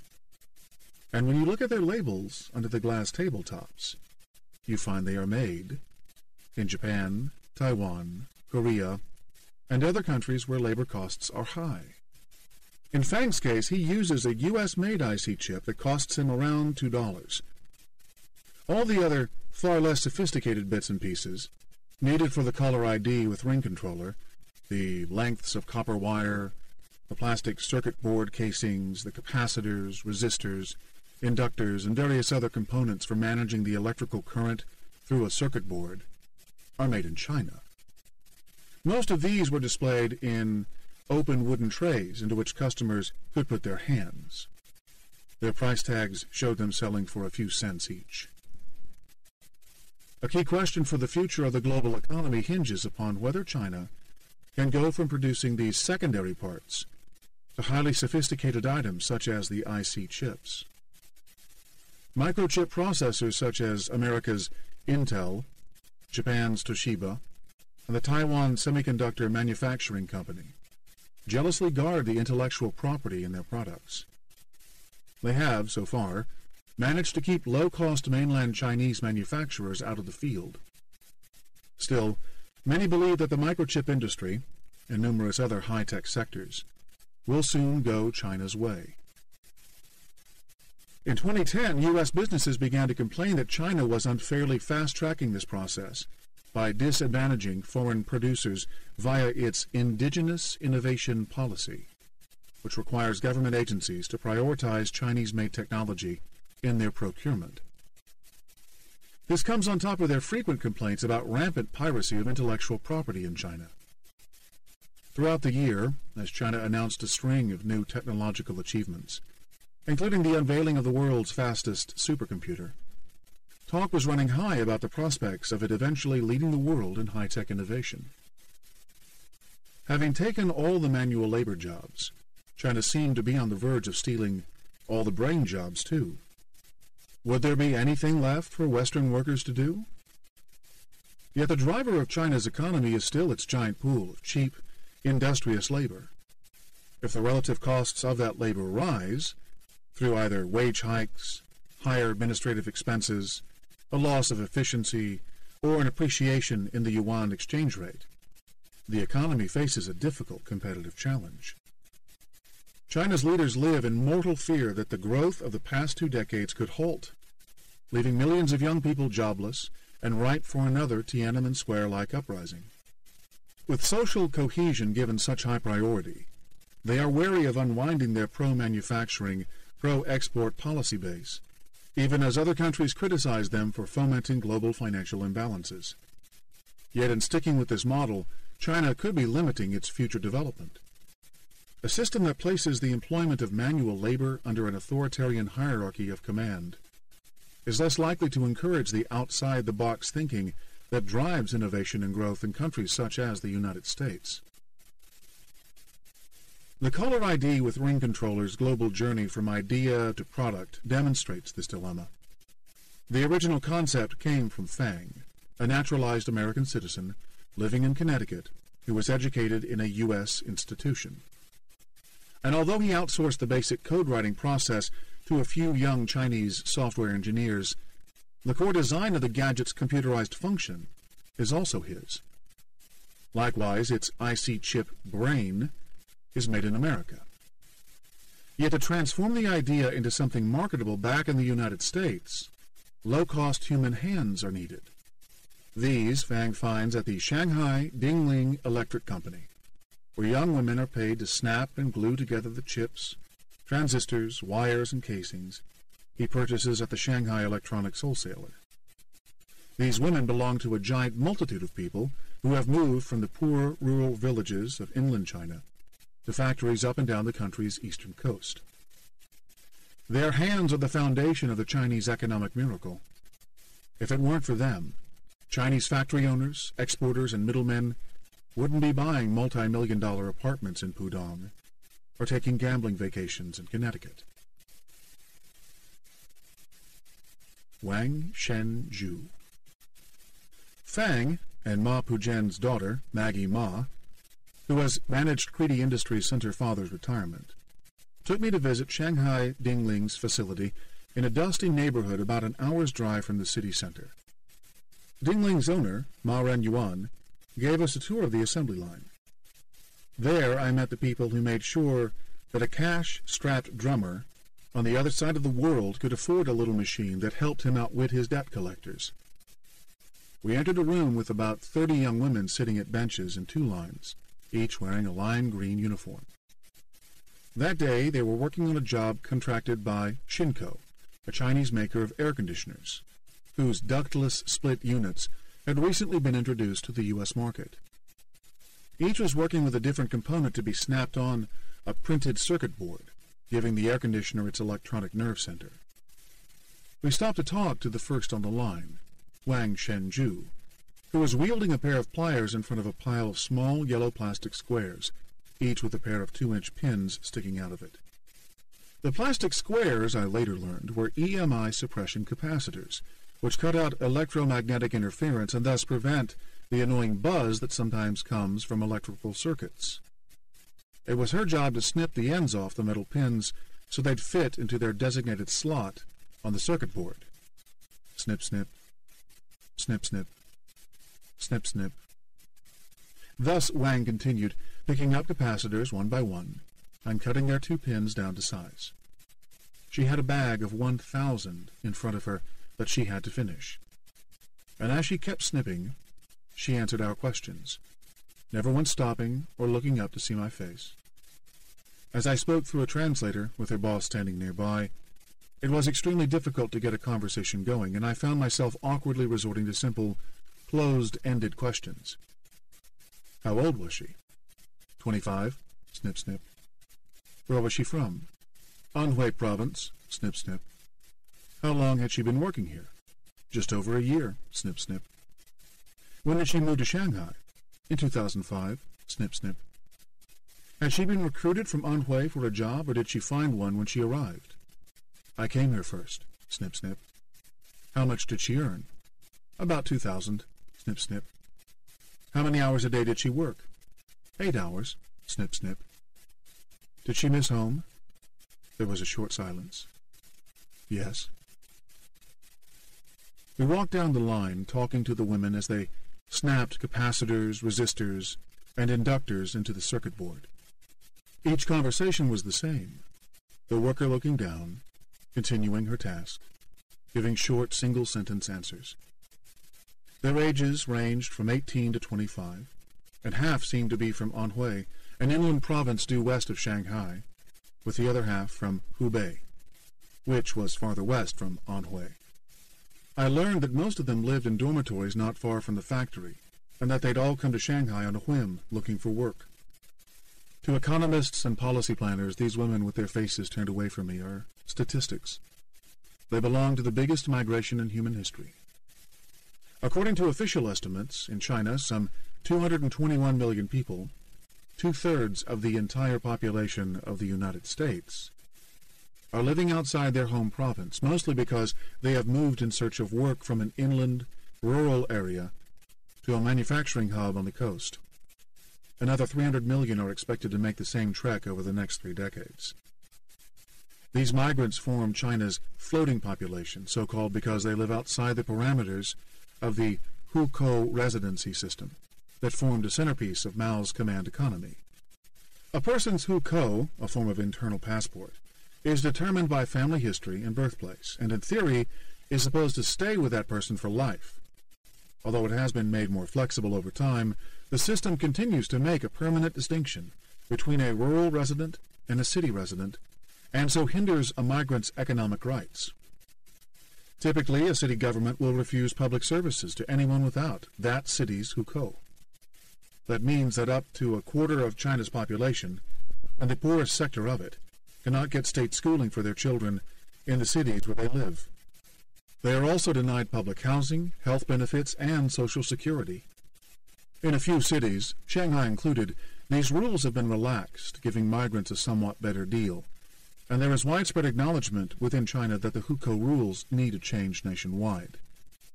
But because of the drain this would impose on the public purse, and because the provincial public services system is highly decentralized, very few reforms have been made.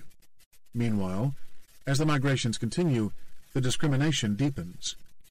The wealth gap between relocated country folk and birthright-privileged city dwellers grows, taking nominally communist China even further from its egalitarian ideals to create one of the most unequal societies on earth. There are now 2 Chinas, both of which a visitor to Shanghai can encounter with little effort. One China is represented by the city's rising nouveau riche. On the weekends they can be found on Nanjing Road, Shanghai's premier shopping district, which is graced with outlets for high-end luxury brands such as Tiffany's, Tag Heuer, Swarovski, and Lancome. They might spend their evenings sipping flavored martinis at the chic new bars on the rooftops of the Bun's gorgeously renovated colonial buildings, from which they can gaze upon the space-age neon marvel of Pudong. In the second China, we find people such as Wang Shenzhu, cursed by her possession of a rural hukou, living in a cramped dormitory near the factory in which she works. She spends her days repetitively snipping metal pins from countless identical pieces of plastic, and her evenings missing home. Wang, and the more than 200 million people like her, have taken this option because it is more lucrative than staying put in their villages. In a material sense, their lives are markedly better than they were, as are those of the families back home who depend on these workers' remittances. Only a deluded believer in the Maoist dogma of the Cultural Revolution could argue otherwise. And yet, in relative terms, Wang and the rest of the floating population are struggling to improve their bargaining position within the Chinese economy. Denied the basic welfare backstops that the hukou system affords city dwellers, they can't afford to take the risks others take in search of better jobs, such as taking the time to learn a trade. And that keeps their wages down and works to the advantage of employers that depend on cheap, unskilled labor. Along with other state-sponsored incentives, including the weak exchange rate, the system entices investment into industries geared toward low-cost, low-value-added, labor-intensive work. Once again, we find a policy-induced mispricing, in this case, of the main input in the production process, labor.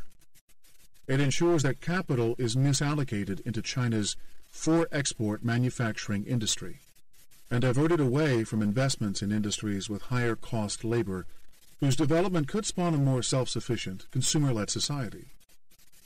What's more, the discriminatory system contributes significantly to China's almost 40% savings rate. Without proper insurance for their health and retirement, people such as Wang are compelled to save. Unable to enter the property market, they put their money into Chinese banks paying negative real interest rates. These funds provide a cheap source of capital for Chinese businesses in the manufacturing and export sector and for property speculators. Along with the savings of more well-to-do Chinese city dwellers, this money also finds its way into a global pool of cheap finance. It enters the same international slush fund that ultimately helped a Merrill Lynch mortgage lender provide a cheap, interest-only loan to Joe Bonadillo in 2006. These workers' savings are the foundation of the world's economic imbalances. Most of the tasks performed by these citizens of the Second China are characterized by tedious monotony.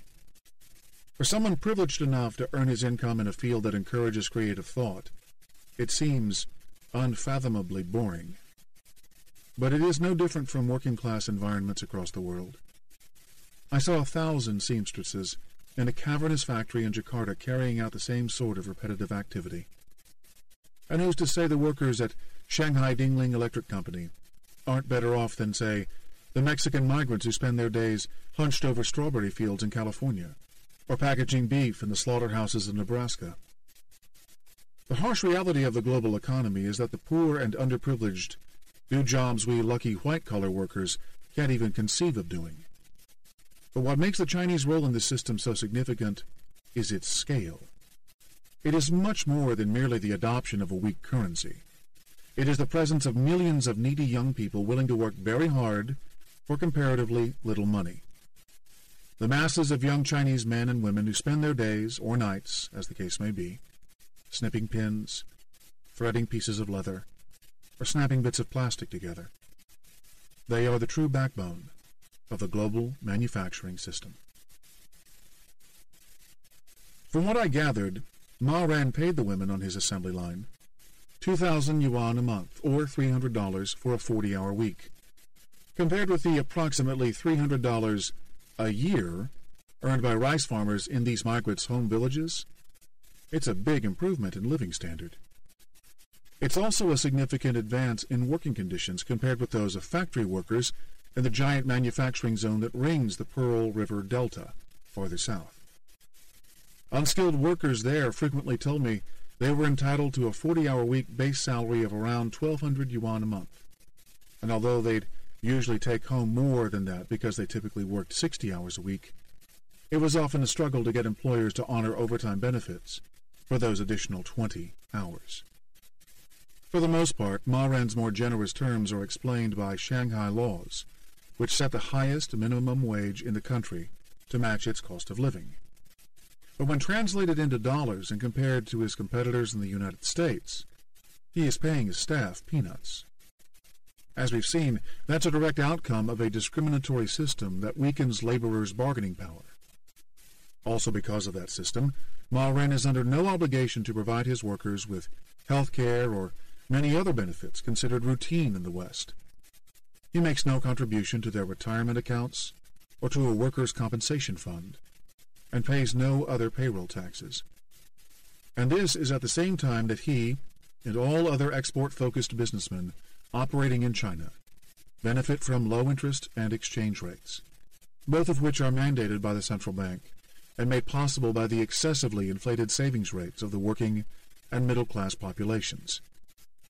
Together, these policy-induced conditions give Chinese producers a powerful competitive advantage over producers in other countries, and form the basis for a global deflationary force known to manufacturers everywhere as the China price. I'm not buying. I'm sorry, if you can't give me the China price, I'm not buying. That, roughly put, is what manufacturers the world over now frequently hear from their business customers. It's an ultimatum, one in which the bargain for the recipient is economic survival. When played out on a global scale, it has a profound downward effect on prices. It drives down costs everywhere, helping to spur big productivity gains for many companies. But it is also why millions of factories worldwide have shut their doors over the past 2 decades, and why tens of millions of jobs have disappeared. For U.S. manufacturers wishing to keep their operations in the country in which they were founded, the China price presents them with a painful choice. The dilemma has been a factor in business decision-making for a number of years, but the China price effect grew to extremes in the latter part of the past decade. In fact, its most pernicious impact was felt in the aftermath of the 2008 crisis, when it was a drag on the U.S. economy's ability to restore economic health and employment growth. In effect, the China price sapped U.S. policymakers of their power to influence the direction of the U.S. economy, even as they took extraordinary measures to stir it back to life. Led by Ben Bernanke, whose doctoral work on the policy mistakes of the Great Depression convinced him that the Federal Reserve had to pull out all the stops to keep the economy growing, the Fed started buying Treasury bonds and mortgages in the open market. Through these transactions, it pumped a staggering $2.35 trillion worth of new money into the economy in the 2.5 years to mid-2011. Meanwhile, the Obama administration unleashed the American Recovery and Reinvestment Act, a fiscal stimulus program worth an unprecedented $787 billion. These efforts prevented the economy from falling into the same deflationary trap that grips Japan's economy, where an endless pattern of declining prices encourages consumers to postpone purchases and perpetuates a self-fulfilling process of shrinking income and economic stagnation. But given the amount of firepower directed at the problem, it is striking how weak demand continued to be, how few jobs were created, and how little pricing power businesses had.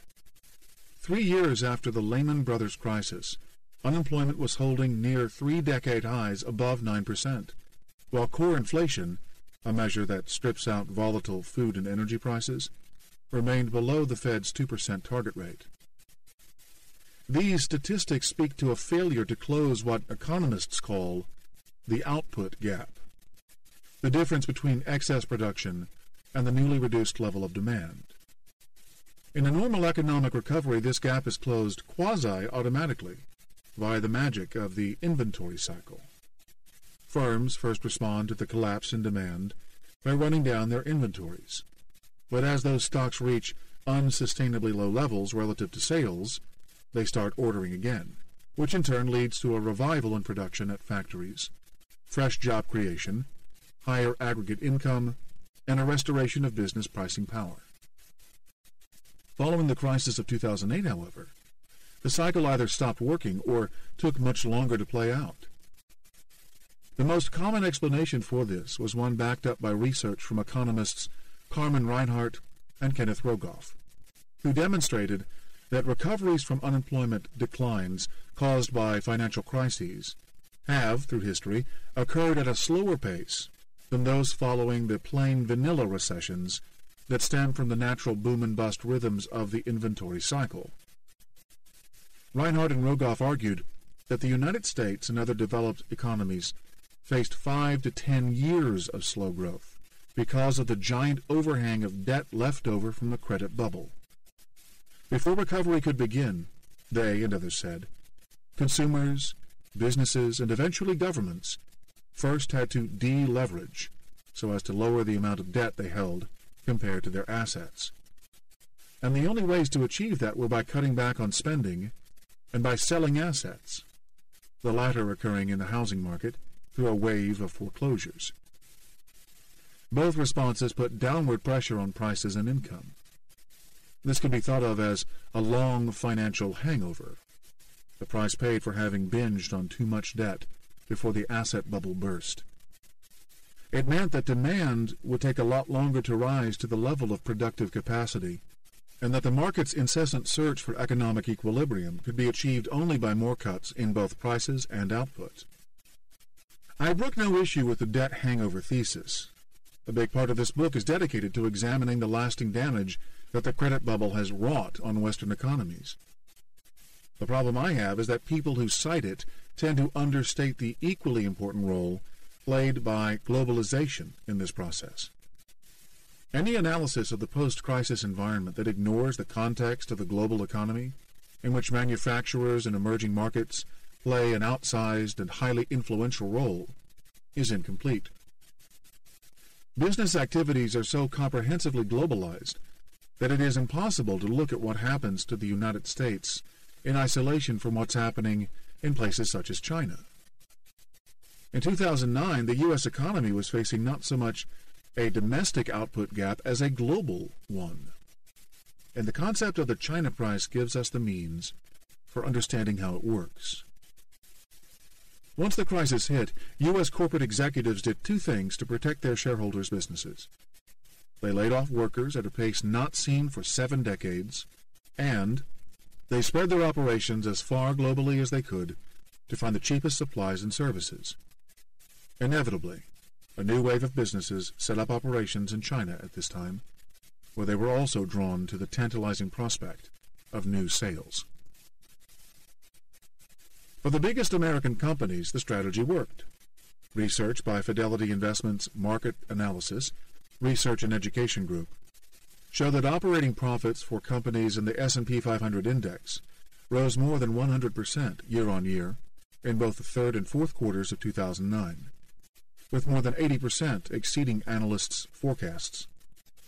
David Bianco, then a Bank of America Merrill Lynch strategist, calculated that by 2010, 40% of S&P companies' profits came from overseas, which meant an even greater contribution in terms of earnings growth, given how much faster the rest of the world was growing than the United States.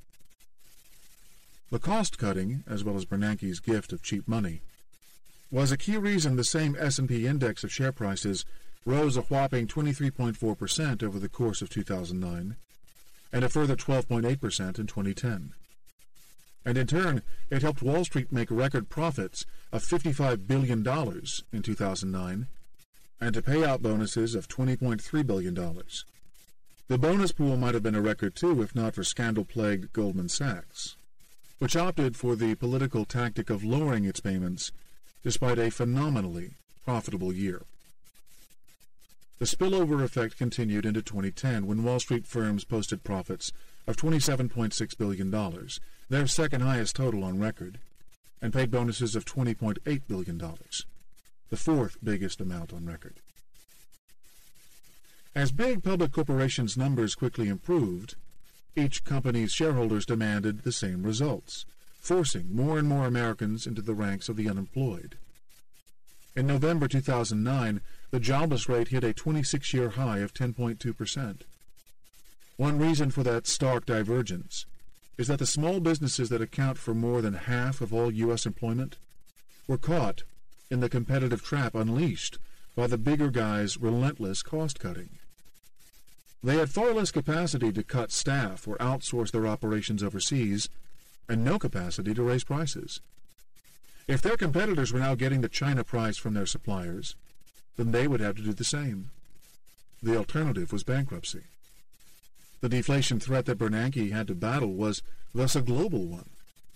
It would take a giant increase in Chinese consumption or a similarly large decline in Chinese production before the United States would reach equilibrium. And since Beijing was taking only incremental steps at best to achieve the first of these goals, this was going to be a long, drawn-out process. In the meantime, the Fed's monetary injections, unprecedented as they were, would have only minimal effect. They helped large companies issue low-interest bonds, which in turn allowed Wall Street banks to rake in big underwriting fees. But they did very little to help small and medium-sized companies.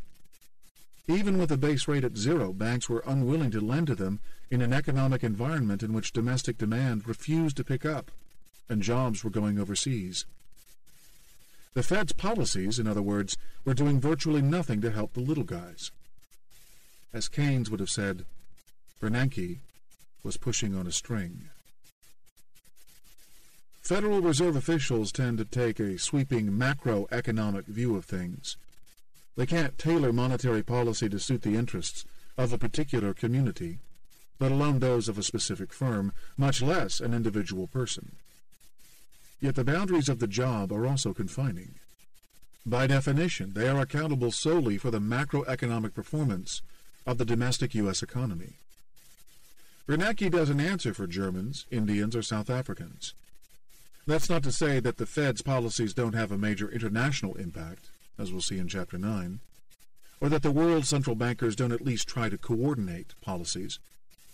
And yet, what the China price dilemma demonstrates is that the forces now dictating U.S. inflation and employment are both global and local, and thus outside the purview of this institution upon which we've come to rely. These economic ills are the outcome of an international drama, one that doesn't so much play out in the halls of the United Nations or the International Monetary Fund, as in the lives of the people working at firms such as Dingling Electric in Shanghai and Electropack, a maker of printed circuit boards in Manchester, New Hampshire. The Great Reset. Printed circuit boards, or PCBs, whose intricate signaling networks are vital to the functioning of almost any electronic product, are a mostly unseen but fundamental element of our modern gadget-filled lives. They are also very much part of the American high-tech success story. These days, the vast majority of PCBs are made in China. The PCB that Dingling electric workers were passing down the assembly line was manufactured in-house, for example. But as recently as the early 2000s, U.S. manufacturers still did a roaring trade in them. When the Internet boom combined with the Y2K corporate technology overhaul in the lead-up to the year 2000, demand for PCBs grew at a breakneck pace. And after Y2K passed, uneventfully, the momentum created by the related upgrades at IT departments sustained the industry for some time. As a result of this boom, Stephen Boissonneau found himself at the peak of his income-earning capacity in 2001. He was then the vice president of Electropack Company, Inc., a printed circuit board maker founded by his father, Raymond Boissonneau. As the digital age came upon the world, the family-owned firm went from a company of a dozen or so employees at its founding in 1976 to one of 476 staff in 4 different locations across New England and Canada, with combined sales of $50 million a year. Shortly before then, Electropack had even acquired a symbolic badge of success, a corporate jet. Yet Stephen Boissonneau had inherited a conservative blue-collar ethos from his father, and he was frugal with his money. Although he and his wife, Elena, had been talking for years about investing some of their savings in a horse farm, one that their horse-loving second daughter, Corey, could manage after she finished her studies in equine science at the University of New Hampshire, they constantly balked at the commitment. But then came the terrorist attacks of September 11. Stephen Boissonneau, like most Americans, experienced a deeply personal reaction. In his case, it prompted him to stop dithering on the farm purchase. The emotional reality sank in, he said, that sense that if you don't do it today, when will you do it? 8 years later, Boissonneau had lost the farm. He had also lost the home he'd bought in 2003, and he no longer owned a car. He was renting a small one-bedroom apartment just across from the Electropack plant in Manchester, New Hampshire. Yet even that cut-price rent couldn't keep him off the financial skids. The $1,600 monthly unemployment check he was receiving was barely covering his wife's $1,500 a month prescription for a painful medical condition.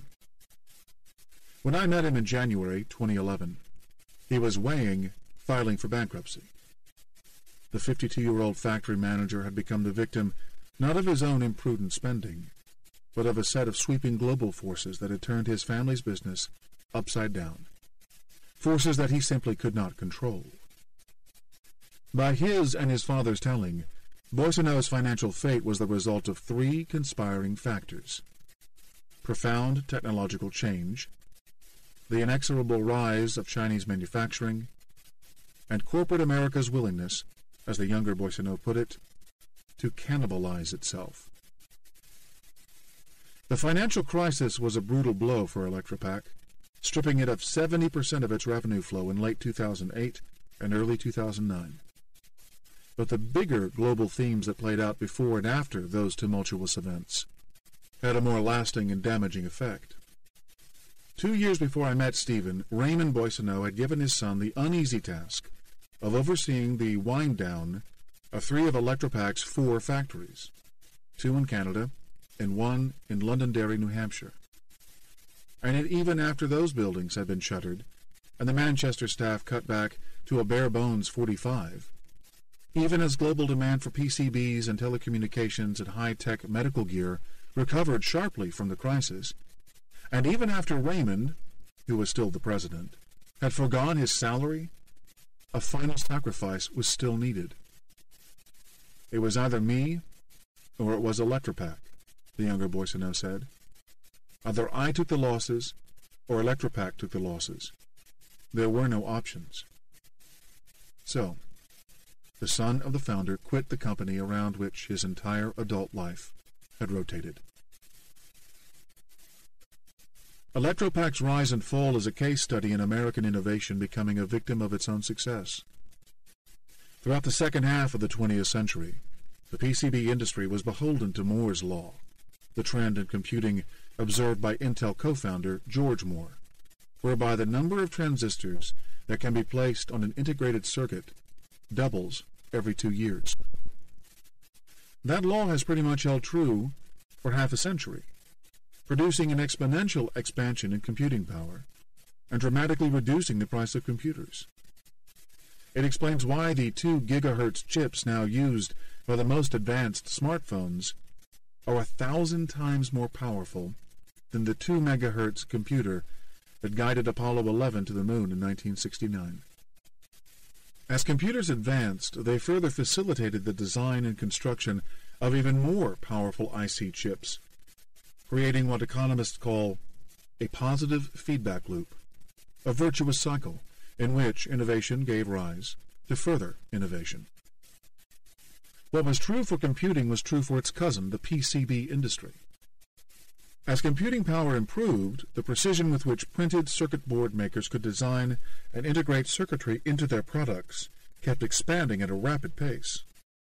The increasingly sophisticated circuit boards improved not only their customers' machines, but also their own tools, thus allowing them to create even more advanced products.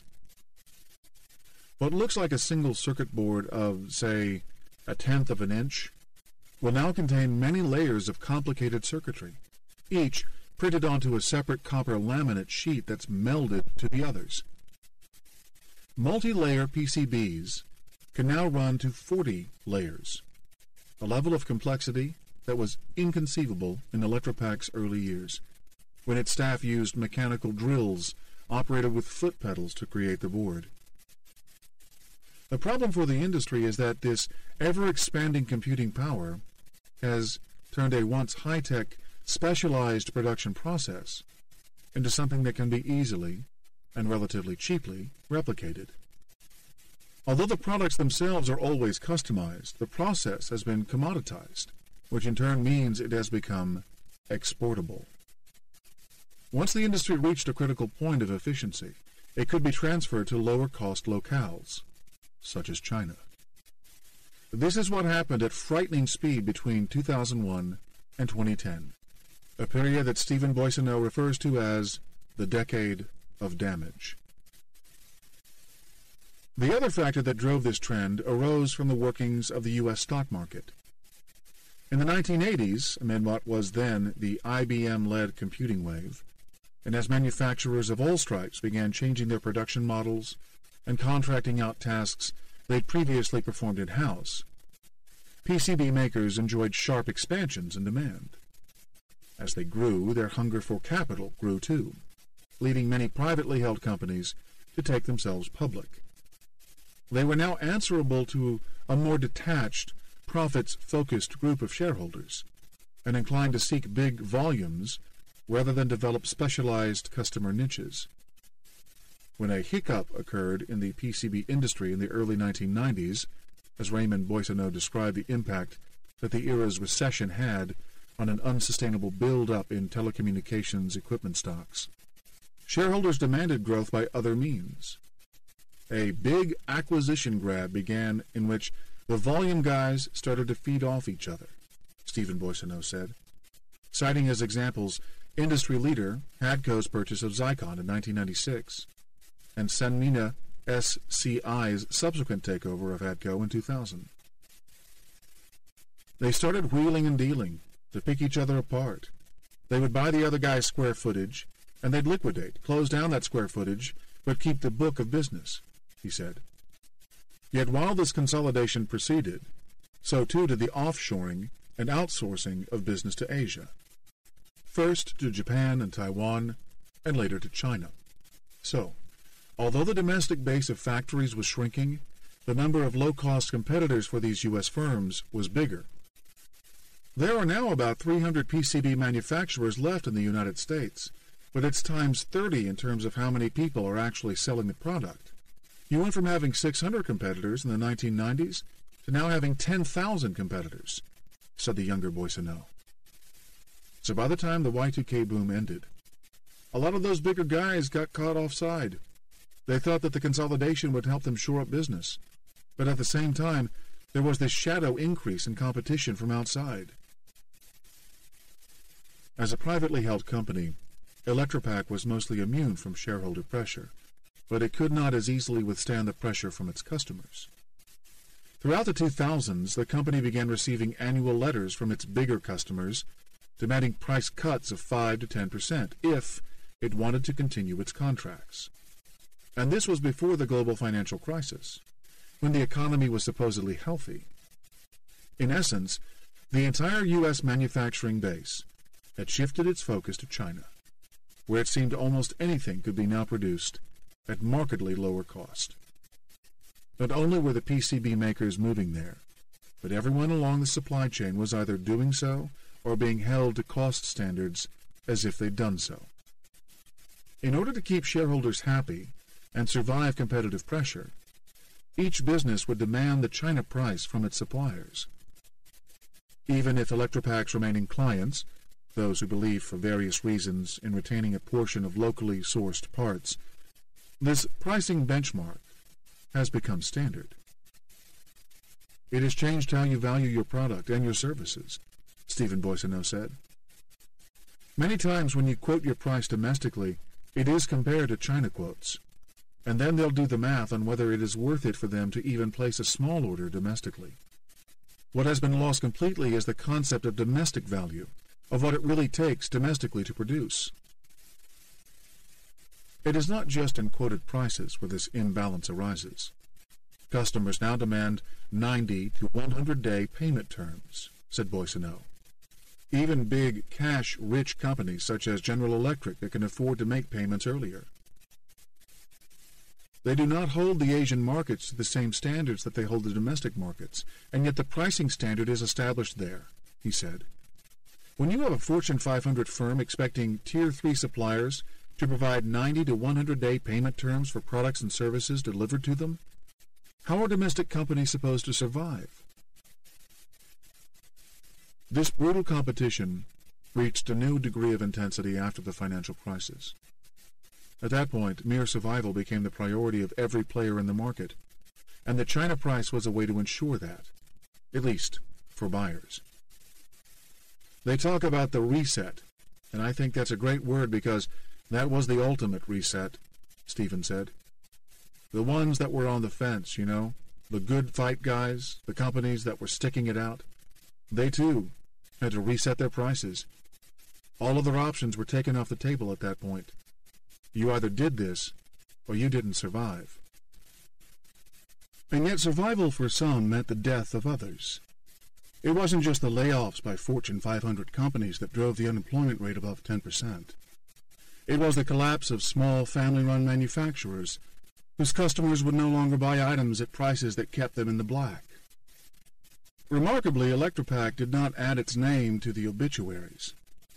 It survived this onslaught, albeit in a much reduced state, through a mix of pragmatism, cost savings, creative relationship building, and stubbornness, said Raymond Boissonneau. For now, it means that a rich manufacturing history remains intact, one that's laid out in a little museum inside Electropack's administrative headquarters, and last remaining plant, a building that was a shoe factory in the early 1900s, when Manchester was the center of the booming northeastern clothing industry. It is now one of the few old red brick mill houses not to have been refurbished and turned into loft-style apartments or office space. As he faces the future, Raymond Boissonneau recognizes that selling the building to a developer will be his financial backstop. But he is determined to keep alive the family-owned and run firm that he built from scratch. He has effectively tied himself to a company that is the ultimate expression of an American rags-to-riches journey, one in which 4 generations of Boissonneaus have worked, including his own father. And yet, the price for Raymond's determination to stand up to the China price is high. As Raymond, Stephen, and I walked through the spacious building in January 2011, vast sections of the place were breezy and cold, the heat having been rationed to vital areas. Large parts of the shop floor were no longer functioning, and a massive warehouse of spare parts on the top floor sat idle. Electropack's ruthless cost-cutting helped return its books to the black in June 2011. But according to Stephen Boissonneau, that result wouldn't have been possible if Electropack hadn't also recently started accepting commissions for passing certain orders that it couldn't profitably complete to cheaper manufacturers in Zhuhai, China. In fact, this brokering business is the only part of the firm's operations that makes a pure profit. It's a twisted situation. The outsourcing phenomenon that tore apart this company's domestic manufacturing model is now helping to pay the salaries of the U.S.-based workers who are supposed to be keeping that model alive. Given the increasing ease with which customers are cutting out middlemen in global contracting, it's not clear how long this hybrid model can survive. 1 year, 2 years, 3 years down the road? It is not sustainable, said Stephen. After leaving the company, the younger Boissonneau began exploring relationships with other manufacturers, hoping to use his knowledge to help them keep their facilities running in the United States. He focused on the apparel business.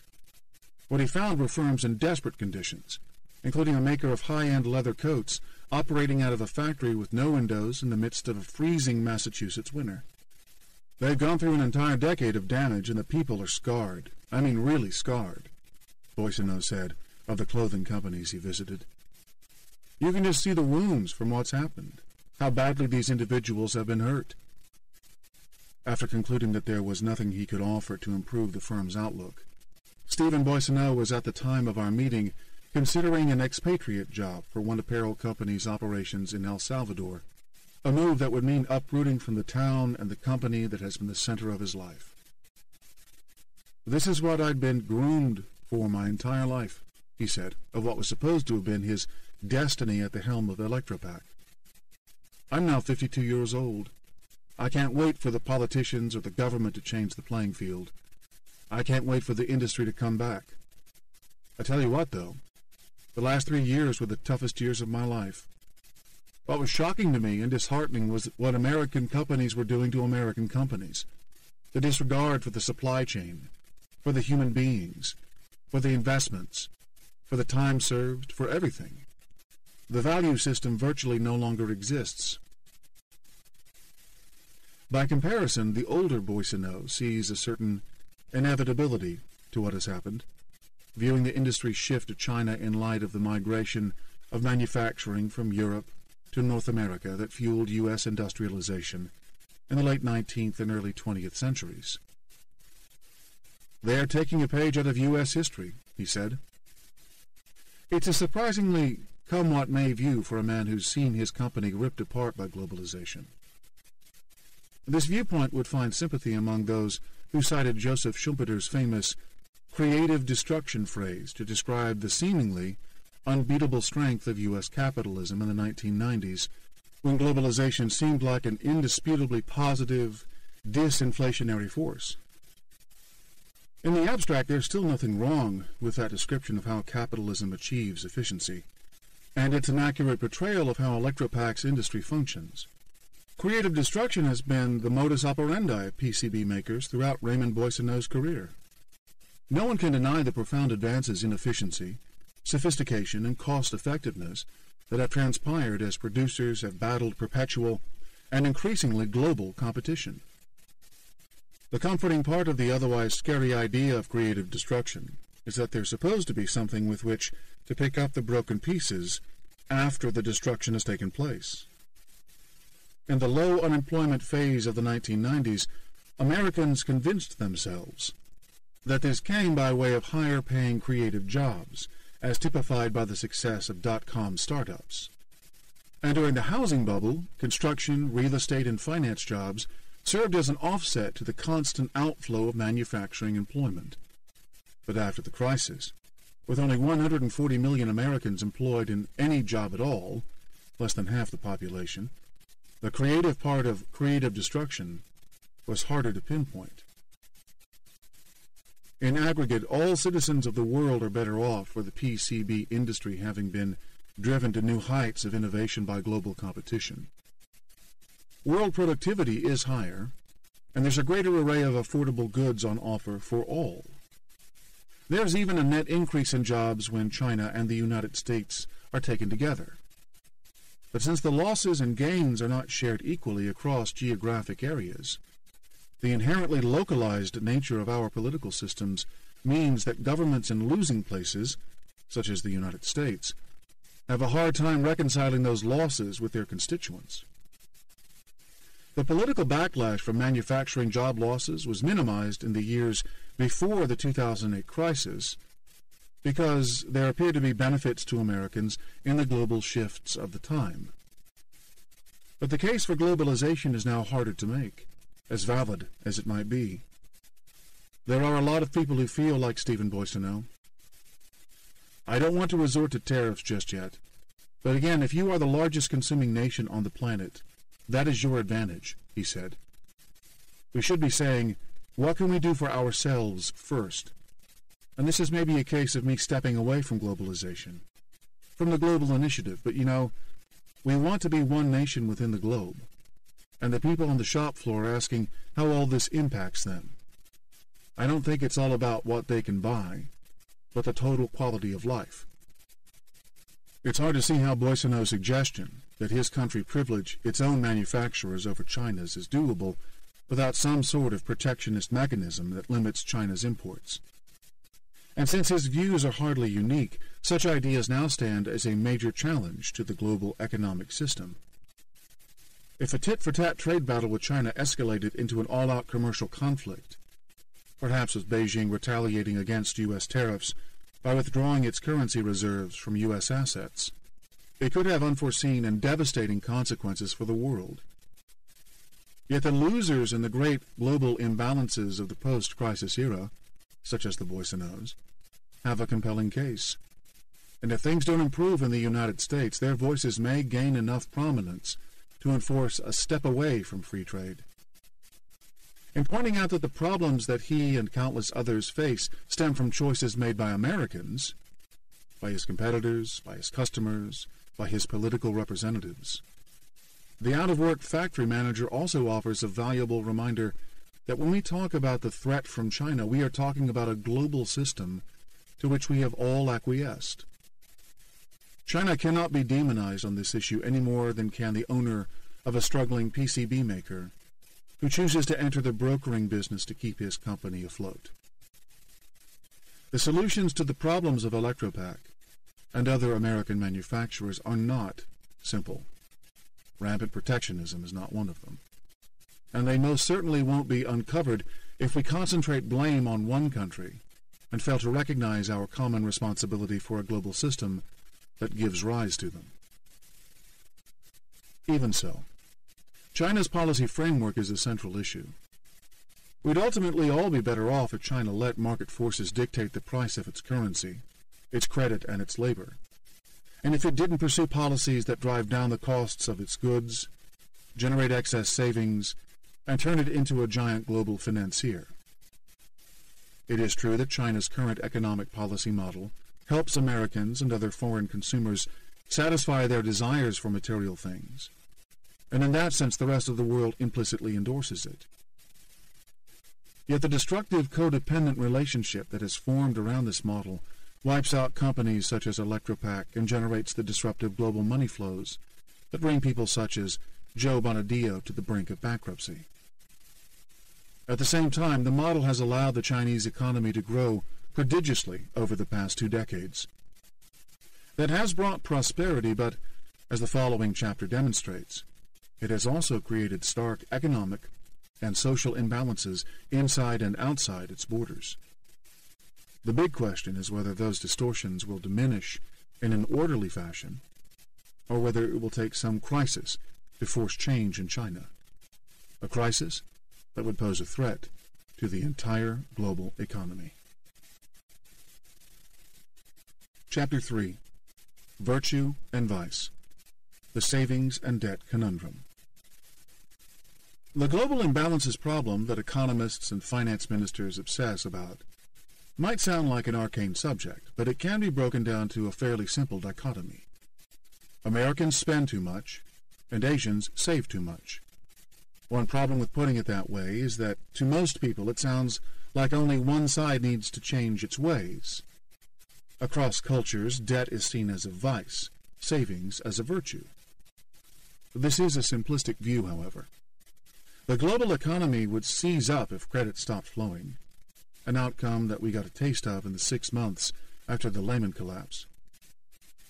Neil Ferguson has convincingly argued that human progress through the past millennium was in large part driven by the advance of lending and thus, by extension, borrowing. In fact, rather than saying they spend too much, one could equally say that net borrower countries such as the United States produce a surfeit of investment opportunities, so that net savings countries, which have too few of them, have somewhere to make a return on the excess funds they have lying around. The United States has drawn trillions of dollars from the latter group's pool of excess funds over the past 30 years. And although that process has now clearly gone too far, it's worth noting that it financed a period of significant prosperity. But if debt can be a virtue, could savings ever be a vice? If there's a testing ground for that hypothesis, it's China. The most populous nation on earth has one of the highest savings rates in the world, estimated at between 25 and almost 40% of disposable income in 2010, depending on which government statistics one follows. When you lump in the savings of businesses and government entities, within which a disproportionate amount comes from hundreds of thousands of state-owned enterprises, whose preference is to hang on to their profits rather than pay dividends to the government, the total reaches more than 50% of GDP. In other words, China as a whole saves more than half what it earns. With such numbers, you end up with an unfathomably large rainy day fund, one that grows by trillions of yuan every year. In the year ending June 2011, household deposits alone rose 17% to 33.7 trillion yuan, or $5.2 trillion, more than the combined GDP of the 3 other BRIC countries, Brazil, Russia, and India. And squirreling away that money every year, mom-and-pop Chinese, in concert with all those government-owned firms that withhold money from taxpayers, offer the private business sector an astoundingly large pool of finance to draw upon. That allows the government to fix borrowing rates at levels close to inflation. It amounts to a giant financial subsidy, and when combined with an artificially weak currency, it lets the country's exporters sell their products cheaply enough to grab an overwhelming market share in foreign markets such as the United States.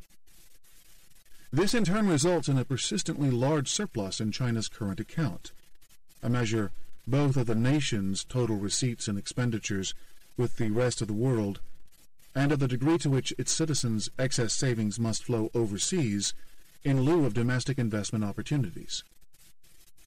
Meanwhile, the United States runs a mirror image on its books. Its household savings rate is one of the lowest in the world, and over the past decade it has consistently run a current account deficit of between 3 and 6% of GDP. By default, the United States must borrow from overseas the amount by which its domestic savings fall short of its spending and investment needs. In this way, the world's two biggest economies feed off each other. Notwithstanding a modest diminishing in these imbalances since the crisis, the basic dichotomy remains intact. Every year, Chinese families put aside a third of their income, and in doing so fill up the fount from which American families finance their spending.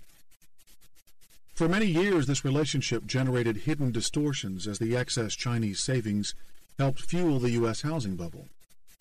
Once the tumultuous events of 2008 came around, this asymmetric bilateral relationship came upon its reckoning.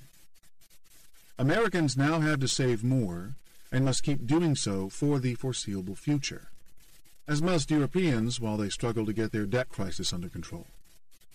But their efforts at frugality will be for naught if Chinese consumers do not do their part and spend more. It's up to them to purchase a bigger share of a global oversupply of goods. Without that shift, this global glut will produce deflationary pressure, stagnating profits, and anemic jobs growth around the world. We need China to change quickly, and that's far more easily said than done. Here's the problem. Without U.S. and European consumers to keep its export machine running, China has ramped up investment in infrastructure, housing, and factory construction to sustain growth and create jobs for millions of new job seekers each year. But that strategy has become a treadmill, and one that is increasingly difficult to stop. If China halts the investment flow too suddenly, it will leave a vacuum of demand, doing grave harm to its own economy and that of the rest of the world. But if it stays on the treadmill too long, overly delaying its transition to a consumer-led economy, an even bigger bubble of overcapacity will develop, fomenting financial risks for all of us. All this comes down to China tackling its high savings rate. Before we address that, we must try to comprehend its underlying causes. How indeed do Chinese, who are significantly poorer on average, manage to save so much more than the comparatively rich citizens of the United States? Popular explanations often follow cultural stereotypes and contain a moralistic message. Chinese are depicted as prudent, thoughtful planners, while Americans are viewed as impatient hedonists. And yet, in the modern, rapidly growing China, displays of ostentatious spending are now commonplace at various levels of society, even as the country's savings rate has increased. The propensity to save may, in fact, have much less to do with culture and more to do with the structure of the Chinese economy. To some extent, it is a simple byproduct of rapid economic expansion, which generates income growth at a rate faster than people can increase their spending patterns. But China's savings rate is much higher than even that phenomenon would suggest, which inevitably leads to the conclusion that it stems from the incentives to save built into the framework of Chinese policies.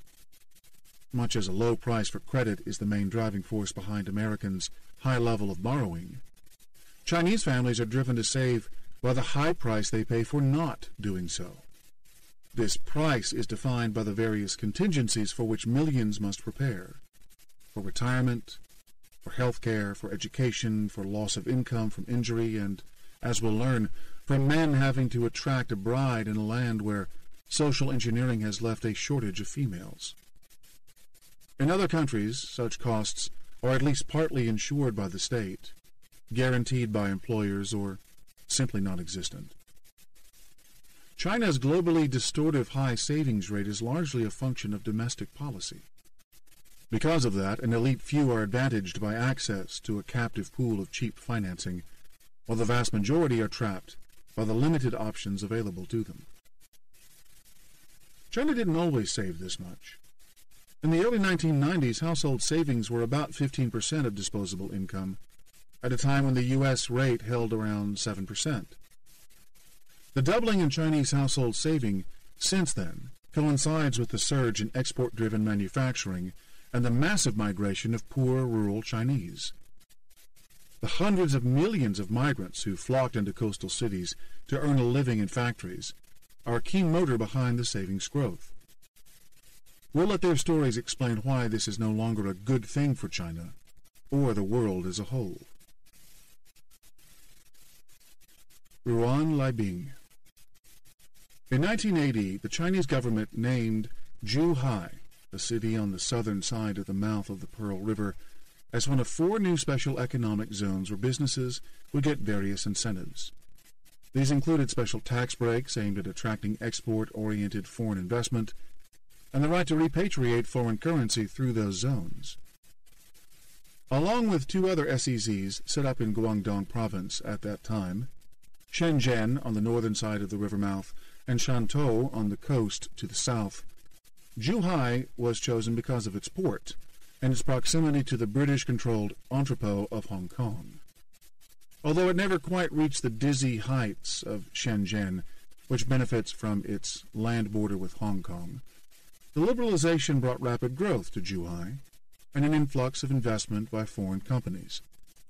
Special investments were later rolled out for other cities dotted along the Pearl River Delta, including the provincial capital, Guangzhou, and its satellite cities Fushan and Dongguan, incorporating some 120 million people into a zone that would become the world's manufacturing hub for consumer goods. Zhuhai continues to be an important part of that hub. In addition to the SEZ incentives, the allure of Zhuhai for investors has been the same as that for the rest of the Chinese coast, a self-perpetuating inflow of young, able laborers from the countryside.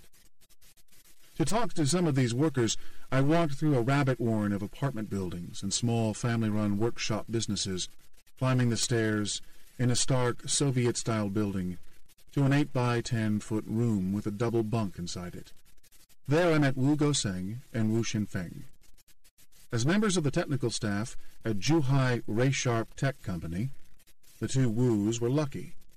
There were only 2 to a room in their company-sponsored living quarters. Workers in operations such as Wu Goseng's fiancée, Huang Rong, had to share with 3 others.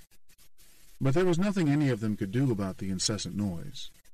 A factory making wire coils underneath their building ran 24 hours a day, producing a constant din of thwacking and grinding sounds. Where we met, Wu Goseng earned 1,900 yuan a month, about $283 at the time, working 8 a.m. to 5 p.m. 6 days a week at Ray-Sharp, a maker of DVRs for closed-circuit security cameras. His fiancée, Huang, whom he met during a trip to his village in Hunan and had convinced to join him at Ray-Sharp, earned about 1,200 yuan, or $179. She worked a night shift from 8 p.m. to 5 a.m., also Monday to Saturday. Sundays were the only time they got to spend together, and at that point Huang was often too tired to go anywhere. They rarely ventured outside the zone of their living quarters, but at least that meant they could save money. Even on this meager income, Wu Goseng was putting enough aside to confidently plan a family with Huang. Meanwhile, his roommate was an example of the possibilities up the ladder. As a member of the research and development team, Wu Xinfeng earned 2,500 yuan per month, an income of about $4,500 annually at that time. And when I told him that I thought an R&D officer at a similar company in the United States could easily earn $100,000 a year, he looked at me and shook his head. "I don't believe you," he said. I asked him what he'd do with such money. He shrugged. "I don't know. Spend it, I suppose." And then he added, "But because I don't have such money, I have to save."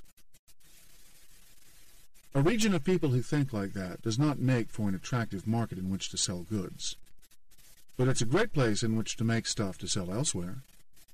And that's what underpins the economy of Zhuhai and other parts of the Pearl River Delta, where international companies have come en masse to tap the cheap wages and industrious work ethic of people such as Wu.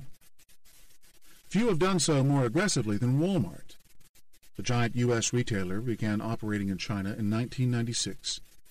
10 years later, its annual imports from that country stood at $26.7 billion, equivalent to 12% of the entire U.S. trade deficit with China at that time.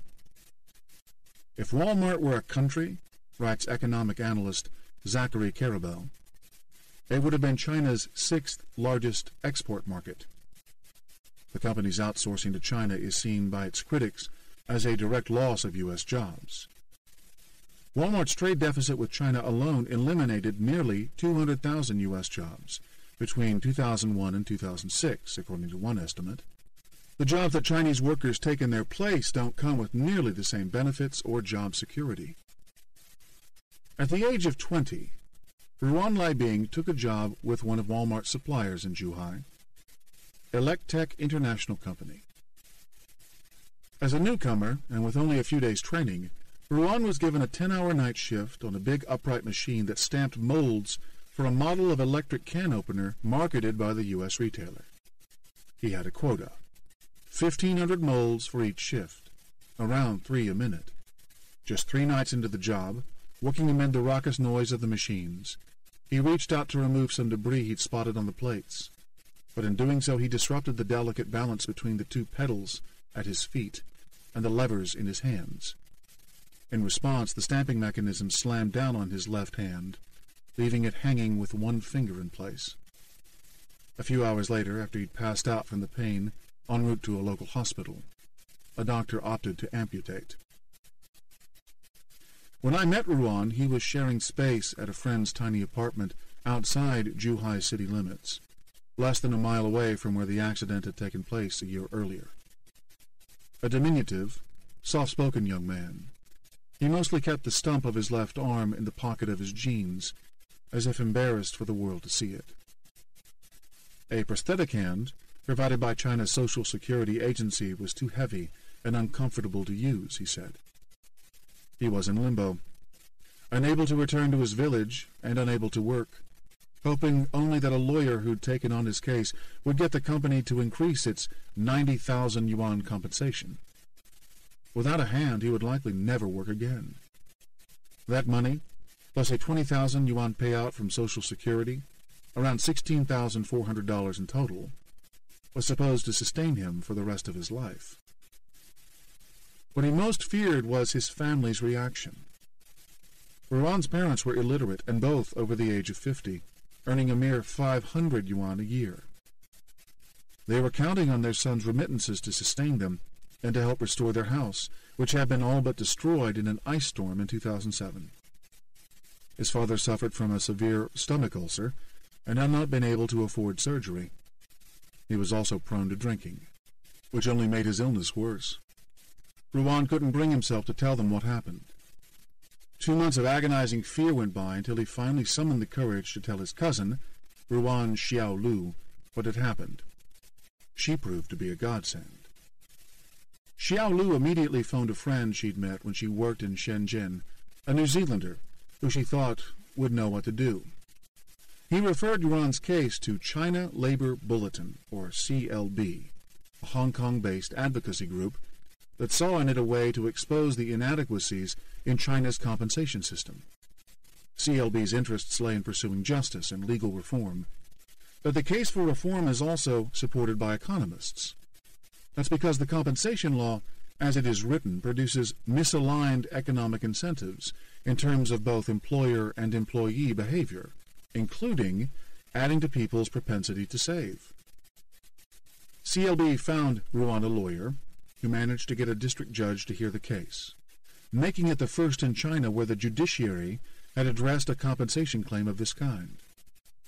The claim was rejected, but Ruan's lawyer immediately appealed. Meanwhile, another Hong Kong not-for-profit group found that 6 other former employees of Electech had lost their hands. It called on Walmart to take action against its supplier, and the retailer responded with a surprise audit that uncovered 55 separate injuries in 1 year at Electech. It also learned that half of the stamping machines were not equipped with infrared detectors and other safeguards. In the meantime, Ruan's puny compensation, the equivalent of 200 yuan or $30 a month for the rest of his life, was causing great angst 1,000 miles to the north in a little village called Rowing Boat. To get to his hometown in the interior of Hunan province takes a whole day and night on one of the buses that ferry migrant laborers around China's countryside. Luckily, I had an alternative, the fastest passenger train in the world, the Guangzhou to Wuhan Railway. With a top speed of 244 miles an hour, it is faster than any similarly configured Japanese or European train in service.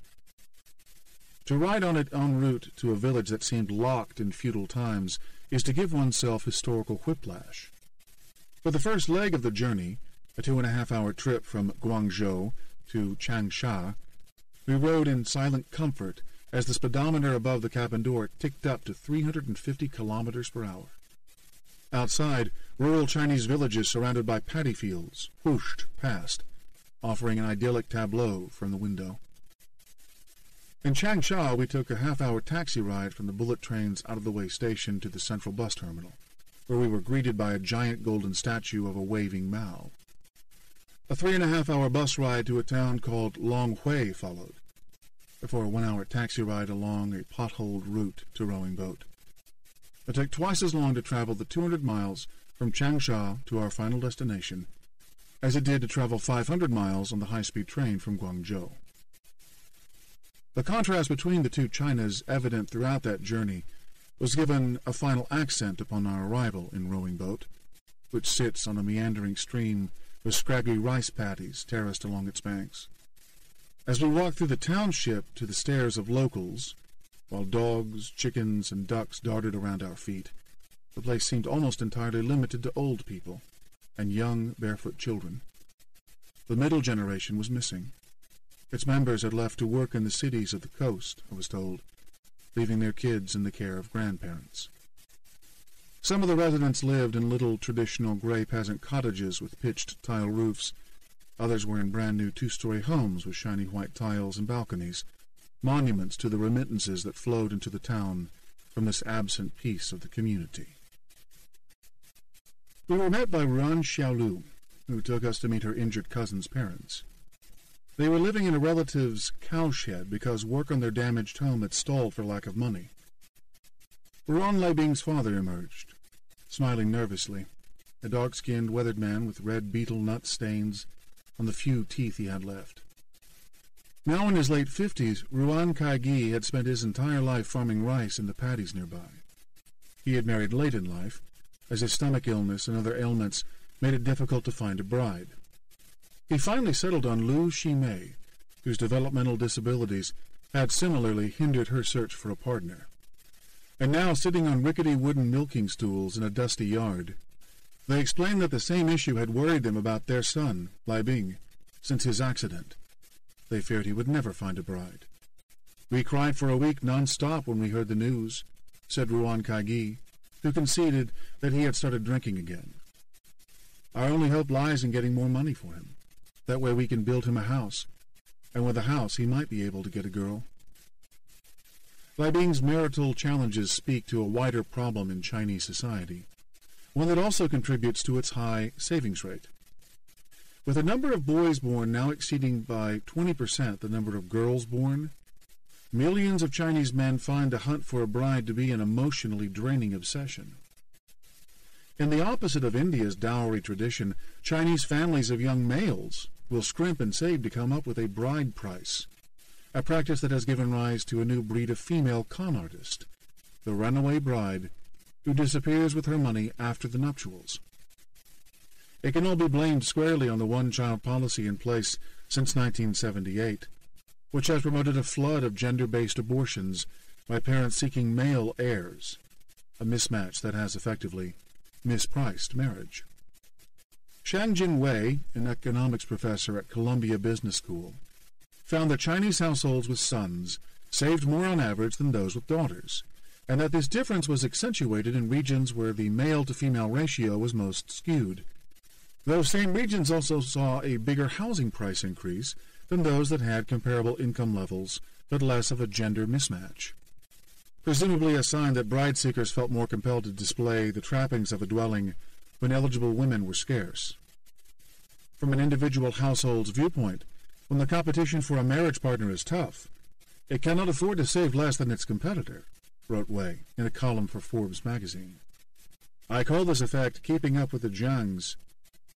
He notes that the doubling in China's savings rate from around 16% in 1990 occurred over 2 decades in which the one-child policy generation began to come of age. In the end, Ruan Leibing was given a slightly better chance of affording a bride than he'd first feared. For that, he could thank both his lawyer and the publicity generated by his case. While Hong Kong journalists reported the Walmart investigation, Electech relented and agreed to an out-of-court settlement worth an additional 130,000 yuan, or $19,000. Case closed? Hardly. The money available for the rest of this young man's life remains ridiculously small. And as Walmart's own inquiry found, blame lies with a grossly negligent employer. Clearly, China's compensation law needs an overhaul, so that companies have an incentive to look after their workers. Additionally, a more realistic worker compensation scheme would help reduce the savings rate. The threat of an accident like Ruan's one day hurting workers' income-earning potential is another factor, along with the hukou system's restrictions on health care and Social Security and the bride price, behind China's excessively high savings rate, economists say. 2 months after Ruan Leibing's settlement, the State Council approved an increase in the amounts that employers had to pay under different injury or death scenarios. But the change was modest, and the same one-size-fits-all approach was maintained without any adjustments for employer negligence. Meanwhile, hopes that the government would modernize the compensation system via the country's 12th five-year plan proved ill-founded, as the National People's Congress concluded in March 2011, with no hints of concrete reforms to workers' rights. That's a pity. Reform would generate international benefits. Not only would it encourage less precautionary saving and so help to chip away at the world economic imbalance, but it could also open doors for U.S. insurers and other institutions that have long pushed for China to open its financial services market. With their actuarial expertise, these firms could design a robust system that would give workers peace of mind, incentivize employers to improve their work conditions, and reduce factory downtime. One would hope that the foreign buyers of these firms' products would exert pressure for change. But although Walmart responded swiftly to the Electech case and showed concern for injured workers' welfare, the company's formal set of ethical standards suggests that it ordinarily remains indifferent to the host country's labor laws. In an email detailing the steps Walmart had made to improve worker conditions in the Zhuhai plant, spokesman Kevin Gardner steered me toward its Standards for Suppliers Code of Conduct. The text in that 11-point code, with headings such as compliance with laws, volunteer labor, environment, and financial integrity, makes clear that the most important ethical consideration for a Walmart supplier is that it abides by local laws. And the problem in this case was that although Electech may have been outrageously reckless with safety, its less than generous compensation payout was fully legal. That said, this woefully unequal relationship between Chinese workers and their employers is becoming better balanced, even if it is happening very slowly. Change is coming in an organic, unplanned way, which is good for workers' rights but poses a challenge to a state-designed system that is struggling to shift from a low-cost manufacturing base to a more advanced economic model. Most important, there has been an exponential improvement in access to information for a generation of migrant workers.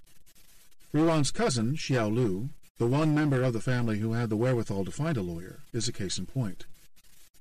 At age 14, she moved to Shenzhen against her parents' wishes and found work on an assembly line making baby strollers for the Italian brand Chico. From that start, she eventually wound up working as a travel agent. With her sophisticated glasses, bob haircut, and impressive command of English, Xiao Lu, or Lulu, as she likes to call herself, had a striking image in a town filled with aging peasant farmers. She had come home to raise her son, to whom she had given the English nickname Charlie. When she reached 12 months, she planned to return to Shenzhen with her husband. Charlie would stay in the village with his grandparents so that he could attend school, but eventually she wants him to study abroad and become a lawyer. It's a vision of the future far removed from that of the generation above her, a gap that was brought home when I asked her uncle and aunt, through my translator, whether they thought the Chinese compensation law applied to their son as fair. Xiao Lu interjected in English, "They can't answer that question. They have no idea what the law is." Managing the jobs machine. The educational advances achieved by people such as Ruan Xiaolu are at once a measure of China's success and a direct challenge to the economic model that has fueled it until now. The demands that such people make could be the trigger that knocks China off its growth treadmill and provokes a crisis. Until recently, the country's growth model was built on the constant migration of country folk, such as Xiaolu, to glitzy coastal cities such as Guangzhou, Zhuhai, and Shenzhen, where they provided a vast pool of efficient labor. Urbanization created economic efficiencies by bringing human resources closer to the point of production and by unleashing positive network effects as it concentrated labor and customers in one place. But the model also depended on these people submitting to a system that denies them the same rights as their compatriots who were born in the coastal manufacturing cities. A system that forced them to save excessively, keep them unorganized, and stymied their efforts to press for higher wages. Now, these increasingly better educated migrants, most of whom are in their 20s and early 30s, are for the first time finding empowerment in the tools of modern communications, in smartphones, internet forums, and email. They are better informed about what's provided at different workplaces and so can lobby for higher pay, safer work conditions, and more generous benefits from their employers. Like Xiaolu's cousin, Lai Bing, they can also find legal representation to press for fairer treatment against wrongdoing by an employer. And the knowledge that their workplaces are becoming more technologically sophisticated as Chinese producers seek to move up the value-added chain, and as foreign purchasers become more demanding, skilled workers are finding that their bargaining power is enhanced.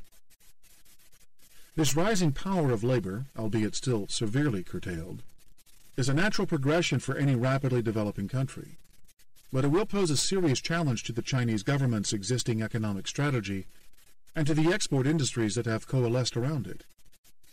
Higher wages eat into firms' profit margins, and with the yuan gradually rising in value, the combined impact on their international competitiveness is significant. Exacerbating and accelerating this problem is inflation, which has become an unwelcome byproduct of China's relentless investment and cheap credit-led growth in the post-crisis years.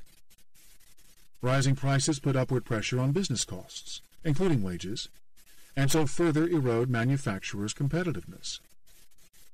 They also foster discontent among the masses of exploited workers, something the government fears deeply. Until a nervous government stopped publishing the data, its measures of mass incidents, a euphemism for strikes and other illegal gatherings of more than 15 people, rose from 8,600 in 1993 to 90,000 in 2006. A Hong Kong newspaper reported Communist Party sources as saying that the figure surged to 127,467 incidents in 2008, and there is strong anecdotal evidence to suggest that higher consumer prices, exploitative employment practices, and corruption helped stir up even more such incidents after that. In the summer of 2010, for example, while Foxconn grappled with suicides at its Shenzhen plant, clashes between workers and security guards broke out in Honda, Toyota, and Sanyo factories across Guangdong province. In this tense environment, amid mounting labor shortages in key industries, employers gave in more readily to wage demands. So did local authorities. In two successive increases in the second half of 2010, Guangdong province jacked up the minimum wage in the capital city of Guangzhou 40% to $1,300, or about $200. While such wage gains will be welcomed by labor rights advocates, who frequently point out that Chinese workers are prohibited from joining unions other than the state-run All China Federation of Trade Unions, they also suggest the end of the cheap labor stage of China's economic development. They will make it very hard for the country's exporters to compete against cheaper locales, such as Vietnam, across a range of labor-intensive industries. Such is the ruthless logic of globalization. The challenge to competitiveness could make the government reluctant to repeal policies that keep labor cheap and compliant, including the hukou restrictions. But the truth is that China's economy needs to go in the opposite direction.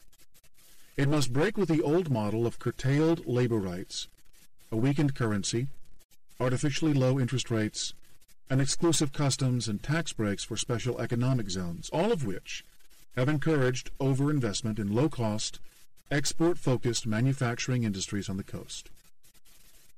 China needs to move further up the value-added chain to develop homegrown high-tech industries that are less sensitive to labor cost competition. But while it is achieving that on many levels, it struggles to build brands of its own, leaving its U.S. and European corporate customers extracting large amounts of value from the supply chain, even though the bulk of the production is done in China. And as it moves beyond being an outsourced assembly line to foreign brands, China also needs to focus its energies inward and become more of a consumer economy, less of a savings economy. In a win-win arrangement, the world would see a reduction in its destabilizing imbalances, while China would break the insidious trap of rising costs and wage demands. It all depends on ending the incentives for people such as Ruan Libing to squirrel their money away. The government knows it must engineer this sweeping economic transition sooner rather than later, but the challenge is to get the timing right. The authorities fear that if the export-oriented businesses that thrive on the current model of low costs and high savings are disrupted too abruptly, they will cut off a vital source of job growth. Every year, China must create enough jobs for 10 to 15 million young people entering the workforce. In the previous 5-year plan, the government estimated it needed an annual growth rate of 8% to fulfill that task, and it surpassed that target with impressive regularity. The question is whether it can replicate that performance. These employment pressures will eventually ease, and ultimately morph into the opposite problem when China's one-child generation approaches retirement. But before then, they are likely to get even more intense. Yu Faming, director of the Employment Promotion Division under the Ministry of Human Resources and Social Security, has said China will need to create 25 million new jobs annually during the 5-year plan that began in 2011. Faced with this imperative, China responded rapidly to the plunge in its exports that occurred as the financial crisis began to strangle the global economy in the fall of 2008, an event that threatened to flush millions of unemployed youths into the street. Within 2 months after the Lehman collapse, it unveiled a colossal $584 billion stimulus plan, much to the envy of Barack Obama and other world leaders, whose programs not only were far smaller in per GDP terms, but also required many more months of negotiation with their legislatures and local governments. In achieving this, Beijing had an ace up its sleeve: the country's army of diligent savers, who essentially financed the economic recovery effort. By directly ordering banks to unleash credit, the government marshaled a domestic savings pool so that it would finance investment and purchases of big-ticket goods. Thus, China efficiently shifted the jobs-creating burden away from the exporters and onto the contractors, engineers, builders, and others who now occupied the vanguard of a nationwide construction boom. Underneath, however, it merely swapped one problem for another. Without there being a matching increase in demand, either overseas or domestically, to pick up the slack created by all this new production capacity and infrastructure, the cycle of investment would eventually run out of steam. And at that point, the excess slack in the economy would translate into income and job losses. Such are the immutable laws of the business cycle. With its stimulus strategy, China simultaneously exposed both the short-term advantages and the long-term disadvantages of a centrally controlled economic system. On the positive side, the socialist state's unique command of the economy helped it stimulate recovery far more quickly than the Obama administration ever could. This was most profoundly seen in its control over the country's financial system, through which it repeatedly expanded bank credit. Although the four biggest Chinese banks have been partially privatized, such that American households now have indirect stakes in them via mutual funds, they are compelled to follow the lending instructions of the People's Bank of China.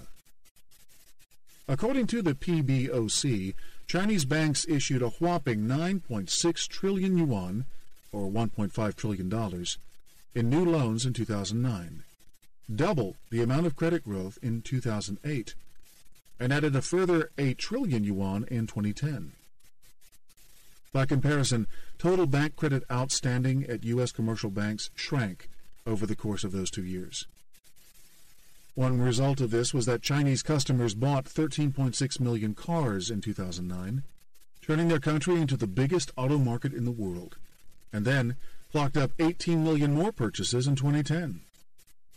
A boom in property sales also ensued, sending prices soaring in Shanghai and other cities. And most important, there was a splurge in capital spending by provincial and municipal governments, which ramped up housing and other construction projects in anticipation of the government's Go West campaign, which sought to shift areas of production and the people these would employ away from the more expensive coastal areas into places where wages and other costs weren't so high. But this frenetic activity also exposed the Chinese system's weaknesses. Without a market mechanism for disciplining the allocation of resources, excesses quickly appeared. By 2011, Chinese companies listed on the local and foreign stock exchanges had plunged amid a string of accounting scandals, which delivered big losses to various speculators, including hedge fund manager John Paulson, and raised broader concerns about the quality of Chinese data. Armed with such concerns, some hedge funds began employing the same kind of uber-bearish strategies that had given Paulson such big profits in his bets against the U.S. housing market, and targeted them at China. Believing that the surging investment machine was creating an economy-wide bubble, they put on trading bets that would profit if China's economy, and by extension its asset markets and those of countries that depend on it, hit a rough patch. As of the time of writing, they were still a minority, with most economists still upbeat about China's future. But it's not hard to believe these pessimists have a point. From various angles, China does look like a bubble. Dubai times 1,000. To travel overland in China these days is to be greeted on the outskirts of every city with rows and rows of new apartment complexes and other mega-sized developments. Some of the more extreme projects have been slotted into the Bears' PowerPoint presentations as they make their Sell China pitches. A favorite of theirs is the district of Kangbashi in Ordos, a wealthy coal mining city in Inner Mongolia. A ghost town before it was even populated, Kangbashi was built from scratch with homes and office buildings to accommodate 1 million people. After 5 years of breakneck construction, the district was completed in 2008. But as of mid-2011, it remained almost entirely unoccupied. The new Guangzhou South railway station, where I boarded the high-speed train to Changsha, is another example. Approached from a highway, the terminal stands as a hulking tangle of steel on the horizon, much like a modernist international airport or an Olympic stadium. Massive steel beams, curved to look like giant banana peels, hold its roof across 118 acres and 5 separate floors, most of them covered with silvery ceramic tiles. What was most striking to me, especially in a country where it's almost impossible to escape crowds, were the vast open spaces inside. In fact, with many Chinese unable to afford the fare, there seemed to be almost as many employees as passengers inside, most of them in blue uniforms, busily dusting, sweeping, and polishing sections of floor that no feet other than their own are likely to touch. There are 28 platforms for a schedule that was then running no more than 4 trains an hour, all bound for the same destination. The station cost $1.8 billion, and it's just one of 18 such structures along the 700-mile route, many oddly situated, far from their city centers. Extensions to the railway have since been built between Wuhan and Shanghai, and then on to Beijing. In 2009 alone, China invested $50 billion in this high-speed rail network, more than the entire budget for highways, mass transit, and railways included in the American Recovery and Reinvestment Act that same year. It has earmarked $298 billion in total for the national network. The mind boggles to think how this investment will ever pay for itself. Indeed, as early as 2011, doubts were growing over the Chinese Railway Ministry's ability to repay its debts. Investors dumped the ministry's bonds after a crash that killed 40 and injured 191 exposed the shortcuts it had taken with importing switching technology, forcing it to cut back on services. The government tried to fix this financing challenge by cutting taxes on income earned from railway bonds, which succeeded in boosting demand for them, but also drew finance away from other, worthier recipients of funds that were denied this special incentive. A year earlier, the railway had been a symbol of China's rapid growth and growing clout on the world stage.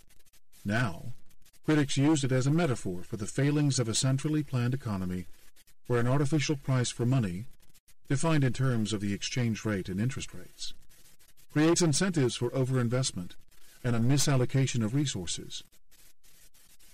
Manipulate enough prices, and before you know it, the bullet trains, sans passengers, are streaking from empty city to empty city, past idle steel mills and untenanted shopping malls, says Jim Grant, editor of Grant's Interest Rate Observer, a particularly outspoken China bear. Much of the manic construction effort, especially in the residential sector, is contracted at the municipal and provincial level, where local governments are under pressure from the central government to maintain high levels of growth. If you are to believe the numbers, that is, if we ignore the doubts about Chinese financial reporting standards fueled by the 2011 accounting scandals, these provinces have had striking success in achieving their mission. All but one of China's 22 provinces and 4 direct-controlled municipalities recorded growth higher than the 8% target Beijing set for the country in 2010. Construction mecca, Chongqing, had the second highest growth rate, 14.9%, surpassed only by the port city of Tianjin, which grew at 16.5%, as it processed the arriving shipments of raw materials used to feed the construction activity in places such as Chongqing. The bears argue that this top-down approach to meeting the number creates a temptation for municipalities to keep erecting buildings to spur growth, even though by leaving them unoccupied, they are eating up investors' capital.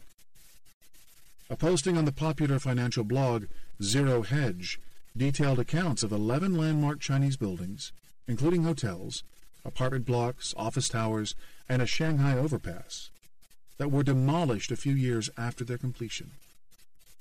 This cycle of demolition and reconstruction, it said, is the untold story of the 2 billion square meters of new building space that China adds each year, and for which it consumes about 40% of the world's concrete and steel supplies. Inevitably, this much construction dislocates tens of millions of people, as provinces entice or force residents to give up their homes. With so much development income generated by this activity, abuses of power are commonplace.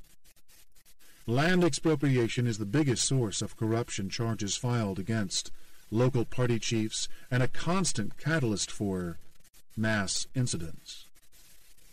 In 2010, a website known as the Bloodhouse Map, which reported on violent expulsions around the country, became a hit among Chinese net surfers. Then there's the core question: how do the provinces pay for all this? In many cases, land is the only worthwhile asset local governments have. They mortgage it to pay developers, all with the hope, but not the guarantee, that they will make their money back in sales of units. Such sales were, by 2010, accounting for more than 40% of many provincial and municipal governments' revenues.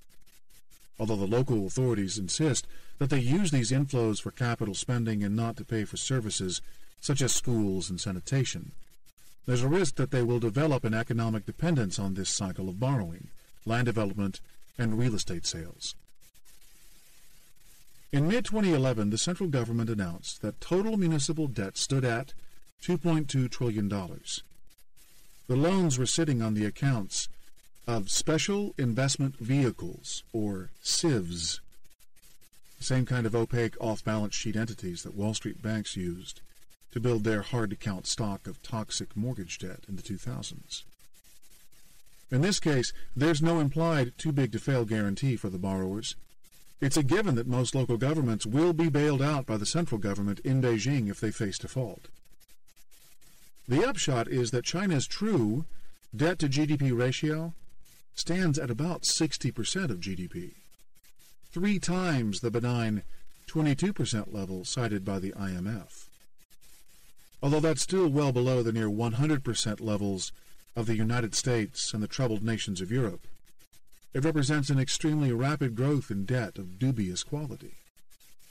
And according to Victor Shi, a political scientist from Northwestern University, who brought this provincial borrowing to the world's attention, its true size was likely closer to $3 trillion, and rising at the time of the official announcement. That's enough to wipe out the country's foreign reserves. Local governments will have to sell lots and lots of land every year for years to come just to pay interest on this debt, Shi says. To the extent that there is a real estate bubble today, it must continue for local governments to remain solvent. But the worrying thing, he adds, is that you have to think that this growth in real estate and land prices must slow or reverse at some point. Sure enough, prices did turn lower in the second half of 2011. With home sales grinding to a virtual halt, 33 out of 70 cities registered price declines for the year. Shi's critics contend that the central government has plenty of resources to manage a debt problem in the provinces, including its $3 trillion war chest of foreign reserves, and that fears about the risks to Chinese banks holding the debt are equally overblown since their balance sheets were cleaned up after a banking crisis in the 1990s. What's more, bubble-like price trends remain concentrated in wealthy cities such as Shanghai, while only about 50% of home prices are paid for with mortgages. But the threat is less financial than it is economic. If Beijing must create 25 million jobs annually over the next 5 years, it will be tempting for local governments to maintain the cycle of borrowing and building to keep growth in the 10% range. And when it's clear that demand isn't high enough to sustain it, the investment treadmill will have to slow, probably dramatically, and that poses serious risks to the Chinese economy and, by extension, to the rest of the world. As we've discussed, the way out of this trap is for China to reduce its savings rate and become more of a consumer society. But the greater the dependence on investment, which has accounted for half of the 8 to 11% growth rates achieved over the past decade, the harder it is to engineer a gradual, non-disruptive departure from that model. And as of late, things have been heading in the wrong direction. Investment accounted for a whopping 50% of China's economy in 2010, having rarely been below 40% through the prior decade. Nobody's ever done more than 33% investment to GDP for 9 years, and China is well on the way to blowing away all those records, says Jim Chanos, the founder of hedge fund Canicos Associates, and perhaps the most prominent of the China Bears. Chanos, who came to fame for predicting the collapse of scandal-ridden Enron Corporation in 2001 and made a lot of money shorting that company's stock, retook the spotlight in 2010 by declaring that China would be Dubai times 1,000, a comparison to the property collapse and financial crisis that hit the Arab Emirate that year. He has placed negative bets on various properties, companies, currencies, commodities, and other assets that have gained due to China's boom. For the first year or so, the strategy did poorly as China continued to grow, but Chanos is unwavering in his argument but the country's boom must eventually falter. He argues that China is on an input-led growth path, similar to the one Southeast Asian nations were on in the 1990s, when they pursued the Asian development model. As economist Paul Krugman predicted in a prescient 1994 paper, that process ran out of steam and led to the Asian financial crisis in 1997, because there wasn't enough final demand to soak up the output that was consistent with such high levels of investment. Peking University economist Michael Pettis likes to say that China is the Asian development model on steroids. Whereas consumption accounts for 70% of the U.S. economy, it represents only a third of China's. Although the consumer market is growing, it's trailing far behind the rate of investment growth. This ever-expanding productivity capacity inevitably produces a giant surfeit of consumer goods with insufficient local demand to absorb them. Much as its Southeast Asian neighbors did in the 1990s, China relies on big-spending Western customers to buy up the surplus. Until 2008, that strategy worked like a charm. But when global trade collapsed with the crisis, the flaws in the model were exposed. So, what did Beijing do? It doubled down its bets. With one hand, it deployed stimulus to pump investment into capital projects, and with the other, it propped up the export base, most significantly by freezing its exchange rate at an undervalued level. Because the frenetic construction effort demanded ever more imported building materials, China's trade balance underwent a sea change in this period. By 2010, China was importing almost as much as it was exporting. The incoming goods were mostly commodities or industrial machines, while the country continued to export ever larger amounts of consumer goods. In came natural gas, copper, iron ore, and construction cranes. Out went clothes, toys, and electronics. But this did nothing to help manufacturers in the United States. And since the U.S. and European markets were not growing quickly, the fundamental question then, as now, was this. If China can't sell enough of its own goods, where will it find the money to acquire the materials it needs to perpetuate its march toward industrialization? As we'll see in the next chapter, China's race to industrialize is already driving up the price of the stuff it needs and making that process a more costly exercise. Despite all the talk of developing an internal market, China's jobs machine is still very much structured around its role as a consumer goods exporter. That's why the exchange rate policy is still so tightly managed. By freezing the yuan at 6.8 to the dollar in August 2008, just as the global crisis was taking root, and abruptly halting a policy of gradual appreciation that had seen the yuan's value rise by 20% since July 2005, the People's Bank of China offered direct stimulus to its exporters at the expense of foreign producers. Once markets recovered in March 2009 and the dollar commenced a long, drawn-out decline against its counterparts, the yuan's peg to the sinking U.S. currency brought increasing financial distortion to the world economy. As dollars that normally would have pushed a floating currency higher flowed into China's booming economy, the central bank bought them up at a frantic pace to keep the 6.8 to the dollar peg in place. Offering a direct signal of undervaluation, China's reserves surged 23% in 2009 to $2.3 trillion, money that it mostly invested in U.S. Treasury bonds, and with which it helped the U.S. government finance the biggest budget deficit in its history. In June 2010, the government relented and let the yuan gradually appreciate at an annual rate of about 5%. But given how rapidly the Chinese economy was growing, this was too little too late. In fact, in the following 12 months, the dollar dropped 10% against a trade-weighted basket of currencies, which meant the yuan actually fell against the euro, the British pound, the Australian dollar, and other key currencies. Even after a rebound in the dollar in the second half of 2011, the yuan's global misalignment remained profound. In deliberately curtailing the yuan's ascent, China infuriated producers in other countries, where it spurred talk of a currency war. But it also brought a host of domestic problems that worked against the long-term goal of transitioning to a consumer society. It undercut Chinese citizens' purchasing power as it made imports more expensive. In essence, by fixing or semi-fixing its currency to its U.S. counterpart, China adopted the Fed's hyper-loose monetary policy, a recipe for inflation, which in China spiked from close to zero in 2009 to 6.5% in July 2011. Near-zero interest rates might have been appropriate for an economy toying with a double-dip recession, with 9% unemployment and a threat of deflation. But it was hardly what the doctor ordered for one growing at more than 10%.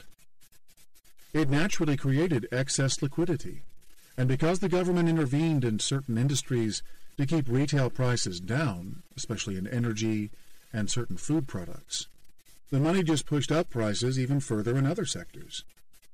China was facing both consumer and home price inflation risks. The crawling currency peg made China a magnet for the dollars unleashed by the Fed's quantitative easing programs. The idea of a guaranteed exchange rate increase only sweetened the appeal of investing that money in Chinese assets, such as real estate. Although the flows were somewhat blocked by the country's capital controls, which ostensibly bar cross-border movements of money other than those related to imports or exports, the magnitude of fresh dollar liquidity was such that large amounts of money came in through the back door. One common method is to overstate the value of bulk import orders for which the buyer needs foreign currency, a ruse that's relatively easily constructed when dealing in bulk commodities. The PBOC had to absorb most of those greenbacks lest they drive up the value of the yuan beyond its pegged value. It thus accumulated $1 trillion in reserves during the 12 months to June 2011, paying for it with bonds rather than cash so as to avoid increasing the money supply and creating even more inflationary pressure. In those transactions, which it mostly conducts with the 4 biggest banks, the PBOC requires those institutions to accept interest rates far below inflation, even as they place an ever-growing quantity of the bonds on their balance sheets. In a free market setting, this constant loss-making proposition would have caused the banks to collapse. But under China's centrally controlled system, the solution is easy. The government simply mandates an artificially low deposit rate ceiling and a sufficiently high lending rate floor to assure the banks of comfortable profits in their dealings with the private sector. The cost of such price manipulation must be paid by someone, of course, and in this case it is borne by depositors, whose savings do not earn enough interest to keep up with inflation. The PBOC had no choice but to continue with this awkward balancing act, because if it paid higher rates on the debt owed to its banks, it would not earn enough money on the other side of its ledger, its foreign reserve investments, to protect its own balance sheet. After all, most of its assets were either lodged in low-yielding treasury bonds or sitting in crisis-prone euros. In both cases, their assets were threatened by the worrying fiscal and currency risks. It wasn't exactly a glimmering portfolio. For this and other reasons, the PBOC lobbied for faster currency appreciation, which would get it off the intervention cycle and slow the growth of its unwieldy balance sheet. But it is the government, not the central bank, that sets foreign exchange policy, and in that realm the export lobby is strong. So the best the central bank got was the gradual appreciation program launched in June 2010, and even that looked in doubt by the end of 2011, when market participants speculated that the global economic slowdown would lead the government to freeze or depreciate the yuan to sustain exports. Faced with the inflation risk and a property bubble, the central bank gradually put a squeeze on credit. It jacked up the amount of reserves banks had to hold with the central bank, which reduced the funds available for lending. It also raised deposit and lending interest rates, though only incrementally, and imposed unofficial quotas on loans. By mid-2011, these measures were curtailing lending, and they would claim a decline in inflation back to 4.1% at year-end. But this success in cooling the economy also exposed the challenges Chinese authorities face in taming the growth-hungry beast they have created. Stagnation and even some declines in home prices came as a welcome outcome within the red-hot real estate markets along the East Coast. But the accompanying slowdown in the creation of construction jobs did not. In response, Beijing again doubled down its bets.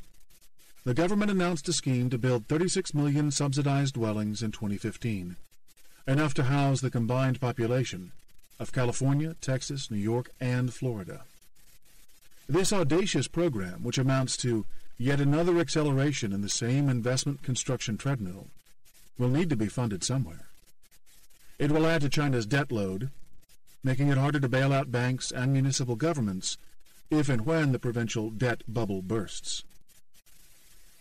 And it wasn't just real estate developers who were squeezed by the credit tightening.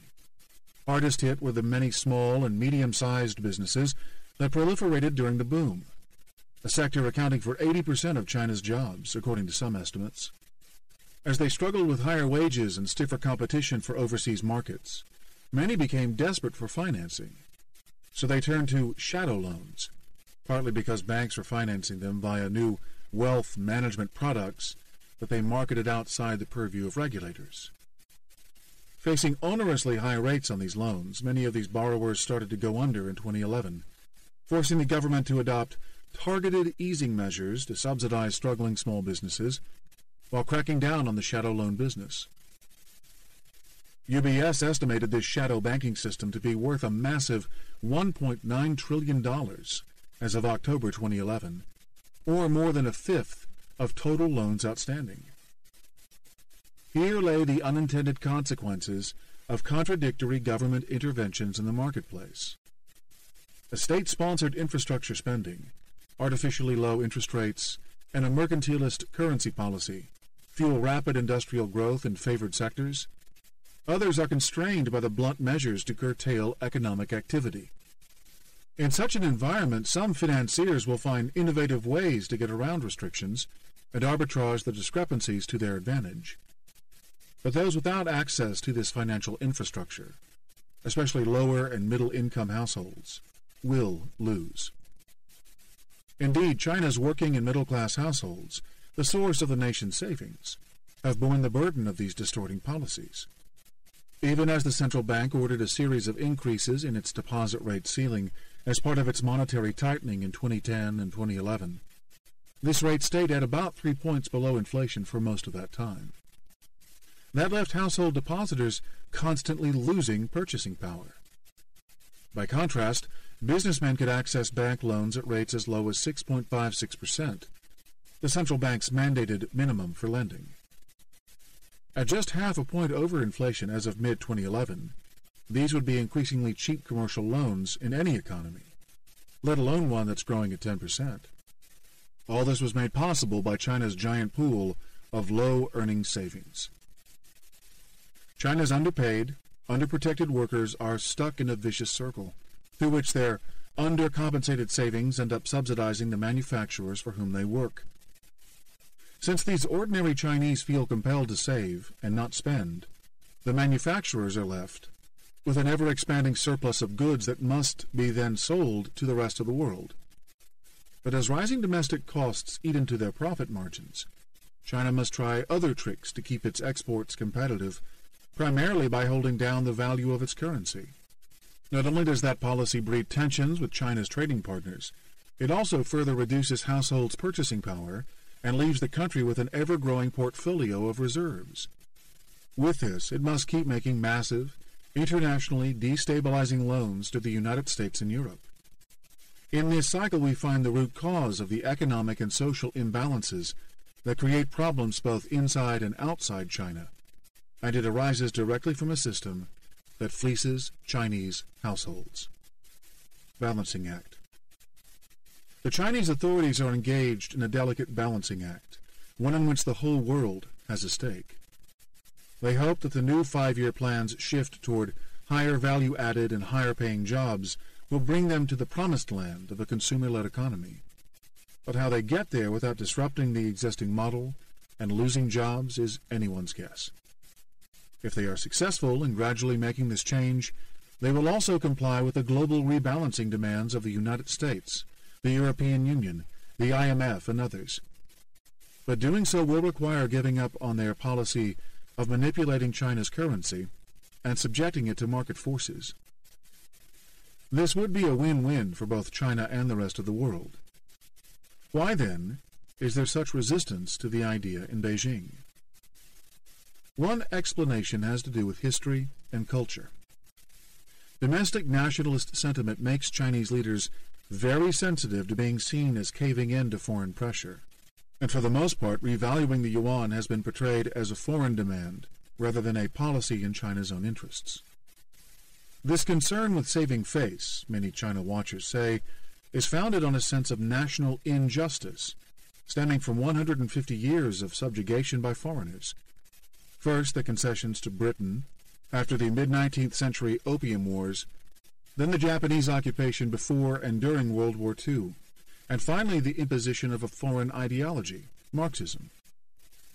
Now there's a sense that the Middle Kingdom's moment in history has finally arrived.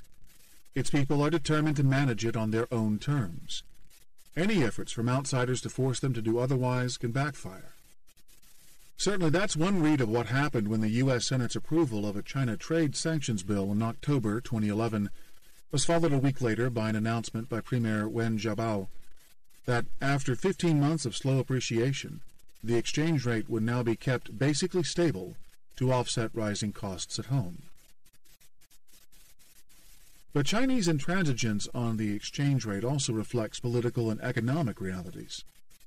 Given the low profit margins with which a large number of export-focused manufacturers operate, many would go out of business if the yuan rose too quickly.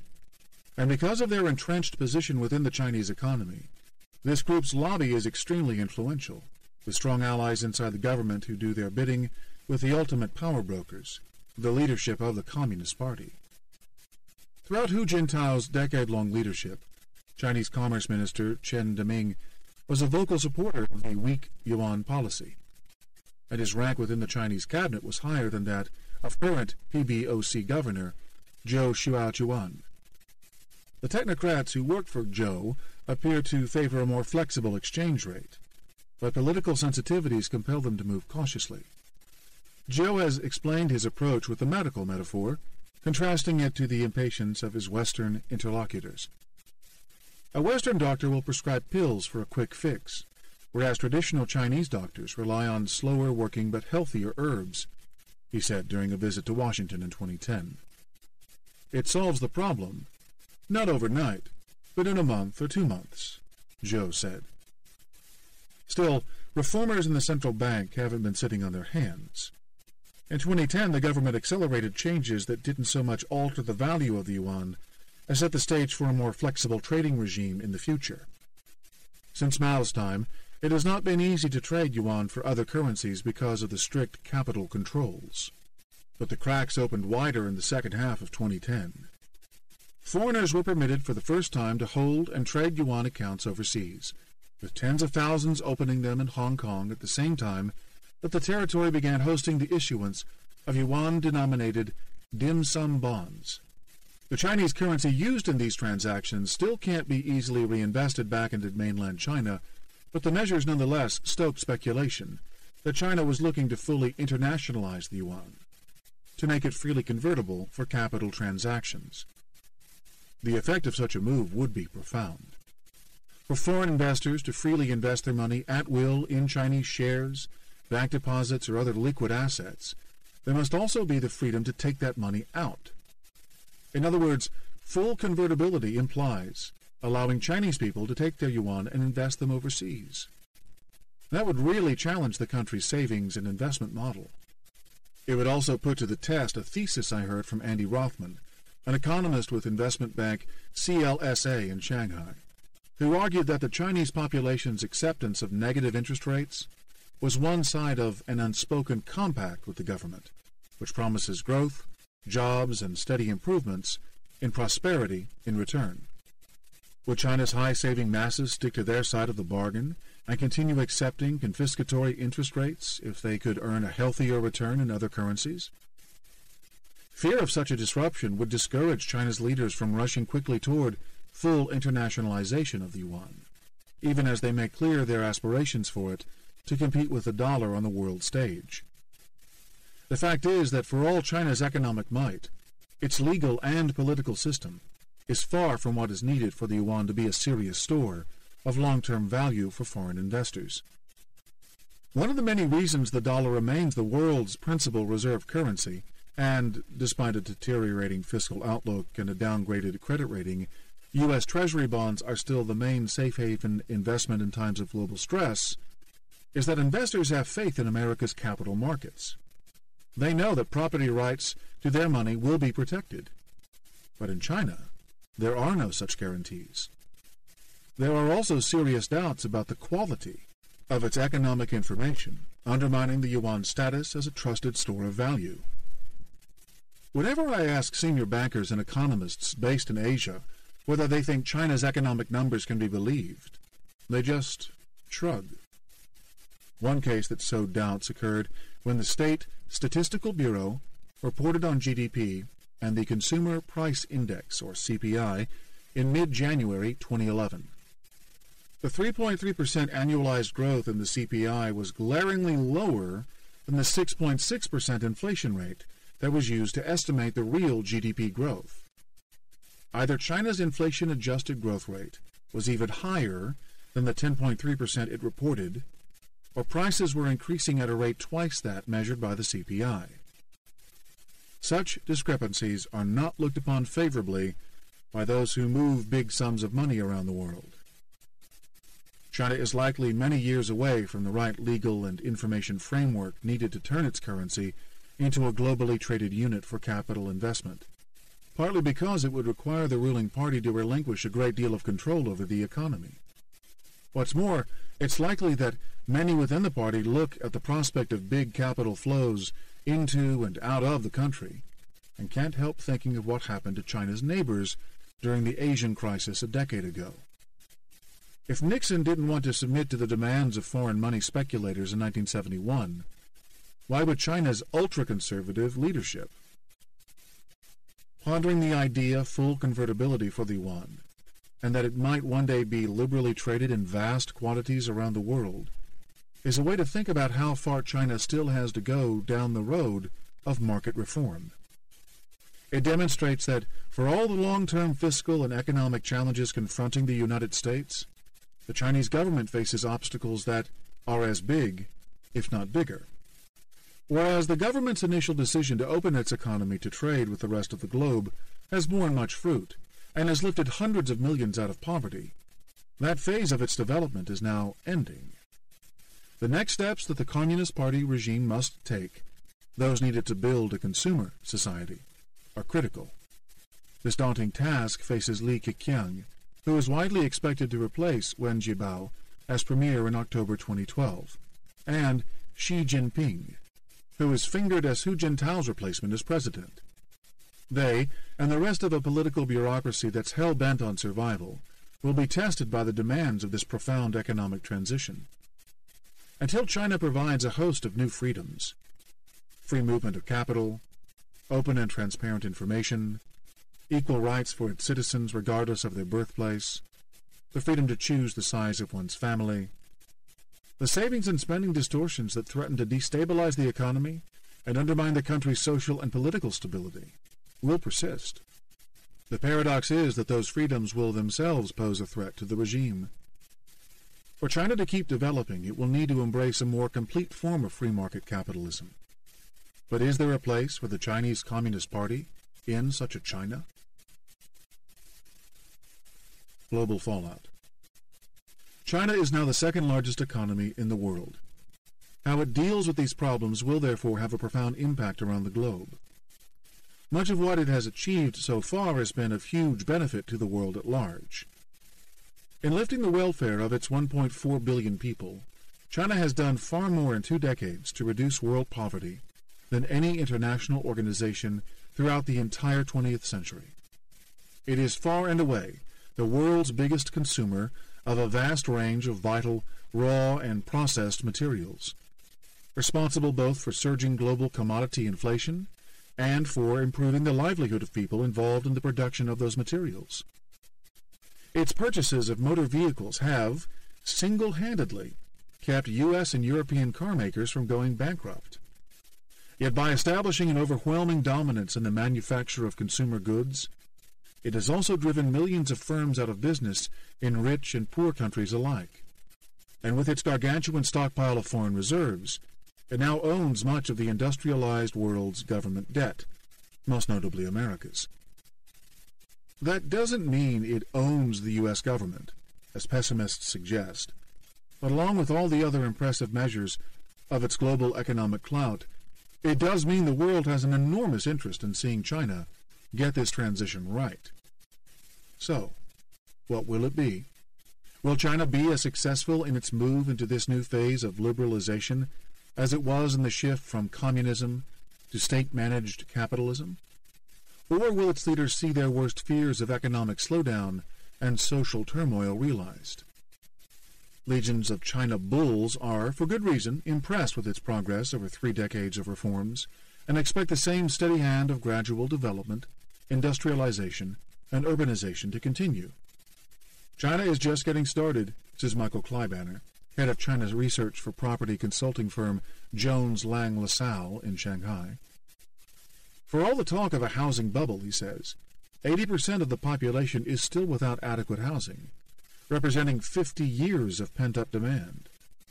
They have a huge task ahead of them, but I think there is increasing credibility over where they are going.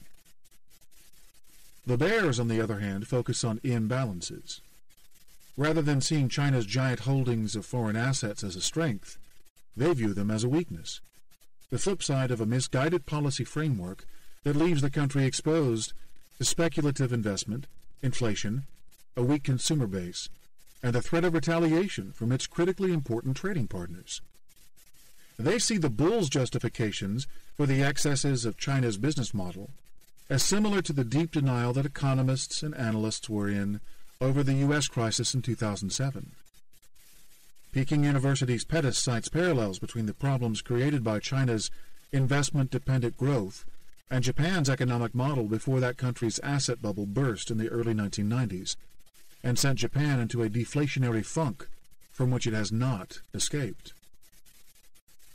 In Japan and other Asian countries, this model has proved extraordinarily successful in the short term in generating eye-popping rates of growth, but it always eventually runs into the same fatal constraints: massive overinvestment and misallocated capital, Pettis wrote in an article for Foreign Policy magazine.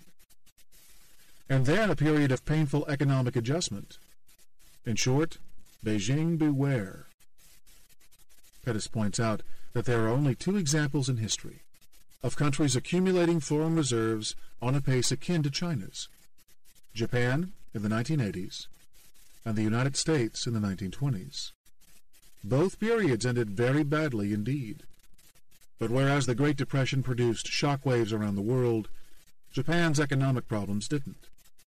There's nothing to say China has to repeat history, and the fact that it still is at a much lower level of development compared with where the United States and Japan were at those relative periods stands in its and the world's favor. Yet there can be little doubt that China's current growth model is creating massive imbalances both inside and outside the country. Eventually, both market and political demands will seek to erase those imbalances and revert to equilibrium. China's investment levels will have to fall, its currency will need to rise, and its level of consumption as a proportion of its economy must increase. That process could be orderly, primarily via coordinated reforms with other countries, especially the United States, or it could manifest as a tumultuous, disruptive event, a crisis. Whatever course these changes take, they won't happen in a vacuum. People and businesses in dozens of other countries will be affected, often significantly. Some will benefit from the diminished impact of competition from China. Others will suffer a loss of demand for the items they produce that have fueled China's investment boom. As things stand now, these 2 groups represent the arbitrary divisions between winners and losers from China's 2-decade ascent.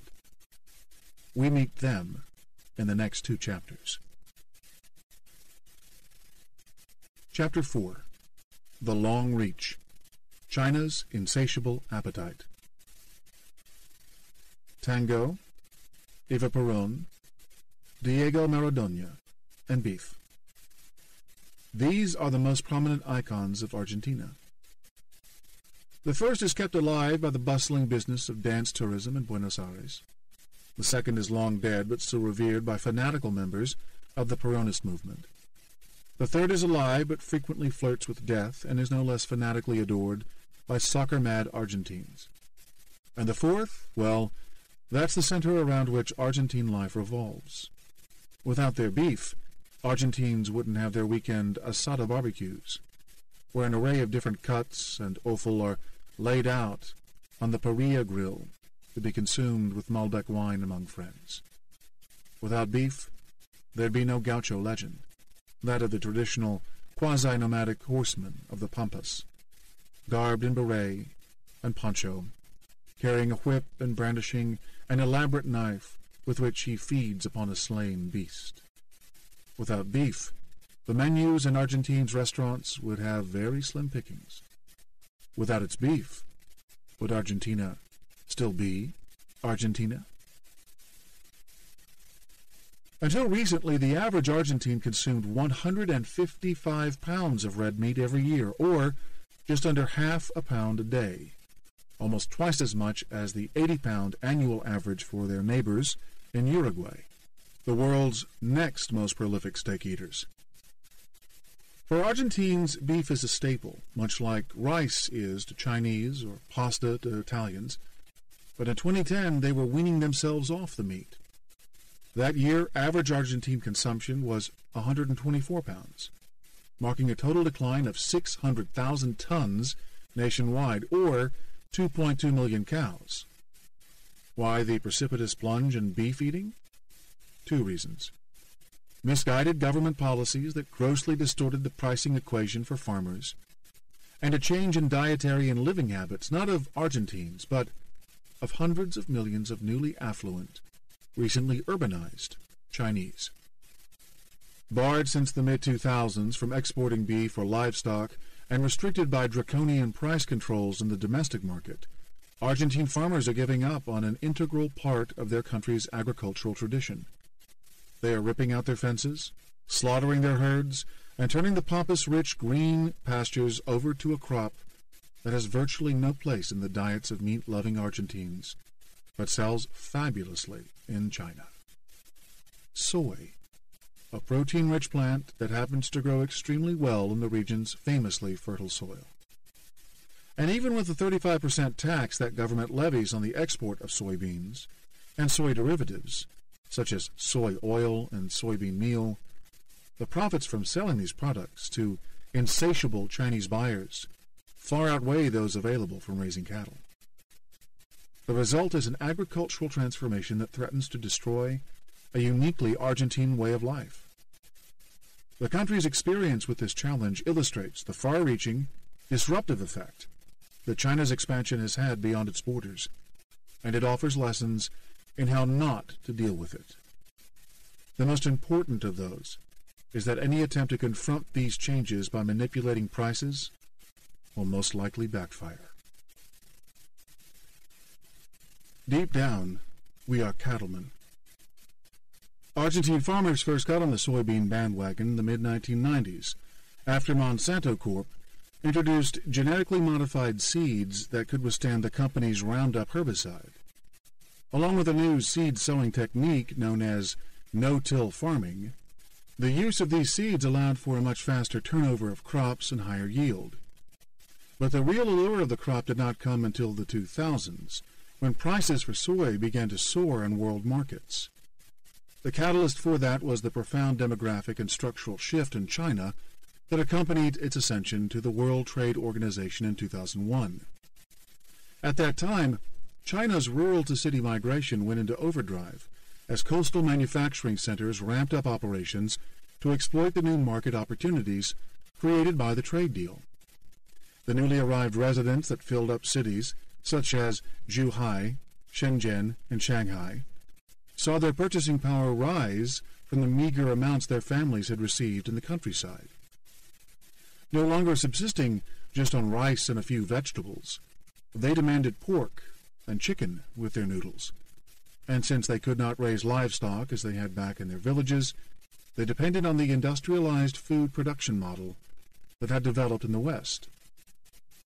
Rather than being free-range, animals were increasingly raised in factory farming operations before they were professionally slaughtered, with their meat processed, packaged, and shipped to centralized retail outlets.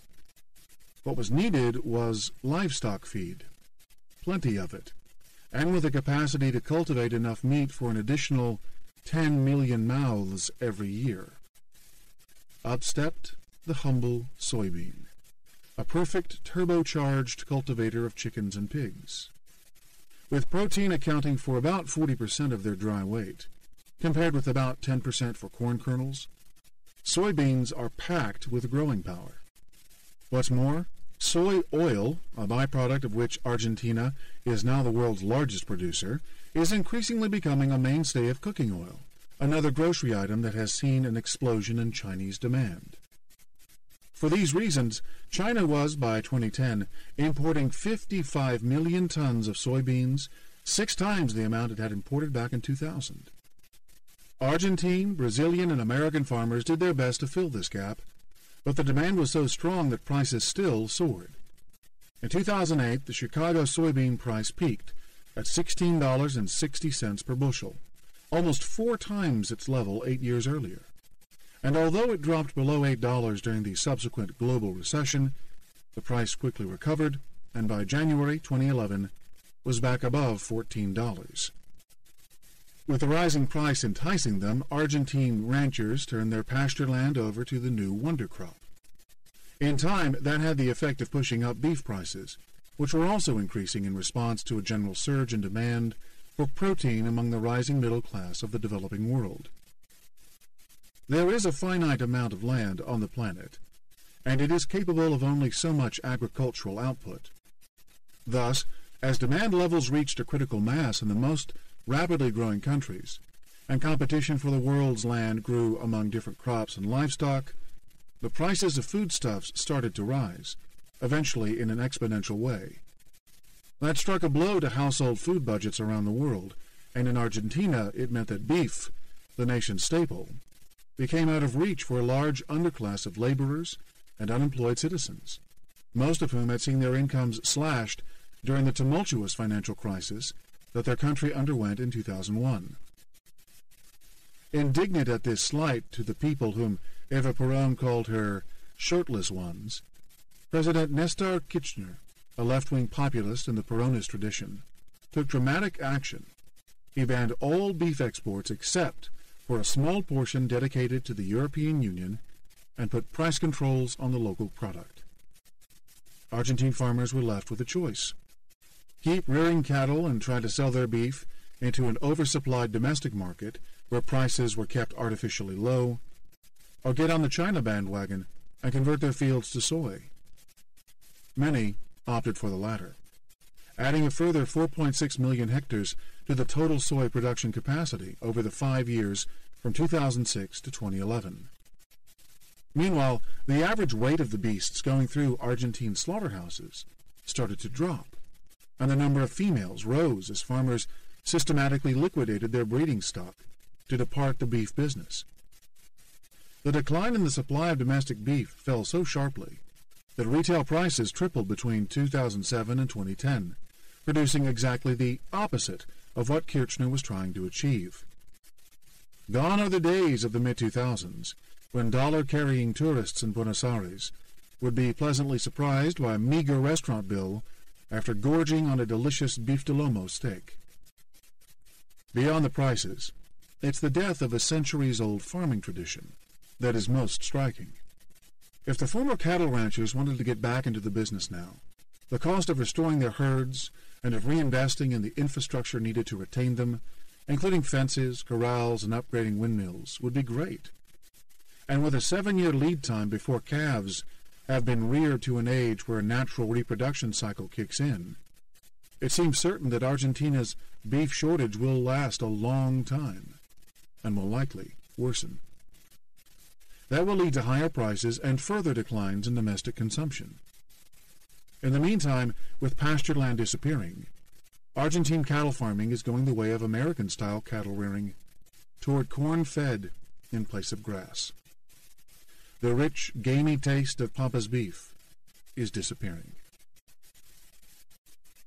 Andreas Rosenberg, who runs 2 farms of 750 and 1,000 hectares with his father, is one of many farmers who lament what has happened. The Rosenbergs stuck it out for a number of years after the export ban was imposed, taking advantage of a small piece of the EU quota. But then an injury suffered by his father convinced them that the return on cattle rearing wasn't worth the effort. What pastures they have left at their farm in Buenos Aires province are now maintained purely for the family hobby of breeding slow-jumping horses. Staff wearing the traditional gaucho beret, men who just a few years earlier would have been tending the herds of Aberdeen Angus cattle, now groom the horses and prepare them for dressage. And yet the fields of soybeans, their crops bound for China, are still surrounded by rickety fences to keep the cows in, and there are windmills around the property for irrigating pastures. I don't want to give up the chance of going back, Rosenberg told me. Deep down, we are cattlemen. The Rosenbergs belong to what could be seen as a dying breed. Farmers who tended their own property. Increasingly, soybeans are cultivated by large agribusinesses on land rented from absentee owners. Giant multinationals such as Cargill and Archer Daniels Midland farm hundreds of thousands of acres across South America in this way, managing everything from seeding to harvest to the overland freight to company-owned ports from which ships depart with regularity for China. This lost connection between owners and the land raises concerns among environmentalists. For his part, Rosenberg meticulously rotates crops, following each soy harvest with the planting of either wheat or corn to ensure that nutrients in the soil are retained and the land is preserved. But he pays a big cost for being responsible. That's because the government also imposes severe restrictions on wheat exports, in addition to a 23% tax, while corn gets hit with a 20% export tax and fetches far less revenue per harvest than soy. He worries that his neighbors are just sticking to the most profitable crop and leasing out their land to the highest bidder each year. And if there is no crop rotation, not only his neighbor's land, but also his own is at risk. Monoculture farming, which can have damaging effects on the quality of the soil, has become a real problem for Argentina's agricultural future, say critics of the country's headlong rush into soy cultivation. Earning the revenue from soy brings other headaches to the Rosenbergs, too. For one, that income is now at the mercy of Argentina's adversarial political system. President Cristina Kirchner, who succeeded her husband, Nestor, in a deal that saw him retain power in the wings until he died of a heart attack 3 years later, calls the soy plant a weed.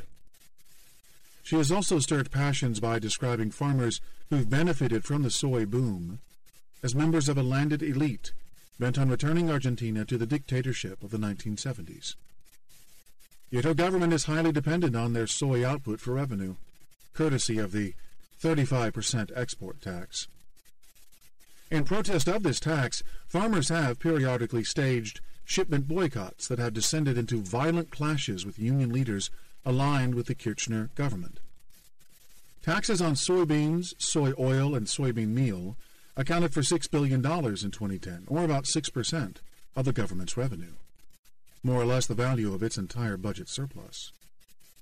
Without that inflow, the Argentine government, considered a pariah in world bond markets after the Kirchners spent almost an entire decade withholding more than $25 billion owed to foreign bondholders, would face serious challenges in financing itself and in running the Peronist political machine with which it dishes out patronage and hangs on to power. Indeed, no sooner had Ms. Kirchner won the election to another presidential term in October 2011 than concerns about a new global economic crisis and slowing Chinese demand exposed its vulnerability. Soybean prices went into an accelerating decline, dropping toward $11 a bushel in December. Not coincidentally, a rapid outflow of money from Argentina led the government to impose draconian controls on foreign exchange transactions. Pundits were even speculating about a rerun of the 2001 crisis. In relying on soy tax revenues, the government's survival, and that of farmers such as the Rosenbergs, also hangs on how well Argentina manages its bilateral relationship with China, by now its most important trading partner. In April 2010, when China announced a boycott of Argentine soy in retaliation against Argentine tariffs on Chinese-made textiles, kitchen appliances, and other goods, it raised alarm in Buenos Aires. High-level delegations visited Beijing to resolve the dispute, but Ms. Kirchner refused to reduce the tariffs. Then, to the surprise of many, China relented and resumed its purchases of Argentine soybeans. With its need for soybean feed and soy oil continuing to rise, the Asian giant had no choice. Thanks to the impressive fertility of its soil, the efficiency of its farming techniques, and an artificially depressed peso that's managed almost as aggressively as the Chinese yuan, Argentina can offer soy at a price considerably cheaper than that of Brazil or the United States. China's surrender showed that it is China that's dependent on soy, not Argentina, said Gustavo Grobo-Copatel, an Argentine whose giant soy farming company produces 3 million tons of grains annually. The truth is that China's relationship with Argentina, much like its dealings with the United States, is really one of codependency. As a major buyer, China has the capacity to put Argentina in financial distress more than the other way around, and yet, with food prices especially sensitive in China, Beijing cares deeply about how much it pays for soy. A sustained increase in a critical part of the supply chain could drive up the price of food in Chinese supermarkets, fueling social and political tensions. China has similar concerns about the prices of other raw materials and the threat they pose to inflation, and yet its own hunger for them is the root cause of those problems. A hunger for raw materials. As China strives to reach a self-mandated growth rate of more than 8% and employs its problematic export and investment model to achieve that, it transfers large sums to other countries in return for the natural resources needed to feed that machine. On its own, China doesn't have enough food to feed its growing urban labor force, nor enough base metals to fill the steel girders or copper wire embedded into modern buildings, nor energy to fuel its manufacturing plants. For those, China must go forth into the world, reluctantly acknowledging that the sheer size of its transactions will drive up prices. Whenever China goes with this strategy, its spending power has a sweeping effect on local economies, no more so than in Africa. Trade with the continent grew by an average of 33% each year between 2000 and 2008. And in 2010, it was poised to reach $115 billion, or about 15% of Africa's total GDP. Most of China's spending goes toward the continent's natural resources, especially oil. But as China strives to win favor with governments and improve the economic infrastructure to make resource extraction and shipment easier, Chinese firms have also engaged in public works projects, importing tens of thousands of Chinese laborers to work on those sites. All around Africa, Chinese laborers can be found building airports, toll roads, gas pipelines, and housing projects. Entering at such a low base, Chinese money goes a long way in Africa. Optimists argue that this newly wealthy and eager trading partner is offering the continent a sense of hope that Western aid has long failed to provide.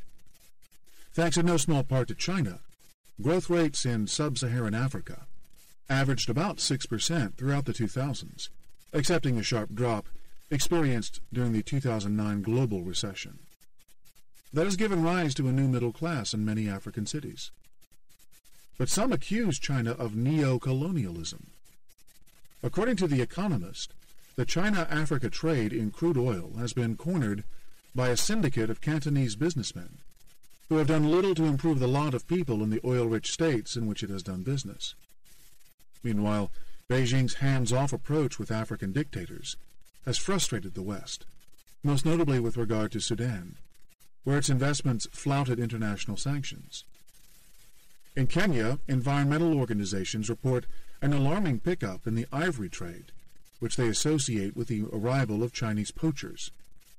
And in some places, the influx of these very different-looking and differently speaking people has caused conflict, especially when there's a sense they are taking jobs from locals. Riots in Algiers against a large Chinese community led the government to build an independent Chinatown district for the migrants to live in. And as political unrest exploded across the Middle East in early 2011, Chinese firms and their workers came under attack in countries such as Libya.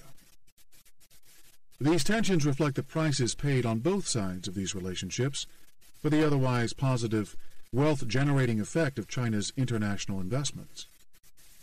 As we'll discover, this new wealth is not spread evenly. There are net losers and there are net winners, and those differences are massive. It's a binary situation. One is either on the right side of the Chinese juggernaut, as Argentina's soy farmers are, or on the wrong side, as America's makers of printed circuit boards are. And as popular as it is to describe China's rise as driving the decline of developed nations in the West and the advance of a developing East, this win-or-lose proposition pays no regard to that traditional divide. It simply depends on whether or not you have stuff that China needs. The next country we visit, one of the wealthiest developed nations on Earth, is perceived as one of the biggest beneficiaries of this equation. And yet, even there, a deep divide exists between those who own what China wants and those who don't. The Magic Pudding. BHP Billington's Mount Whaleback Mine, on the outskirts of the dry, dusty town of Newman in Western Australia, is the largest open-cut iron ore mine in the world. It stretches 3 miles lengthwise, a mile across, and about a third of a mile deep. Viewed from a distant lookout, the 20-foot-high Caterpillar trucks stacked with piles of ore look like a little boy's Tonka toys in a sandpit. This is one hell of a hole. And like The Magic Pudding, a children's classic from Australian literature, it keeps producing more goodies even as BHP keeps eating from it. A giant high-grade ore body descends deep into the rocky earth, so deep that the company believes the mine, already more than 40 years old, has at least 25 years left in it. Indeed, recently BHP's biggest challenge, and that of other miners in Western Australia, has been the ability to dig up the ore fast enough to meet the demands of a giant customer to the north. This massive pit, its walls staggered with ore-rich terraces of ochre, yellow, and black, stands as a monument to the economic shockwaves that China has unleashed on the world and the global financial system. A circular line of cause and effect can be drawn from China's unbalanced trade relationship with the United States to the Asian giant's investment-driven rush to industrialize, and then on to the feverish digging in places such as Mount Whaleback before it heads back to China. In the preceding chapters we learned of the first part of this international cycle, where China's over-saving households defer their spending, ensuring that an excess of manufactured goods is sold at cheap prices to Americans, who buy them with credit, drawn in part from the same Chinese households' savings. We also learned how this absence of consumption means that China must fire its ravenous growth machine with constant investment in infrastructure projects, which in turn requires a relentless inflow of raw materials. Now, in the part we pursue here, that amped-up demand steers Chinese heavy industry toward Australia and other mineral-rich countries, where it drives up prices for those materials and delivers rising revenues to mining companies such as BHP. Yet the cycle also pushes up costs for Chinese producers, perpetuating a dependency on monetary and social policies that keep exports cheap. And it leaves the Chinese shipping to the rest of the world clothes, toys, and electronics that they can't consume themselves. At least until late 2011, when a decline in metals prices raised inklings of doubt about the sustainability of the Aussie mining boom. The Australian leg of this cycle has generated ever-rising incomes to many in this thinly populated country. But in the same way that Chinese exports and cheap finance have benefited Wall Street bankers but clobbered both American manufacturers and Main Street homeowners, so too has China's top price payments for imported Australian minerals, forged stark divisions between the haves and have-nots here. How well Australia manages those divergent experiences could determine whether it continues calling itself the lucky country. In Mount Whaleback, all is still rosy. In the 3 years ending in 2010, BHP added 400 people to the mine site's payroll, installed a host of new processing facilities, and inaugurated a beneficiation plant to enhance its product on site, with many more additions to come under its latest expansion plan, dubbed Rapid Growth Project 5. It also expanded the capacity of a 264-mile railway line to its port in the northern coastal town of Port Hedland. Seen from the same observation platform, the end of that line is almost always occupied by a snaking 2.3-mile-long chain of 208 rail cars. After each rail car has been filled with a 125-metric-ton pyramid of rusty-looking dirt, 6 locomotives will drag the entire load on an 8-hour journey to the port, while the next empty train comes in. Including the output from other nearby BHP mines feeding into the same rail line, 8 trains make the trip every 24 hours, ferrying a total of 208,000 tons of iron ore. Based on a price of around $170 per metric ton in 2010, that's a total daily value of $35.4 million. From Port Hedland, the iron ore will then make an 8-day sea voyage to Tianjin on the HÄRRY River. From there it will be distributed to China's ore-hungry steel smelters. Through them, Australian iron ore ends up as the steel in the skyscrapers soaring above Guangzhou, Shenzhen, Shanghai, and other vertically growing cities, or in the bodies of the 18 million cars pouring out onto China's streets each year, or in the machines that migrant workers operate to make household appliances for Walmart. It also goes into Chinese-made railway and mining equipment, products that are sold back to BHP and other Pilbara-based mining companies, such as Rio Tinto and the Fortescue Metal Group, so that they can, in turn, increase their mineral production and ship it back to China at an even faster pace. As ore heads north to the coast along the company-owned rail lines, Chinese-made machines head south on Chinese-made rail cars on the opposite track. It's a symbiotic relationship, one that's making many people in the state of Western Australia very rich. No Western Australian is richer than Andrew "Twiggy" Forrest, whose estimated $7 billion net worth made him Australia's richest man in 2010. Forrest's Fortescue Metals Group is the Aussie mining equivalent of a high-tech startup, except that the capital required to start up is far greater. Whereas BHP and Rio Tinto, the two behemoths of the Australian mining industry, have been in the iron ore business for decades, Fortescue was formed in 2003, began digging for ore in 2005, and started shipments in 2007. In just 2 years, it built a fully functional mine, a 160-mile railway, and its own giant bulk handling port. Forrest, who began by audaciously pegging out claims on hundreds of exploration tenements across the north of Western Australia, while betting big on a radical new technology to extract iron ore from oddly shaped deposits, believed that this well-established industry had the potential for a giant second-generation expansion. He foresaw both the explosive growth in the demand from China and the benefits of developing closer ties with that country. After a lengthy relationship with Chinese steel mills, BHP and Rio Tinto were by 2007 losing market share to companies such as Brazil's Vale and India's NMDC. In jumped Fortescue with attractive terms that earned an enthusiastic welcome from China's ore-starved smelters, winning a host of 10-year supply contracts for more than 30 of them.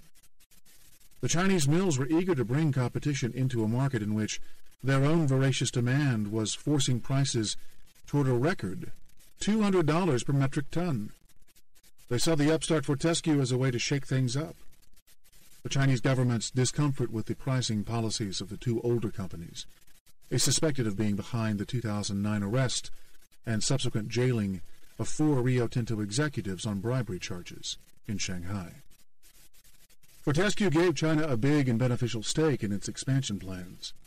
It selected CSR, the local maker of the Guangzhou to Wuhan train, to supply it with 976 ore-carrying rail cars, a transaction that not only was cost-effective but also leapfrogged the transportation technology of rivals Rio Tinto and BHP, giving Fortescue the heaviest haulage capacity of any railway in the world. And in 2009 it sold a 16.5% stake in itself to state-owned Hunan Valley Iron and Steel Group, based in Changsha, the city of the waving Mao statue on that same bullet train route. The sale afforded the Chinese steelmaker security over vital supplies for the future, while Fortescue got the financial depth it needed to pay for its hectic expansion. By 2010, after an unprecedented increase in capacity, the company had leveraged its well-founded Chinese relationship to become the 3rd biggest iron ore producer in Australia. And after refinancing $2 billion in bonds in 2010, it set out to triple its output to 155 million metric tons per year by 2013, and to reach a whopping 355 million metric tons by 2017, a project on which it will eventually spend $8 billion.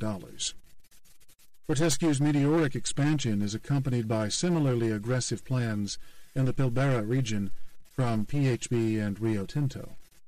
Rio Tinto will increase its annual productive capacity by 1/3 to 333 million metric tons in 2015, while BHP says it will double its output to 264 million tons by 2013. This was being announced before Brazil's Vale, the biggest iron ore producer in the world, was due to add another 90 million metric tons of capacity in early 2011, and as miners in India were expanding their operations.